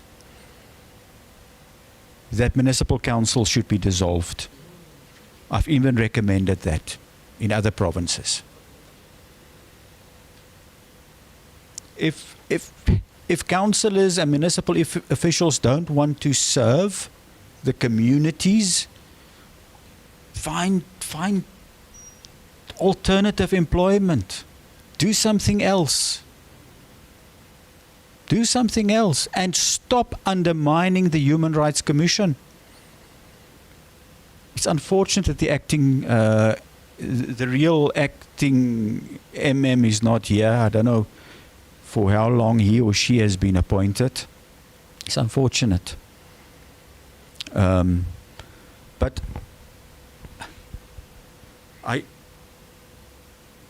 I just want to address the community of Solplaatje as well. Just to say, today was an absolute embarrassment. This session was an embarrassment for the Sol Plaatje local municipality. It is clear that its administration does not know what to do. It's clear. It is clear that the political will to provide services to the people of Sol Plaatje is not there. It's not there. We simply cannot continue like this. We simply cannot continue like this. Commissioner Kwinana is correct. You came here unprepared.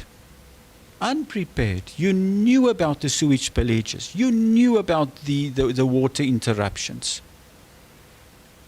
But you came to the commission and to the inquiry and you felt, we will spin a little bit. And we will mislead them a little bit. And at the end of the day, that will be the end of it. I have a surprise for you. Please convey my surprise to the mayor, the executive mayor, your councillors, your acting municipal manager. This report is not going to gather dust. It's not going to gather dust. It will be presented in the legislature. I will have a meeting with the MEC. We will table it in Parliament. And I will be visible and vocal in the media.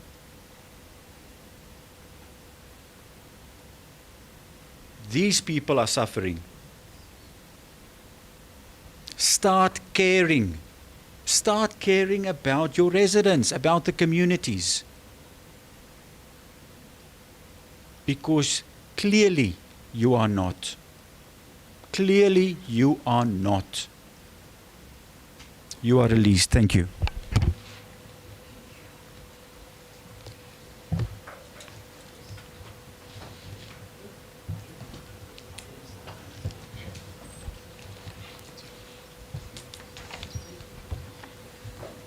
We are adjourning for lunch.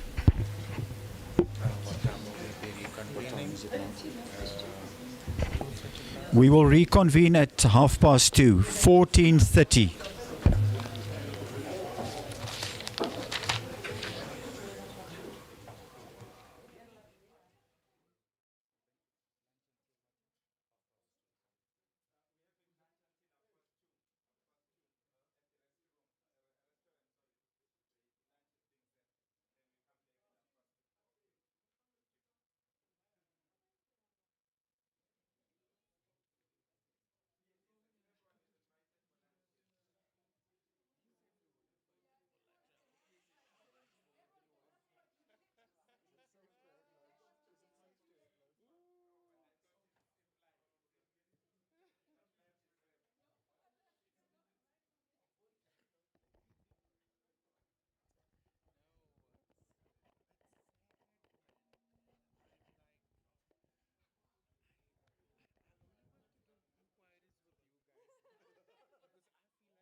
In session, I'm going to request Commissioner Quinana to handle the formalities. Thank you, Chair. May I please have you stand? May I have your full names for the record? My name is Nongeba Miriam Mkondwana. Your age? I'm 43 years old. Is it the oath or the affirmation? The oath. Do you have any objection taking the prescribed oath? No. Do you regard the prescribed oath to be binding on your conscience? Yes, ma'am. Do you swear that the evidence you're about to give will be the truth, the whole truth, nothing but the truth? Yes, if that is so, please raise your right hand and say, "So help me God." So help me God. Thank you so much. Take your seat, Sonny. Thank you, Commissioner.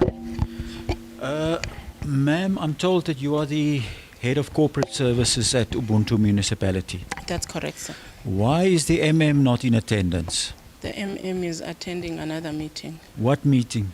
the AG's meeting. AG's meeting. Yes. And why has she prioritized the AG's meeting and decided to ignore this inquiry? Is it a he or she? Is it It's a she. She. Unfortunately, I won't be able to answer that question. not be able to answer it? All right. Okay. Now we see the conduct of. We regard the conduct of the MM in a serious light. Notice was served on the municipal manager to appear before this commission. The municipal manager has decided not to attend. We've received no apology, no written apology from the municipal manager. All right, so we are going to release you, ma'am, but we want the municipal manager to appear before this inquiry tomorrow morning. We will start with Ubuntu first thing tomorrow morning. So please communicate to the municipal manager that we will be expecting from her to attend this inquiry. If she, in her wisdom, decides not to attend and there's another verbal apology, we will subpoena her to appear before the inquiry in Uppington later this month. So please, I will also request Mr. Weingart, our evidence leader, to contact the municipal manager telephonically to convey the decision of the panel. And then if you can also give her a call, because we know, ma'am, that you wouldn't be able to respond to questions relating to infrastructure and service delivery, being the head of corporate services. So we will not be doing justice to this process. But you are welcome to attend with her tomorrow if time permits. But the MM must be in attendance physically tomorrow morning. Is that understood? Understood, sir. But what time must she be here? We will start at 9 o'clock sharp. Okay, thank you, sir. Thank you. You are released. Thank you.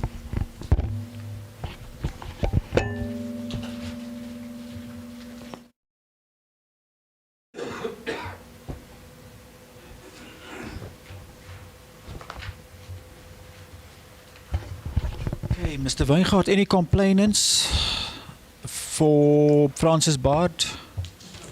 Do you want to lead evidence against Francis? We know district municipalities don't really do anything. No evidence at this stage. It's basically whether they are aware of the complaints that we have and the nature of those complaints, and whether they, through the intergovernmental process, have municipalities report on basic services. Okay. Yeah. Thank you. Gentlemen, please take your seats.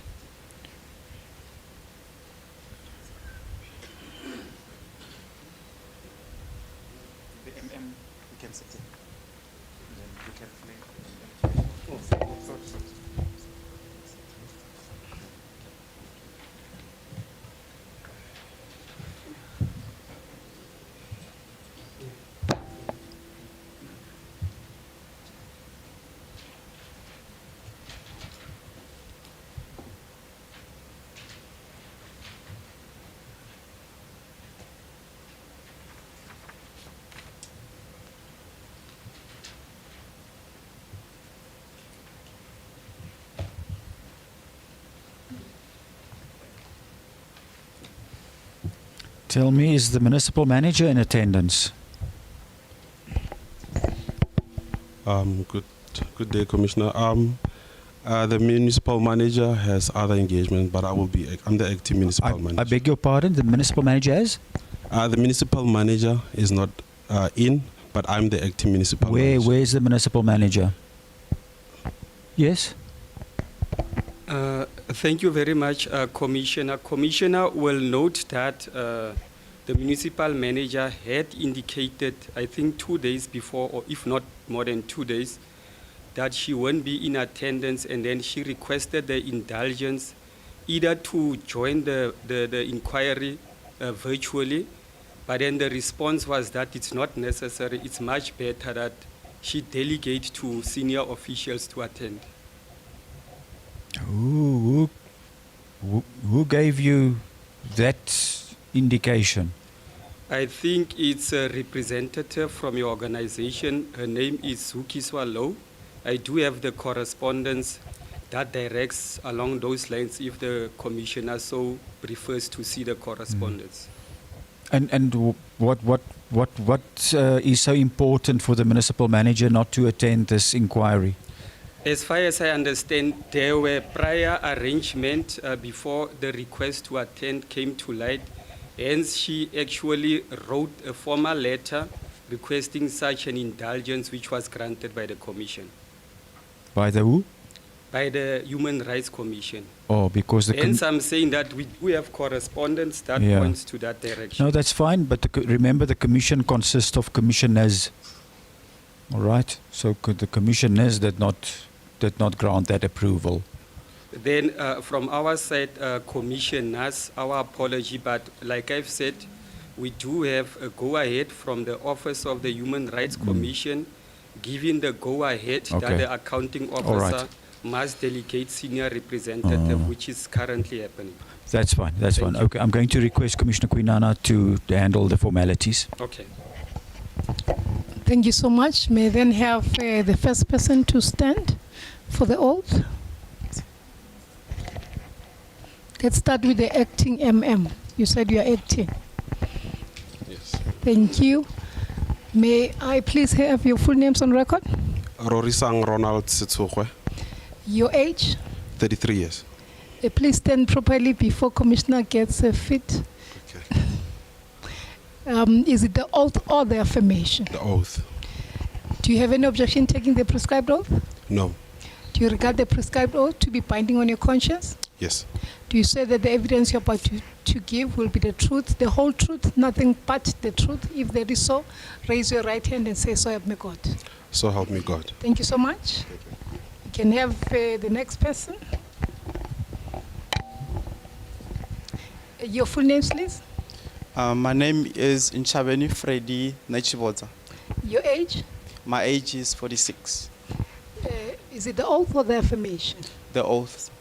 Do you have any objection taking the prescribed oath? No, ma'am. Do you regard the prescribed oath to be binding on your conscience? Yes.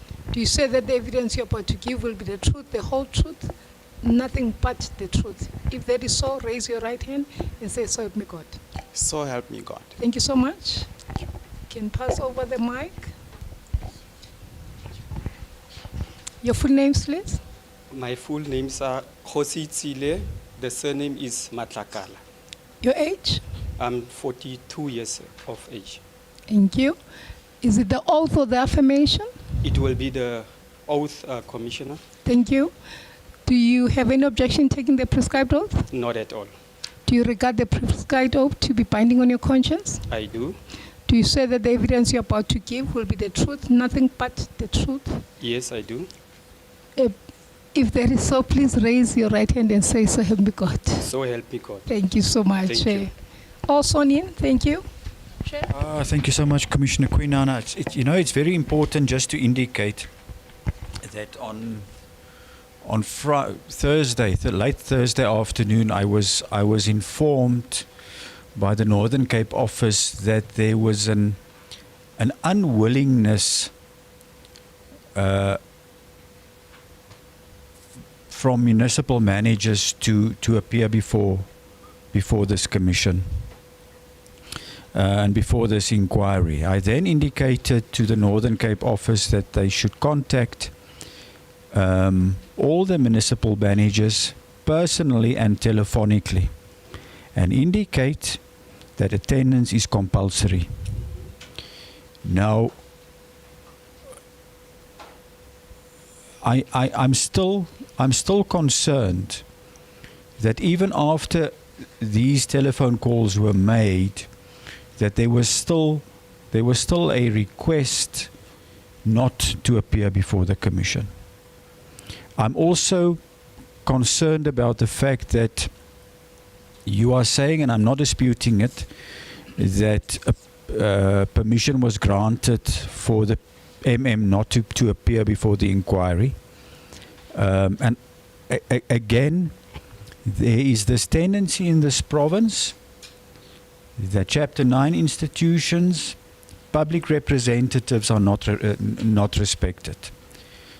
The appropriate thing would have been for the to find out who was the chairperson of the inquiry and address the letter of apology to the chairperson of the inquiry. That's the right thing to do.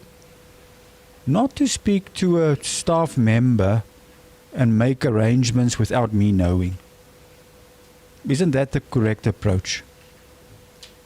Isn't that the correct approach? I don't want you to answer on behalf of the but convey my disappointment to the municipal manager. Convey my disappointment. And one now understands why the level of service delivery in this province, in your district, is at the lowest low it can be. It's at the lowest low it can be. And and I must raise this because I'm a very honest and direct person. During the session, I think it was the Solplaatjie session, I rushed to the bathroom quickly, and the three of you were sitting there watching the live stream on your laptops. And the three of you were laughing, enjoying it, enjoying the session of Solplaatjie. And I thought to myself, this is not a laughing matter. For a municipality, a district municipality that is supposed to provide support, one, the feels it's not important to appear before the inquiry. Two, her delegation is enjoying every minute out there. You did laugh, didn't you? But we were laughing about something. It's fine. It's fine. It is fine. It's not a problem. I'm registering my concern. I'm registering my concern. All right. Tell me quickly, what are your job designations at your municipality? Let's start with you. Okay. You can please be seated. Problem. I'm appointed as the manager responsible for legal services. Legal services, yes. Thank you, Commissioner. I am the acting technical director at the district. Thank you. Thank you, Commissioner. I'm the acting director for planning and development. Okay. Just give us an indication. What is the view of the district municipality with regards to the level of service delivery in your district? Are you comfortable with the level of service delivery in your district? Or do you think there's a need for improvement? What are the causes for the inadequate services that are being provided to communities? Just address us on how you see service delivery in your municipalities. You have watched the proceedings. You have observed the concerns that have been raised by ourselves, but also listened to the complaints of residents. What are your views with regards to service delivery and how it affects the lives of the people of Francisbaard district? Thank you, Commissioner. From the side of the district, our view, we are really concerned. It's really concerning what our local municipalities are going through. And we are very much aware of the challenges that were also presented by our local municipalities this morning, as well as the complaints that the local municipalities have received. Those are regular things that we are aware of as far as service delivery is concerned. And I must just indicate a few causes that are causing to that, which I believe the local municipalities also did highlight on them. Issues of infrastructure. We have, across the district, we have issues of aged infrastructure. They did mention the issue of the oldest, especially in your water services, and it affects the provision of water when that is happening. And then we also have issues of the old roads that have reached their lifespan. I know the issue of roads is also a challenge in our district. Most of our municipalities are struggling to maintain their roads. And then we also have the issue of the infrastructure capacity, where the demand now, it's actually exceeding the capacity, the current capacity in our infrastructure, especially in our wastewater treatment works and our water treatment works as well. The population has grown, so the population also playing a role and impacting on the infrastructure that is currently now in use. And then, Commissioner, the issue of vandalism is also another challenge that we are facing in the district, especially in our water treatment works, as well as our electrical substations, which affects, obviously, the provision of water. Once there's no electricity, then it's difficult for the running and providing water. And then we also have, across the district, which has also been mentioned, the issue of the financial capacity. We can overcome these challenges, but however, the funding would find that for a water treatment works to be fully capacitated and to be able to can cater for a large community, it needs a large amount of money. But the funding sector department can only fund the municipality only a certain amount of money for the financial year. Then you would have your local municipalities having to implement projects in multi-years because the funding then is provided in multi-years. And then also the issue of our limited resources. Most of our local municipalities, well, Solblaki does try. They have the equipment, the yellow fleet. They do have compactors for their waste collection. They do also have the trucks.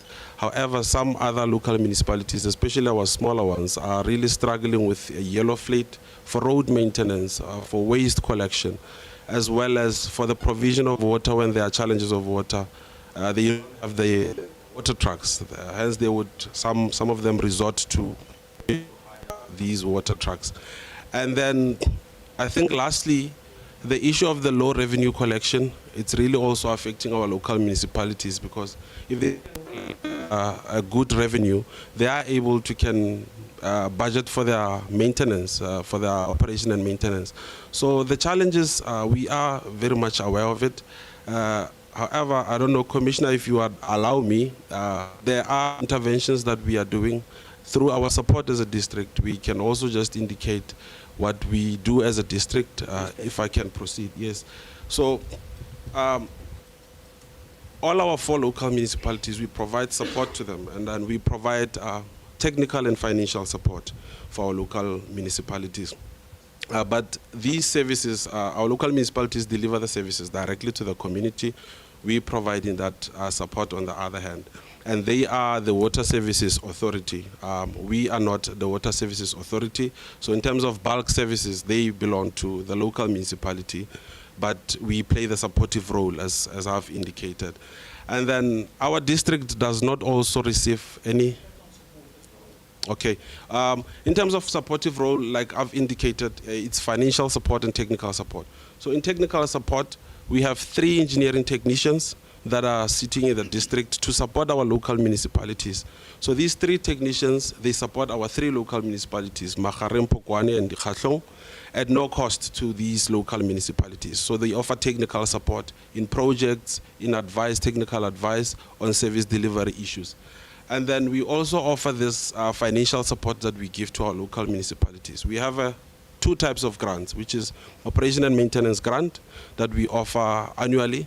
And then we also have the capital grant to assist them in their capital projects for core funding or to implement new projects. However, these grants that we offer, I must mention, Commissioner, that they also depend on the availability of the budget at the district. So every year, the local municipalities will submit their requests on their need that they need in terms of infrastructure. And then during our budget processes, we would obviously consider those requests, and then we have our strategic planning sessions that we conduct in December and then also in January before we finalize our budget processes. And then we would obviously invite our local municipalities through consultations can be able to prioritize their need. And then in most cases, it would be issues of operation and maintenance. That's where now we would focus our funding at. And then obviously, once that is done, then it's incorporated into our IDP, and then the funding then comes, depending on the available budget that we have, we would then allocate these funding to the local municipalities. Just address us on the funds, the amount of money that you provide to the municipalities. What are we looking at? Okay. How much in total do you allocate to municipalities for operations and maintenance, for example? Yes. Okay. If you can allow me, Commissioner, I would like to just maybe highlight also the funding that we've provided for the past 5 years, if it's fine. Okay, for this current financial year, we've allocated 10 million, where each local municipality will receive 2.5 million for operating. And then I can say that over the past 5 years, from 2021 until this current financial year now, we've actually allocated 65 million to our local municipalities to us. So it gives us per financial year, depending on the allocation. And then your total income, your grant, your annual grant that you receive, what is your total budget? Our total budget, just on the grants or including the equitable share? Because it's also the equitable. Everything, yes. Okay, we are now operating in this financial year at 186 million. 186? Yes. Okay. And then we do have some grants that we receive. The financial management grant, which is about 1 million. We have the rural road asset management system to assist our local municipalities with your road maintenance, the assessment of roads. We have the EPWP grant, but which focuses more also on the unemployment, alleviation of unemployment, and also just creating employment at our local municipalities. And then we recently received... Just tell me your salary budget per annum, more or less. How much do you pay for salaries? For salaries? Your administration expenditure. I think the operation cost, it was around, just for salaries or the total operation cost, it's around 183. Salaries only for now? Okay, in terms of salaries, I'm actually not sure in terms of the salary. And operations? Operations, it's 183. 183. And then the capital is 4. Capital budget is 4 for this financial year. 4 million. But didn't you say you? No, it's yes. Didn't you say that the support that the financial support that you provide to municipalities amount to 2.5 million per municipality? Yes. How the municipality does that, we are able to fund our local municipalities through the investment. So the interest from the investment, it was around 10 million that we have at the end of the financial year. So we're using that money to be able to assist our local municipality. Okay. So a budget of 186 million and only 4 million is used for service delivery. Is that correct? No.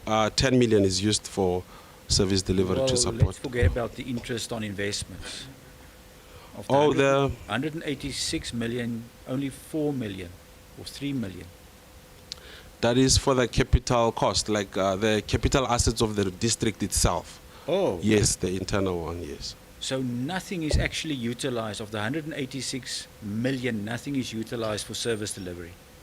It is utilized through, like I've explained, the allocations that we, yes, through the support, the allocations that we do. But also, I must just indicate, Commissioner, over and above the 10 million that we offer for O&M, there are other shared services that we offer to the local municipalities, which they do not pay for. Cool. So obviously, that is also covered by the municipal budget. At this point, obviously, I cannot just maybe come up with a figure of how much, But to assist with the capital expenditure to ensure service delivery of your 186 million that you receive through equitable share and grants and so on, nothing is utilized for the capital expenditure of local municipalities. Okay, maybe if I can also just explain, there is a capital grant, but also that is dependent on the availability of the fund. So for this year, we only allocated for operations and maintenance. No budget was allocated for capital expenditure for our local municipalities. But in the previous financial year, we did allocate for them. We allocated an amount of, it was an amount of 6 million that we allocated in the previous year for their capital. That is to assist them with co-funding on their capital projects. But for this financial year, it's only All your O&M. locals or just some of them? All of them. So how many locals in your district? It's 4. 4. So it's 6 million divided by 4. Oh, in the previous financial year, we gave only 3, the smaller ones that are struggling, which is the Khatlom, Makhareng, and Pokwani. We gave them 2 million each. Okay. Yes. Which amounted to 6 million. How many staff members do you have Under the infrastructure, in the municipality? is it around 90? Around 102. Whoa. Yes.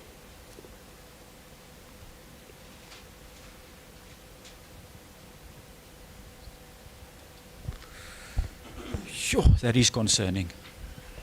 That is concerning. Local government is really, really, really suffering, really struggling. And the money is not going towards service delivery in this province. It is so, so clear. PM, would you like to put a few questions? Thank you, Chairperson of the Inquiry. Do you know what your water supply reliability index is? Your water supply reliability index. Do you know what your percentage is? We do not supply water to any of our communities, so that is handled by the local municipalities. Then do you know what your local municipality's percentage is? No. I can tell you it's 72% unreliable. So would you not say that that's part of the kind of support that the district municipality should be providing? I beg your pardon? Okay, let me reframe. You indicated that you provide financial and technical support. What does that support entail? What does it look like? Okay, the support that we have, if I could just describe it, it's for maintenance of municipal infrastructure, water and sanitation. If I can just also elaborate on each. When it comes to water and sanitation, when it comes to water, it would be to assist with repairs of pumps if they are broken. Also the provision of water purification chemicals that we assist them with. And then on sanitation, it's to also try to avoid the sewer spillages, where we would also assist with repairs of pumps, or when there's a blockage or the spillage, maybe a emergency replacement of a pipe that is broken. But also it extends to roads, We also assist with maintenance of roads and stormwater. Around Solplaki, if I could give an example, patching of potholes, resealing of roads, and then also electrical equipment, where we would also assist them where there were cable thefts. We assist with supporting when they have to replace their cables. Can you provide more examples? Because you would have been here and you heard the testimony of the respondents earlier today from Solplaiki particularly. So what support is the district municipality providing Solplaiki, noting that it had been downgraded last year and that there are challenges that are very serious, with pipes that are always leaking, plants that are inoperable. Tell us what support you've been providing for those challenges. Okay, in terms of their water challenges, due to the fact that they recently also received the grant, the BFI grant, they have been attending to the issues of water leakages as well as installation of meters. So for the previous financial year, we actually assisted them more on their roads as well as the sanitation, where we assisted them with maintenance of their roads around Kimberley, actually across Solplaki, yeah, but mostly in Kimberley.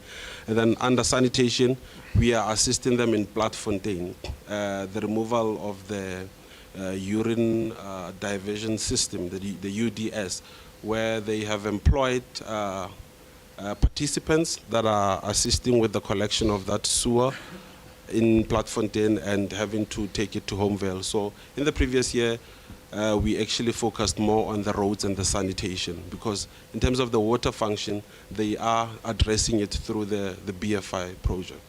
But what sanitation, sir? Because we had a complainant who gave testimony earlier and it doesn't seem that that area is receiving services. Yes, it's the dry sanitation. They have the UDS system, the urine. So it's a dry sanitation that the people of Platfontein are using. Those bags have to always be collected by Solplaki, and then they have to obviously dump the waste at the wastewater treatment works.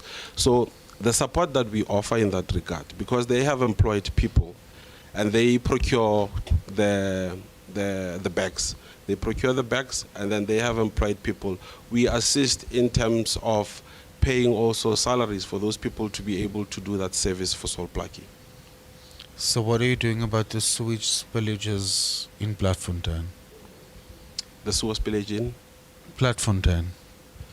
The sewer spillage in Platfontein, as a district, we did get into it in the previous years. After we realized that it's getting out of hand, especially the one on the R31, we did approach Solplaki, and then just to check what was happening. And then I think we realized that there was an issue with the pump station at Hocha, which they did attend to. But then that pump station is always giving them challenges time and again. Obviously due to other issues, like I've said, also issues of vandalism, and then issues of foreign material that are getting into the system. And then as a district also, we took it up also with the Department of Roads, just to indicate to them that that sewer spillage now is encroaching into the roads. I think after many interventions that we had with them, that's when now the Department of Roads decided now to build on that road. But then that spillage, there are times where they manage to stop it, but then already it's already a dam, if I could put it. And so what are you doing about the fact that it's now reached a level where it's a dam and it's affecting the environment and the health and well-being of residents? Are you just throwing your hands up in the air and deciding not to do anything at all?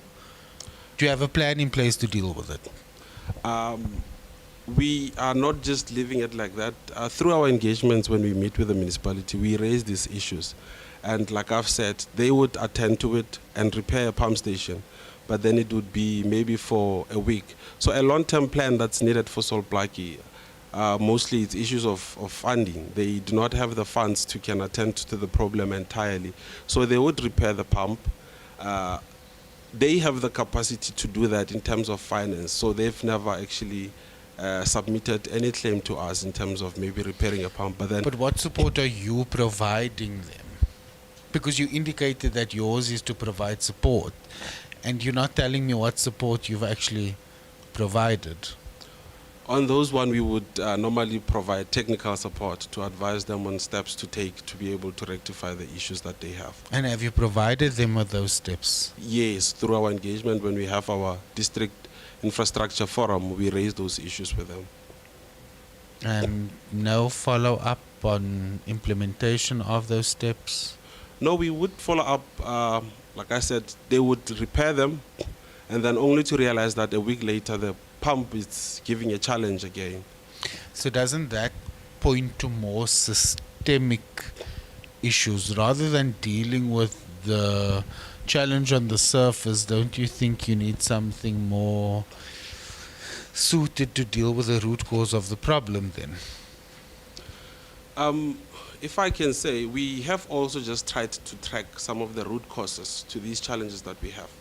And I must just indicate, some of the root causes, they start from the area itself, the area of collection, before it's actually if we referring to sewer, before the sewer is actually directed or gravitated to the pump station.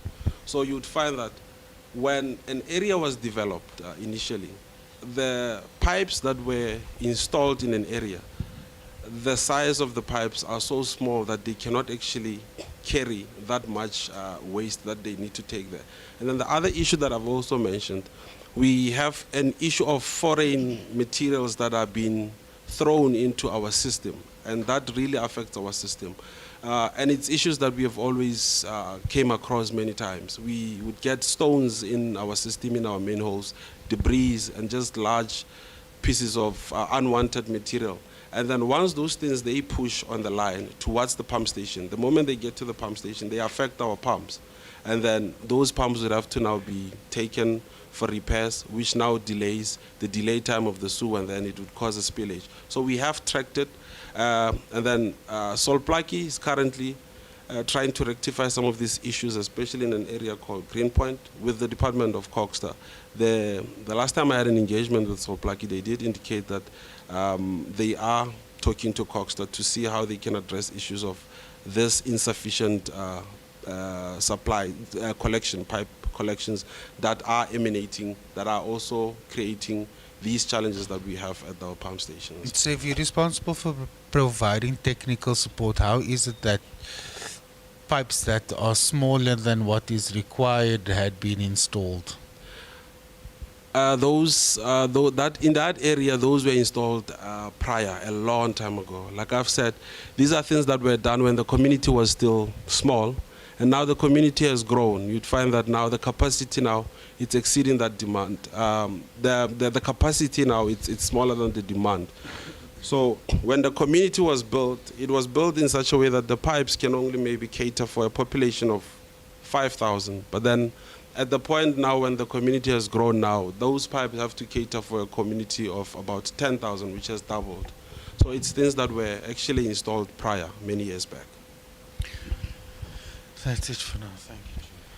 Just two follow-ups on so your support, technical manager, your technical support that you are providing to local municipalities is limited to raising or identifying the challenges at your technical forum and bringing it to the attention of the municipality. You said when the provincial manager was asking you for details on the actual technical support that you are providing to Solplaki, you said you've raised these concerns with the municipality at your technical forum. Is that where it stops? Is that the kind of support that you provide? That's the first question. Then you also said that you are funding the salaries of the people who are removing the bags there at Platfontein. Just elaborate on that. What salaries are you referring to? Who's getting paid salaries and why should you foot the bill?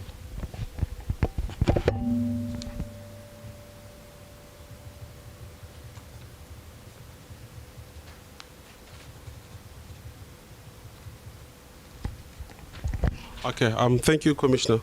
The support does not only end at our engagements. As I have indicated, we have 3 engineering technicians. So weekly, they visit our local municipalities to look at the challenges that they have. They also conduct those follow-ups on challenges that we would raise. At our forums, it would be on a quarterly basis just to gather all the local municipalities to be able to deal with all of their challenges at the same time. But over and above that, our engineering technicians that we have, they do go to our local municipalities twice, 3 times in a week, just to ensure that the operations are taking place at the municipalities. If there are challenges at the local municipalities, they can be noted, and then we can sit down and see how we can assist our local municipalities. So it doesn't only... How can you assist them? Because you're telling me you are raising it in a forum. So these technicians go out.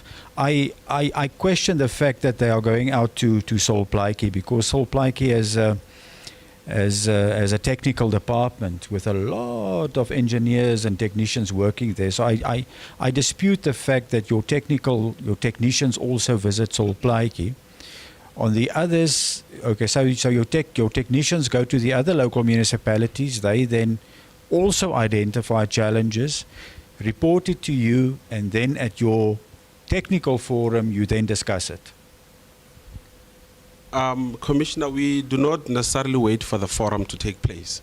And yes, our 3 technicians, they are supporting our 3 smaller local municipalities due to issues of capacity at those local municipalities. Because with Solplaiki, they, as you said, so Solplaiki is limited to raising your concerns at your technical forum because your technicians are not involved at all. In terms of Solplaiki, I'm the one that goes to Solplaiki. Okay, and the salaries?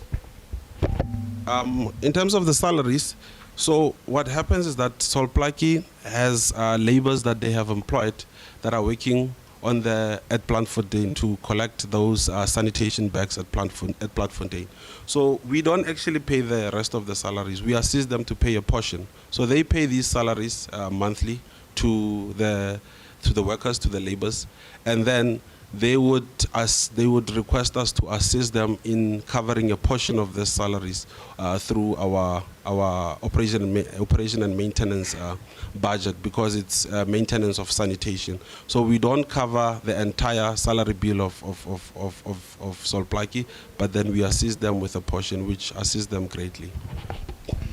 What amount are we looking at? How much do you pay over to Solplaiki for that service, paying the laborers? Over a year, they budget about, I think it's obviously over $1 million for them. But then I would say last financial year, I think we paid around 500,000 for those salaries. So that is, okay, so the grant or the financial support that you provide to Solplaiki for operations and maintenance would include the 500,000. Is that what you are saying? Yes. Okay. Commissioner Quinana? Thank you so much, Chair.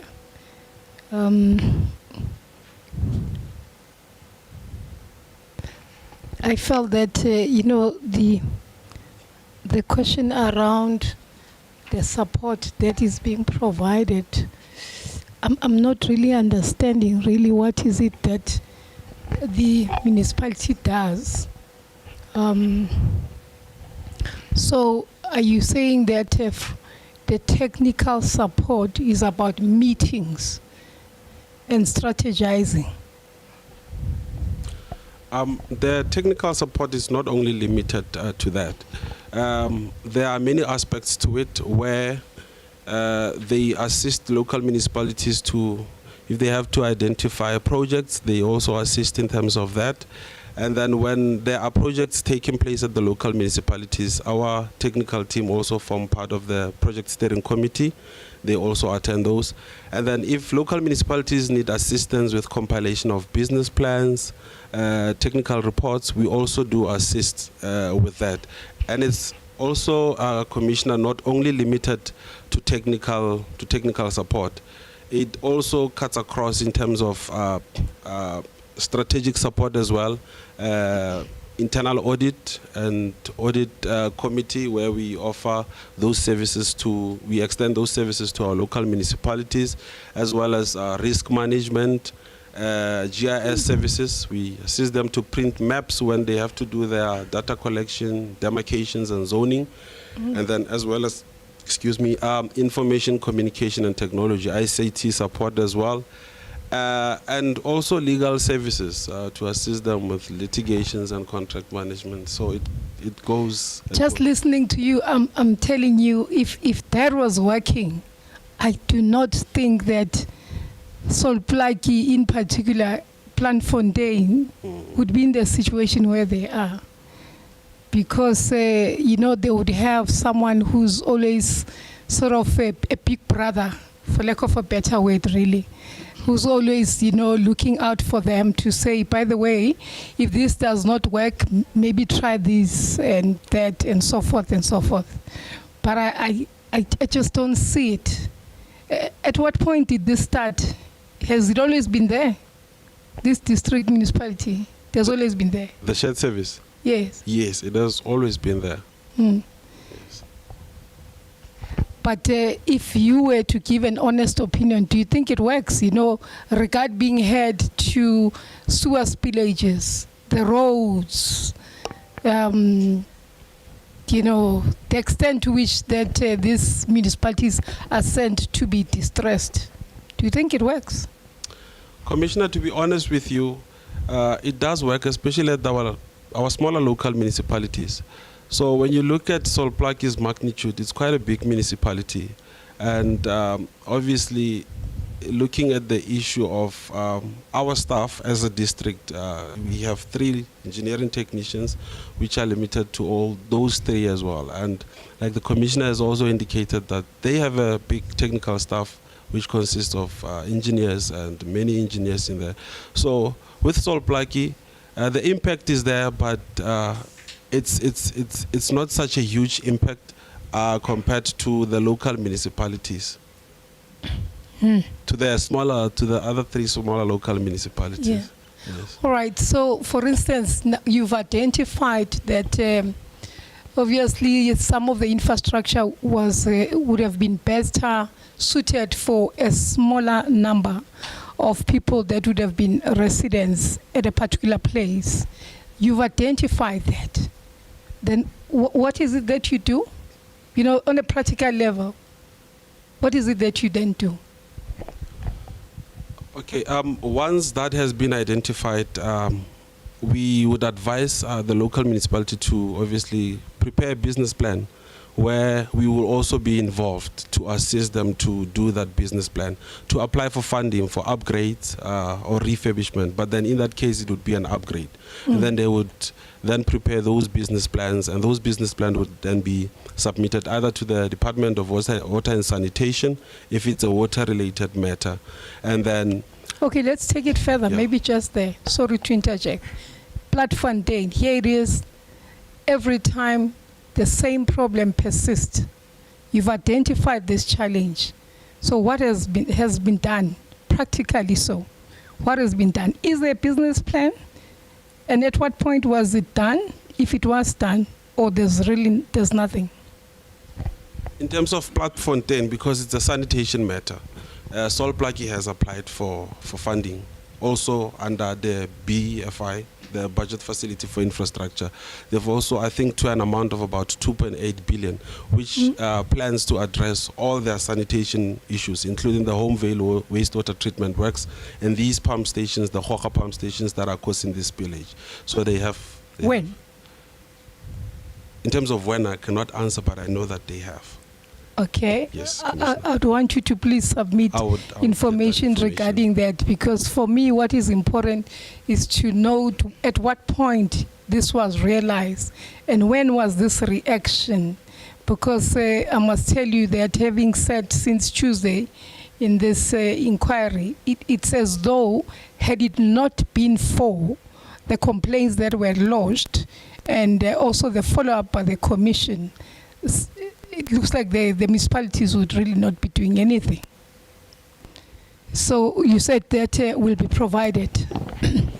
I'm also looking at your slide, at the one that is number 5, yes. It talks about during the IPD processes, consultations are conducted with LMS to discuss their needs and incorporate them into the IDP. So is this what the district municipality does? Yes, this is what we do after they have submitted their requests, their needs, and then this is more like the funding process that takes place before we finally approve the final budget to allocate. So again, with regard to same, will there be proof then to just show these interventions that have been done? And what is it really do they speak to? Yes, Commissioner, there would be proof. We had these consultations because they were part of our IDP process consultations. So it's through our IDP processes and budget processes. Yeah. We had those consultations. Attendance registers were signed. So my colleague, Mr. Nechivotsa, is responsible for that department. For the IDP processes, and then obviously in collaboration with our finance department as well, the budget process. So they did take place, these consultations. What is it that they speak to? When one has just the consideration of the different challenges, what development are we looking at? What we look at mostly, it would be your service delivery issues, but also other related issues that the local municipalities are facing.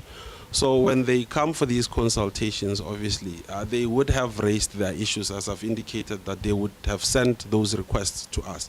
And then during these consultations, we look at the list and also we try to prioritize their needs. So in most cases, I know some of the municipalities would request assistance with vehicles. They would request assistance with development of plans. But then during those engagements, when we look at the budget that the district would be able to offer and looking at the challenges of the local municipalities, because they do present their challenges to us. They present their challenges to the district during this engagement. And then we would then end up having to prioritize, like I'm saying, the operation and maintenance, the maintenance funding to assist them, obviously, to be able to operate their infrastructure for basic service delivery. Yeah. So if you go to your slide number 8, it has painted such a beautiful picture, and I'm thinking we must be in the wrong municipality. That's for sure, Chair, because it says the support focuses on improving infrastructure, addressing service delivery backlogs, maintaining reliable basic services, such as maintenance of roads and stormwater infrastructure, maintenance of water and sanitation infrastructure, electrical infrastructure, upgrades of roads, upgrades of water and sanitation infrastructure, rehabilitation. Now, in a perfect world that is painted here, I don't think we'll be sitting in this engagement, at least not this afternoon, not today, not tomorrow, if that was really happening. So would you say it is really happening or it is really not happening? I would say, Commissioner, it is really happening. If I can just maybe elaborate on yes, that as please. well. all these things are happening, but like I've indicated, the budget that we have as a district and the amounts that we allocate for our local municipalities, they would be limited. Like for example, this financial year we've allocated 10 million, which is what the district can be able to allocate for maintenance purposes. Meaning And that gets to keep how much? I beg your Gets to keep how much? There? Gets to keep how much? So you said you allocated 10 and Yes. gets to keep how much? How much remains? from at the district. Yeah. If we are taking 10 out of the 186, then there's 176 that's left for the operations of the And district. to do There are other services. technical support. No, there are 186. The 176. Yeah. 176 is for many services that we are offering. We also have the local, the LED unit, which assists our SMMEs with providing funding for machinery and equipment for our small businesses. We Okay. assist them with that. And then we also... So there'll be proof. Maybe you can stop it there Yes. because you're not going to be able to give. Are you able to give us figures? How much has been spent? in the previous financial year, was it 800,000? 800,000 was spent for machinery and equipment to support our SMMEs. Still a fraction. Yeah, the funding is limited. 800. You know, it's at least if you were now saying 100, we'd be getting somewhere. We're far from it. And then We're also so scratching the surface. on the 176 that would be left, it includes also a grant that we have, but it's dedicated solely to our local municipalities. It's for energy efficiency. We are assisting our local municipalities to reduce energy consumption.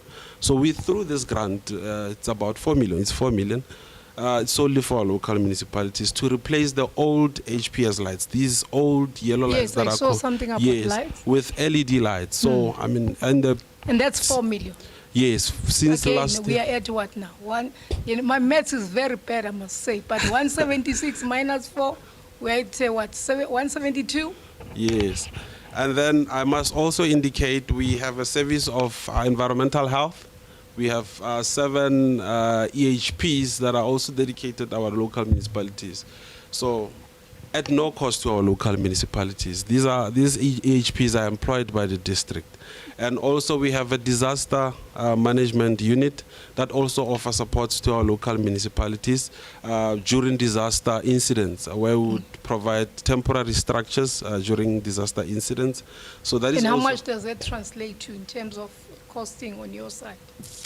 I think last year's budget, it was around at a figure of about 200,000 that was spent for the We're temporary struggling structures. here. Hey. Where's the CFO?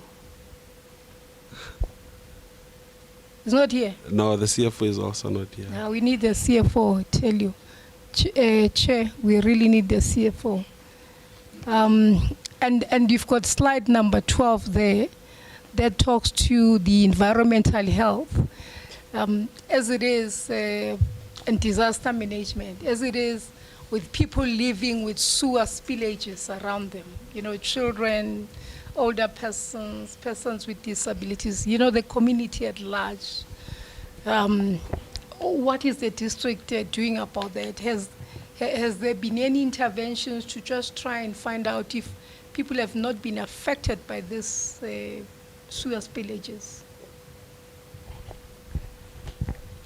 To the extent that it also covers your environmental health, I'm thinking. Yes. In terms of our environmental health, our EHPs are more also on conducting water quality tests at our local municipalities, just at different points, areas, to ensure that the water conforms with the standards, and also assisting with obviously inspections at your local tech shops and things like that. And then, but then where there would be normally sewer spillages, like I know with Pokwane, when they would perhaps experience a sewer spillage, it would then go back to infrastructure, meaning that it would go back to an issue of having a pump station that is not operational, that they would have to repair. And disaster management, because you're talking about support to communities there. Yes. Disaster management, when there are felt fires, we assist our local farmers with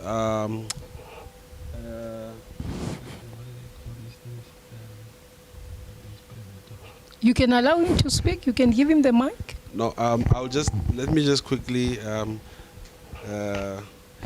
what we do, we assist our local farmers to a skid units.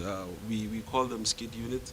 So it's for when there are felt fires, we have procured skid units that we have obviously placed at different areas, so that when there are felt fires, the local farmers are able to can put out the fire with those skid units. And then when there are issues of floods, we have had incident where there are many floods and then many houses were washed away. And then in terms of that, we would provide temporary structures for those communities, so that they are able to can at least have shelter during those times. So just to give an example. So obviously there's a plan, there's proof, and you can make that available. Yes. All right. The next one then is your slide number 13, which talks to shared services support. And I'm already thinking to myself, if you were really doing this, your financial and social local governance and service delivery, we would not have had some of your MMMs that came there did not even know whether they were coming or going in terms of the very positions that they are occupying. So clearly you are failing in providing that service in terms of governance, because you can't have an MM who does not know the Constitution, the very Constitution that they must use in order to perform their constitutional mandate. They don't understand it. Not just understand, don't even know it. So how are you doing this? How are you mitigating this challenge? Governance. Okay, on this one of shared services, Commissioner, if you would look at from slide 13, I have actually tried to just indicate them. It includes the financial services support. It also includes the strategic support that I spoke to say we, especially now through the internal audit, and then we have an audit committee at the district, which is also extended to these local municipalities on issues of governance. It's also extended to them, meaning that it's at their disposal at no cost to these local municipalities. And also, as you go, there's also the planning and governance support through spatial planning, IDP and PMS. So on IDP and PMS, we have the IDP and PMS unit, where we assist our local municipalities with analyzing and reviewing their IDPs and SDBs. So where there are issues, obviously we do assist through our IDP and PMS unit. And then also, if you also look at the finance, in terms of finance, we do also assist them with SCM, and then also advise them on the budgetary legislative requirement. So slide 14 talks to debt collection management systems. Most of them came there and they said it's difficult to collect. They're not able to collect. So what is it that you're doing for them in that regard? Okay, on this one, the 1.5, it's been allocated to Mahareng and Dikhatlong. This is to assist them to co-fund on the projects that they have, or they've appointed service provider to assist them with debt collection management. So it's more of a co-funding to assist them to be able to can pay for that service that they have at their local municipalities. Okay, and if we go back to the 172, we are at what? All right, and then, you know, all of them were saying qualified audit, and I don't know why they they say qualified audit it's improved. You know, they say they've moved from a disclaimer, now they're qualified, and it's an improvement, which, you know, we all here as a panel don't think that's an improvement. So you've got a committee that is supposed to be assisting them, according to slide 15, to look at this internal audits. You know, you play that oversight role according to this. But why do we still then have qualified audits for them? Commissioner, I must say they have actually improved, especially with the Khatlong. They have actually improved. The matters that are now obviously on their report, they have actually reduced compared to the previous years. So they are improving quite well, as well as Maharing. The matters that are obviously on the audit report, they have actually reduced. So it does help. So what is it that they've improved on, and what is remaining? I would say in terms of the Khatlong, they've improved quite well in financial management, I would say that, because I think they have reduced, was it the fruitless, and I think they have reduced that amount. I think it's something that they also spoke to this morning. And also issues of human resource, they have also improved in that in terms of capacity. So it does also make an impact to assist them. Mm. And legal services, so this would be litigation and contract management. So you look at the contracts that they would have entered into, and you advise. Is that what it means? Yes. I think the gentleman is a legal guru there. Shouldn't he answer this one? I was about to request permission to yes, hand over to our legal him to manager. Answer this one. Oh, okay. Thank you very much, commissioners. In terms, maybe I should go municipality by municipality. For instance, at Salt Lake municipality, they do have about 2 legal managers. And then as early as last week, they had to call me in order to deal with a legally related matter, which I did. And then the processes were properly handled. And then for Mahareng, as and when last week, they also requested that we look into a contract that they are about to enter with a service provider, and then just to scrutinize if maybe they are not binding themselves more than what they were intending to appoint a service provider for. We do have also evidence to show that whenever they've appointed a service provider, they bring it to our attention so that we can do proper vetting. And then with Pokwane as well, if they have issues that has got to do with legal services, we also do intervene as and when they require such assistance. Unless maybe the commissioner wants me to address specific legally related matters that maybe would satisfy you on how we directly assist them, then that we can do. But in terms of litigation and contract management, we do assist. Now I'm trying to reduce the 170, now we're no longer 172 now. We're sitting at, I think, 170,500.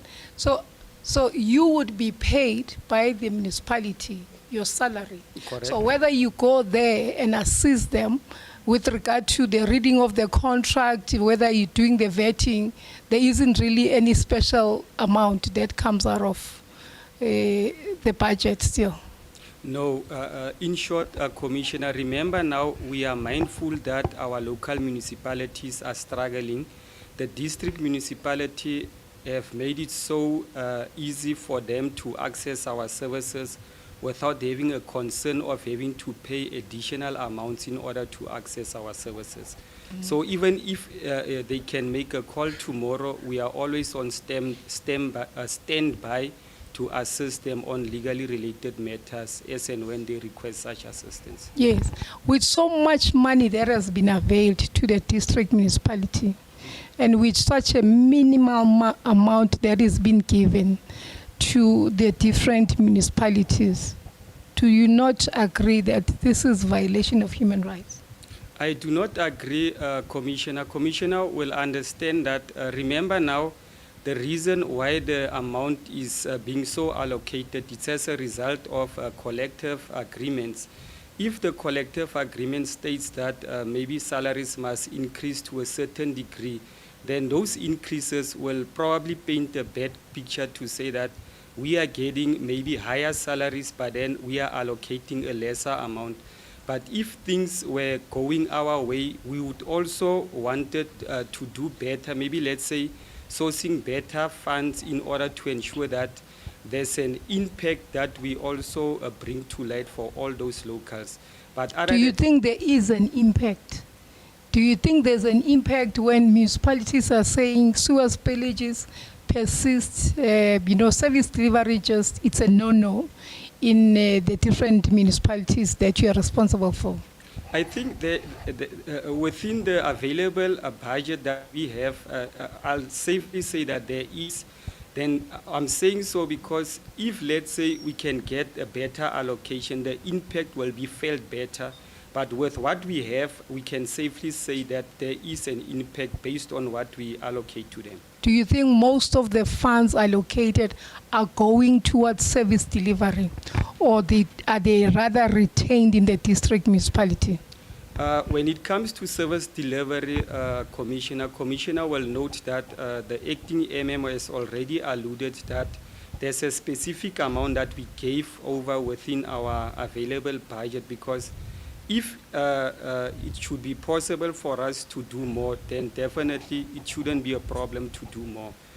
Like I've said, that the issue of salaries, it's a known fact that these salaries comes as a result of collective bargaining, and then it's unfortunate if what is not directed for us to allocate more, and then we are allocating within our available means, then we are doing it like that.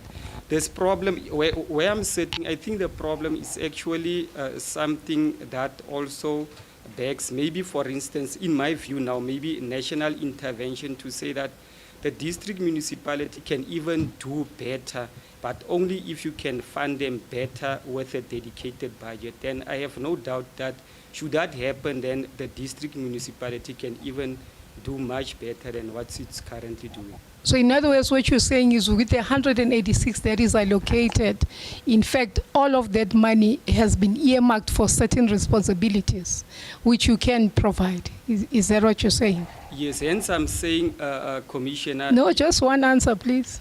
I think it's not going to be fair to give one answer without elaborating, because Commissioner will understand that the amount which is being given, different role players are there, which role they are playing. No. What you're saying is, in fact, the national should be approached for more money, right? Now, that's why I'm asking you, with the 186 already allocated, does it mean each and every amount there has been allocated to specific responsibilities? I think so, Commissioner. Remember? Okay, you're not sure. Yes, now I'm it's not sure. fine. Maybe let's leave it at that. Okay. To say, can we also then have, the proper budget of the district municipality, which then speaks to all the amount that has been allocated? Because from where I'm sitting, Chair, I just think that some of the monies could be diverted to rather provide a service delivery than for the monies, that we don't even know whether they are there or where are they, because, we're struggling to get to the figures. Some of the work that you say you provide, for me, it's as though it has already been provided because you are paid a salary. Correct. So if you move and go and do legal services at a municipality, that is provided for, so you're not going to charge anything. If he goes to Platfontein to go and look at the technical issues there, he gets a salary. So it's not as though he's going to be billing the municipality, the district municipality. Thank you so much, Chair. Okay.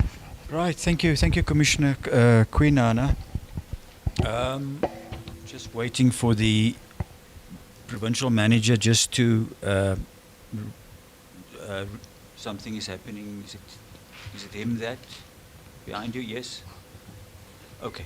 I'm just going to request the provincial manager just to indicate to you we are requiring some reports and plans from the municipality, and we would like you to submit those plans and reports and information and budgets and IDPs and everything that was mentioned to the Commission not later than Friday the 17th. I'm not sure if you have Mr. Weingart's email address.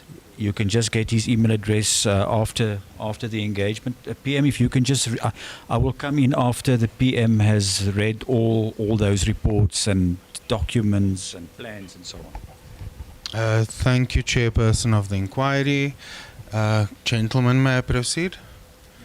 A detailed breakdown of the support offered to local municipalities through your shared services over the past 3 financial years. And importantly, the impact thereof.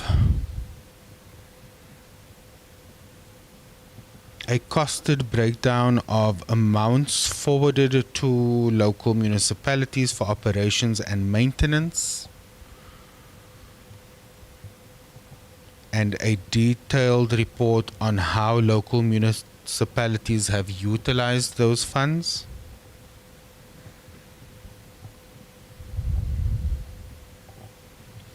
A costed breakdown of grant funds extended to local municipalities and detailed expenditure with applicable budget line items. A report with timeframes on how Solplaatjie municipality will be supported to deal with the failing infrastructure and sewage spillages, amongst others. A report on your total budget for the past 3 years with a breakdown on amounts for personnel and the amounts for capital projects for the district and what is then given to local municipalities. Shall I repeat? Yes, please. Excuse me. A report on your total budget for the past 3 years with a breakdown on amounts for personnel costs and amounts for capital projects for the district, and what is then provided to for local municipalities.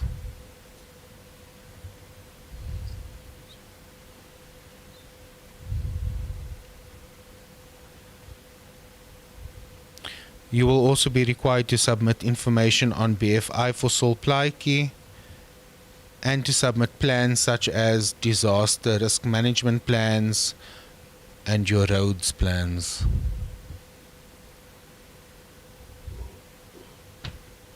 You may, in your report, indicate the functionality of a disaster management forum and also submit your organogram to us.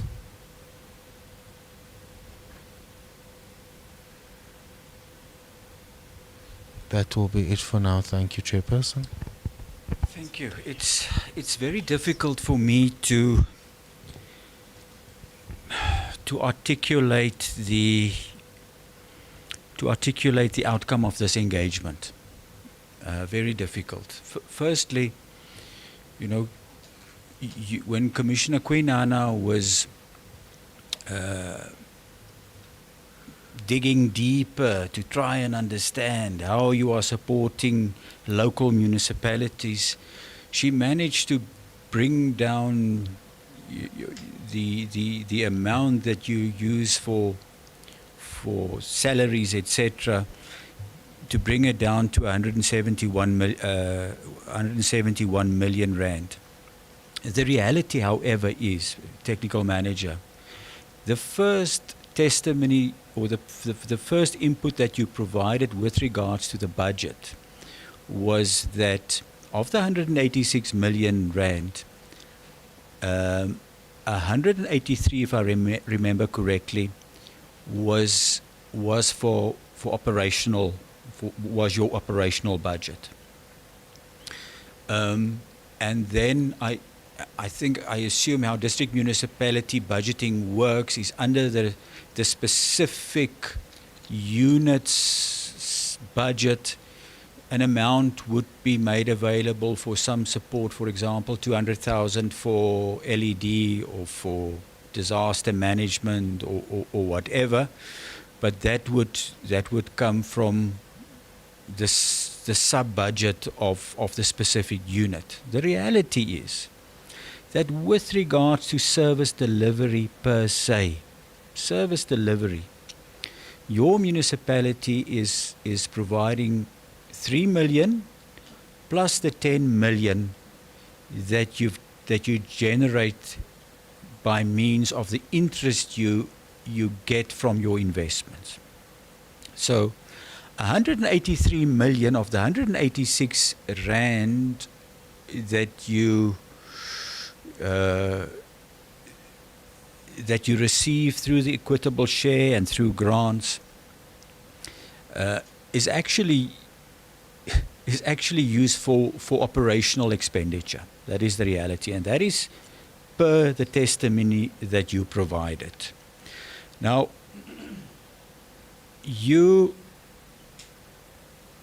I must compliment you that you were really trying, with the emphasis on trying, extremely hard to justify the reasons for your existence.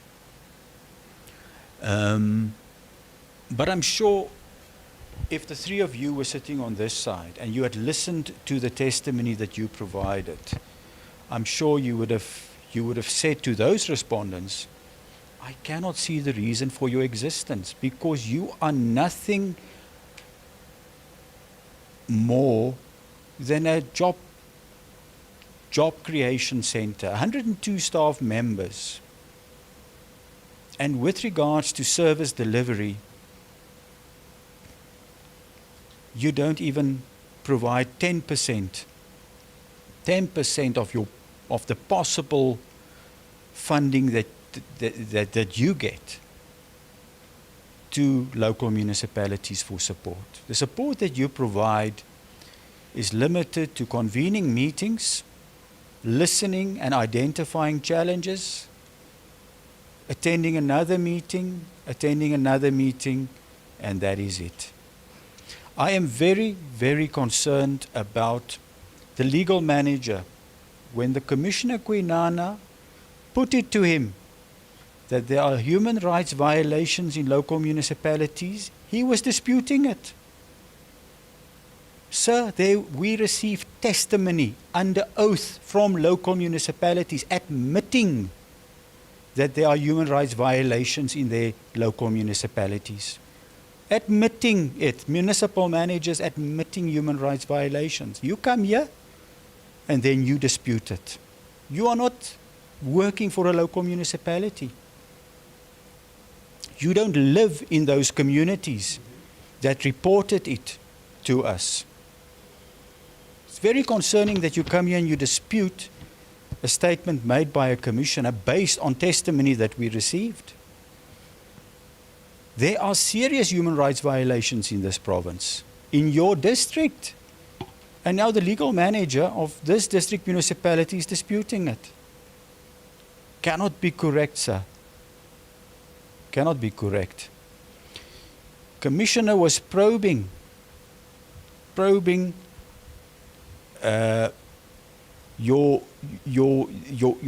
allocation of your budget, was probing the allocation of your budget. The explanation that you gave, and remember we are here, it's a service delivery inquiry. That is the purpose of this engagement. Commissioner wants to understand what are you actually doing for local municipalities. And what is the information that you provide? We are bound to collective agreement. So we are compelled to pay our employees more every year. You know, that is our priority. That is our purpose. That is our purpose. We are bound to a collective agreement to pay our employees more. No, that cannot be good. That is very irresponsible. Very irresponsible to make those statements when you deal with, and then there's an input that we must approach national government to make more funds available to the district municipalities so that we can support local municipalities better. What are you going to do with the money? Be honest. You're going to appoint more staff members because you are nothing less than a job creation institution.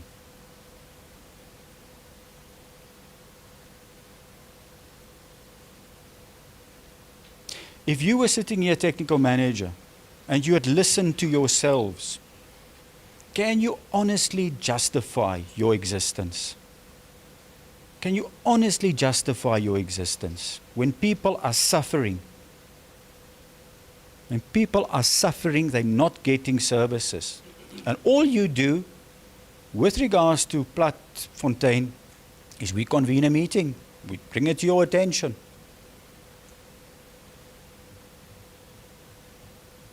And I know it's very unfair for me to raise this with you because you are not the accounting officer. I know. But your municipal manager decided not to come because she knew what was waiting for her.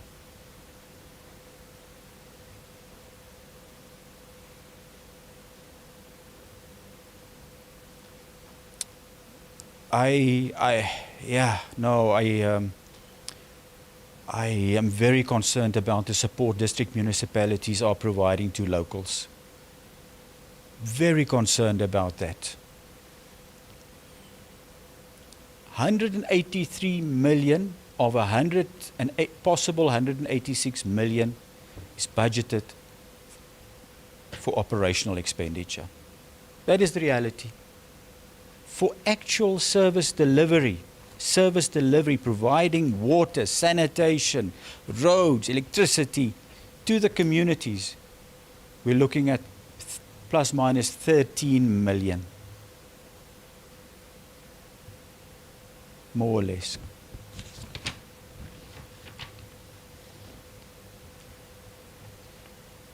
It is a shocker.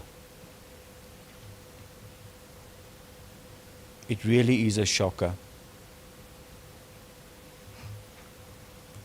Thank you very much. That brings us to the end of our second day session. Allow me to thank the panelist, Commissioner Quinana, for making those brilliant inputs again. Also to the provincial manager for your inputs and continuous support. You are providing actual support to the Commission. And then also to our support staff, Mr. Weingaard, the evidence leader, to Dr. Wright, with her wisdom that she provides to us on a daily basis, Mr. Majosi, Advocate Mojapelo, thank you for the support, and all the support staff sitting on next to Commissioner Quinana. Also Peacemore, who's so reliable as always, making my life extremely easy. And then our sound and streaming people, all our guests in attendance, we really appreciate and value. And we have colleagues outside as well, making sure that I am safe when I step out of this venue. All right, thank you so much to everyone, and we will continue with day 3 tomorrow. We will be starting with, I hope Ubuntu has confirmed the MM will be here, Mr. Weingaard. I'm not sure if they've communicated anything. Sorry? Okay. Okay, perfect. And then immediately after that, we will get inputs from the departments, from the Auditor General. You know, the technical manager was saying some municipalities have improved. Hey, I don't know. They've admitted that there weren't much progression. Treasury will be here, Public Protector, and Salga will also be here. Looks like the Provincial Chair of Salga will be here, and we look forward to welcoming the Provincial Chair and also listening to the challenges that local government face in this province. All right, thank you so much. This session is then adjourned. Thank you.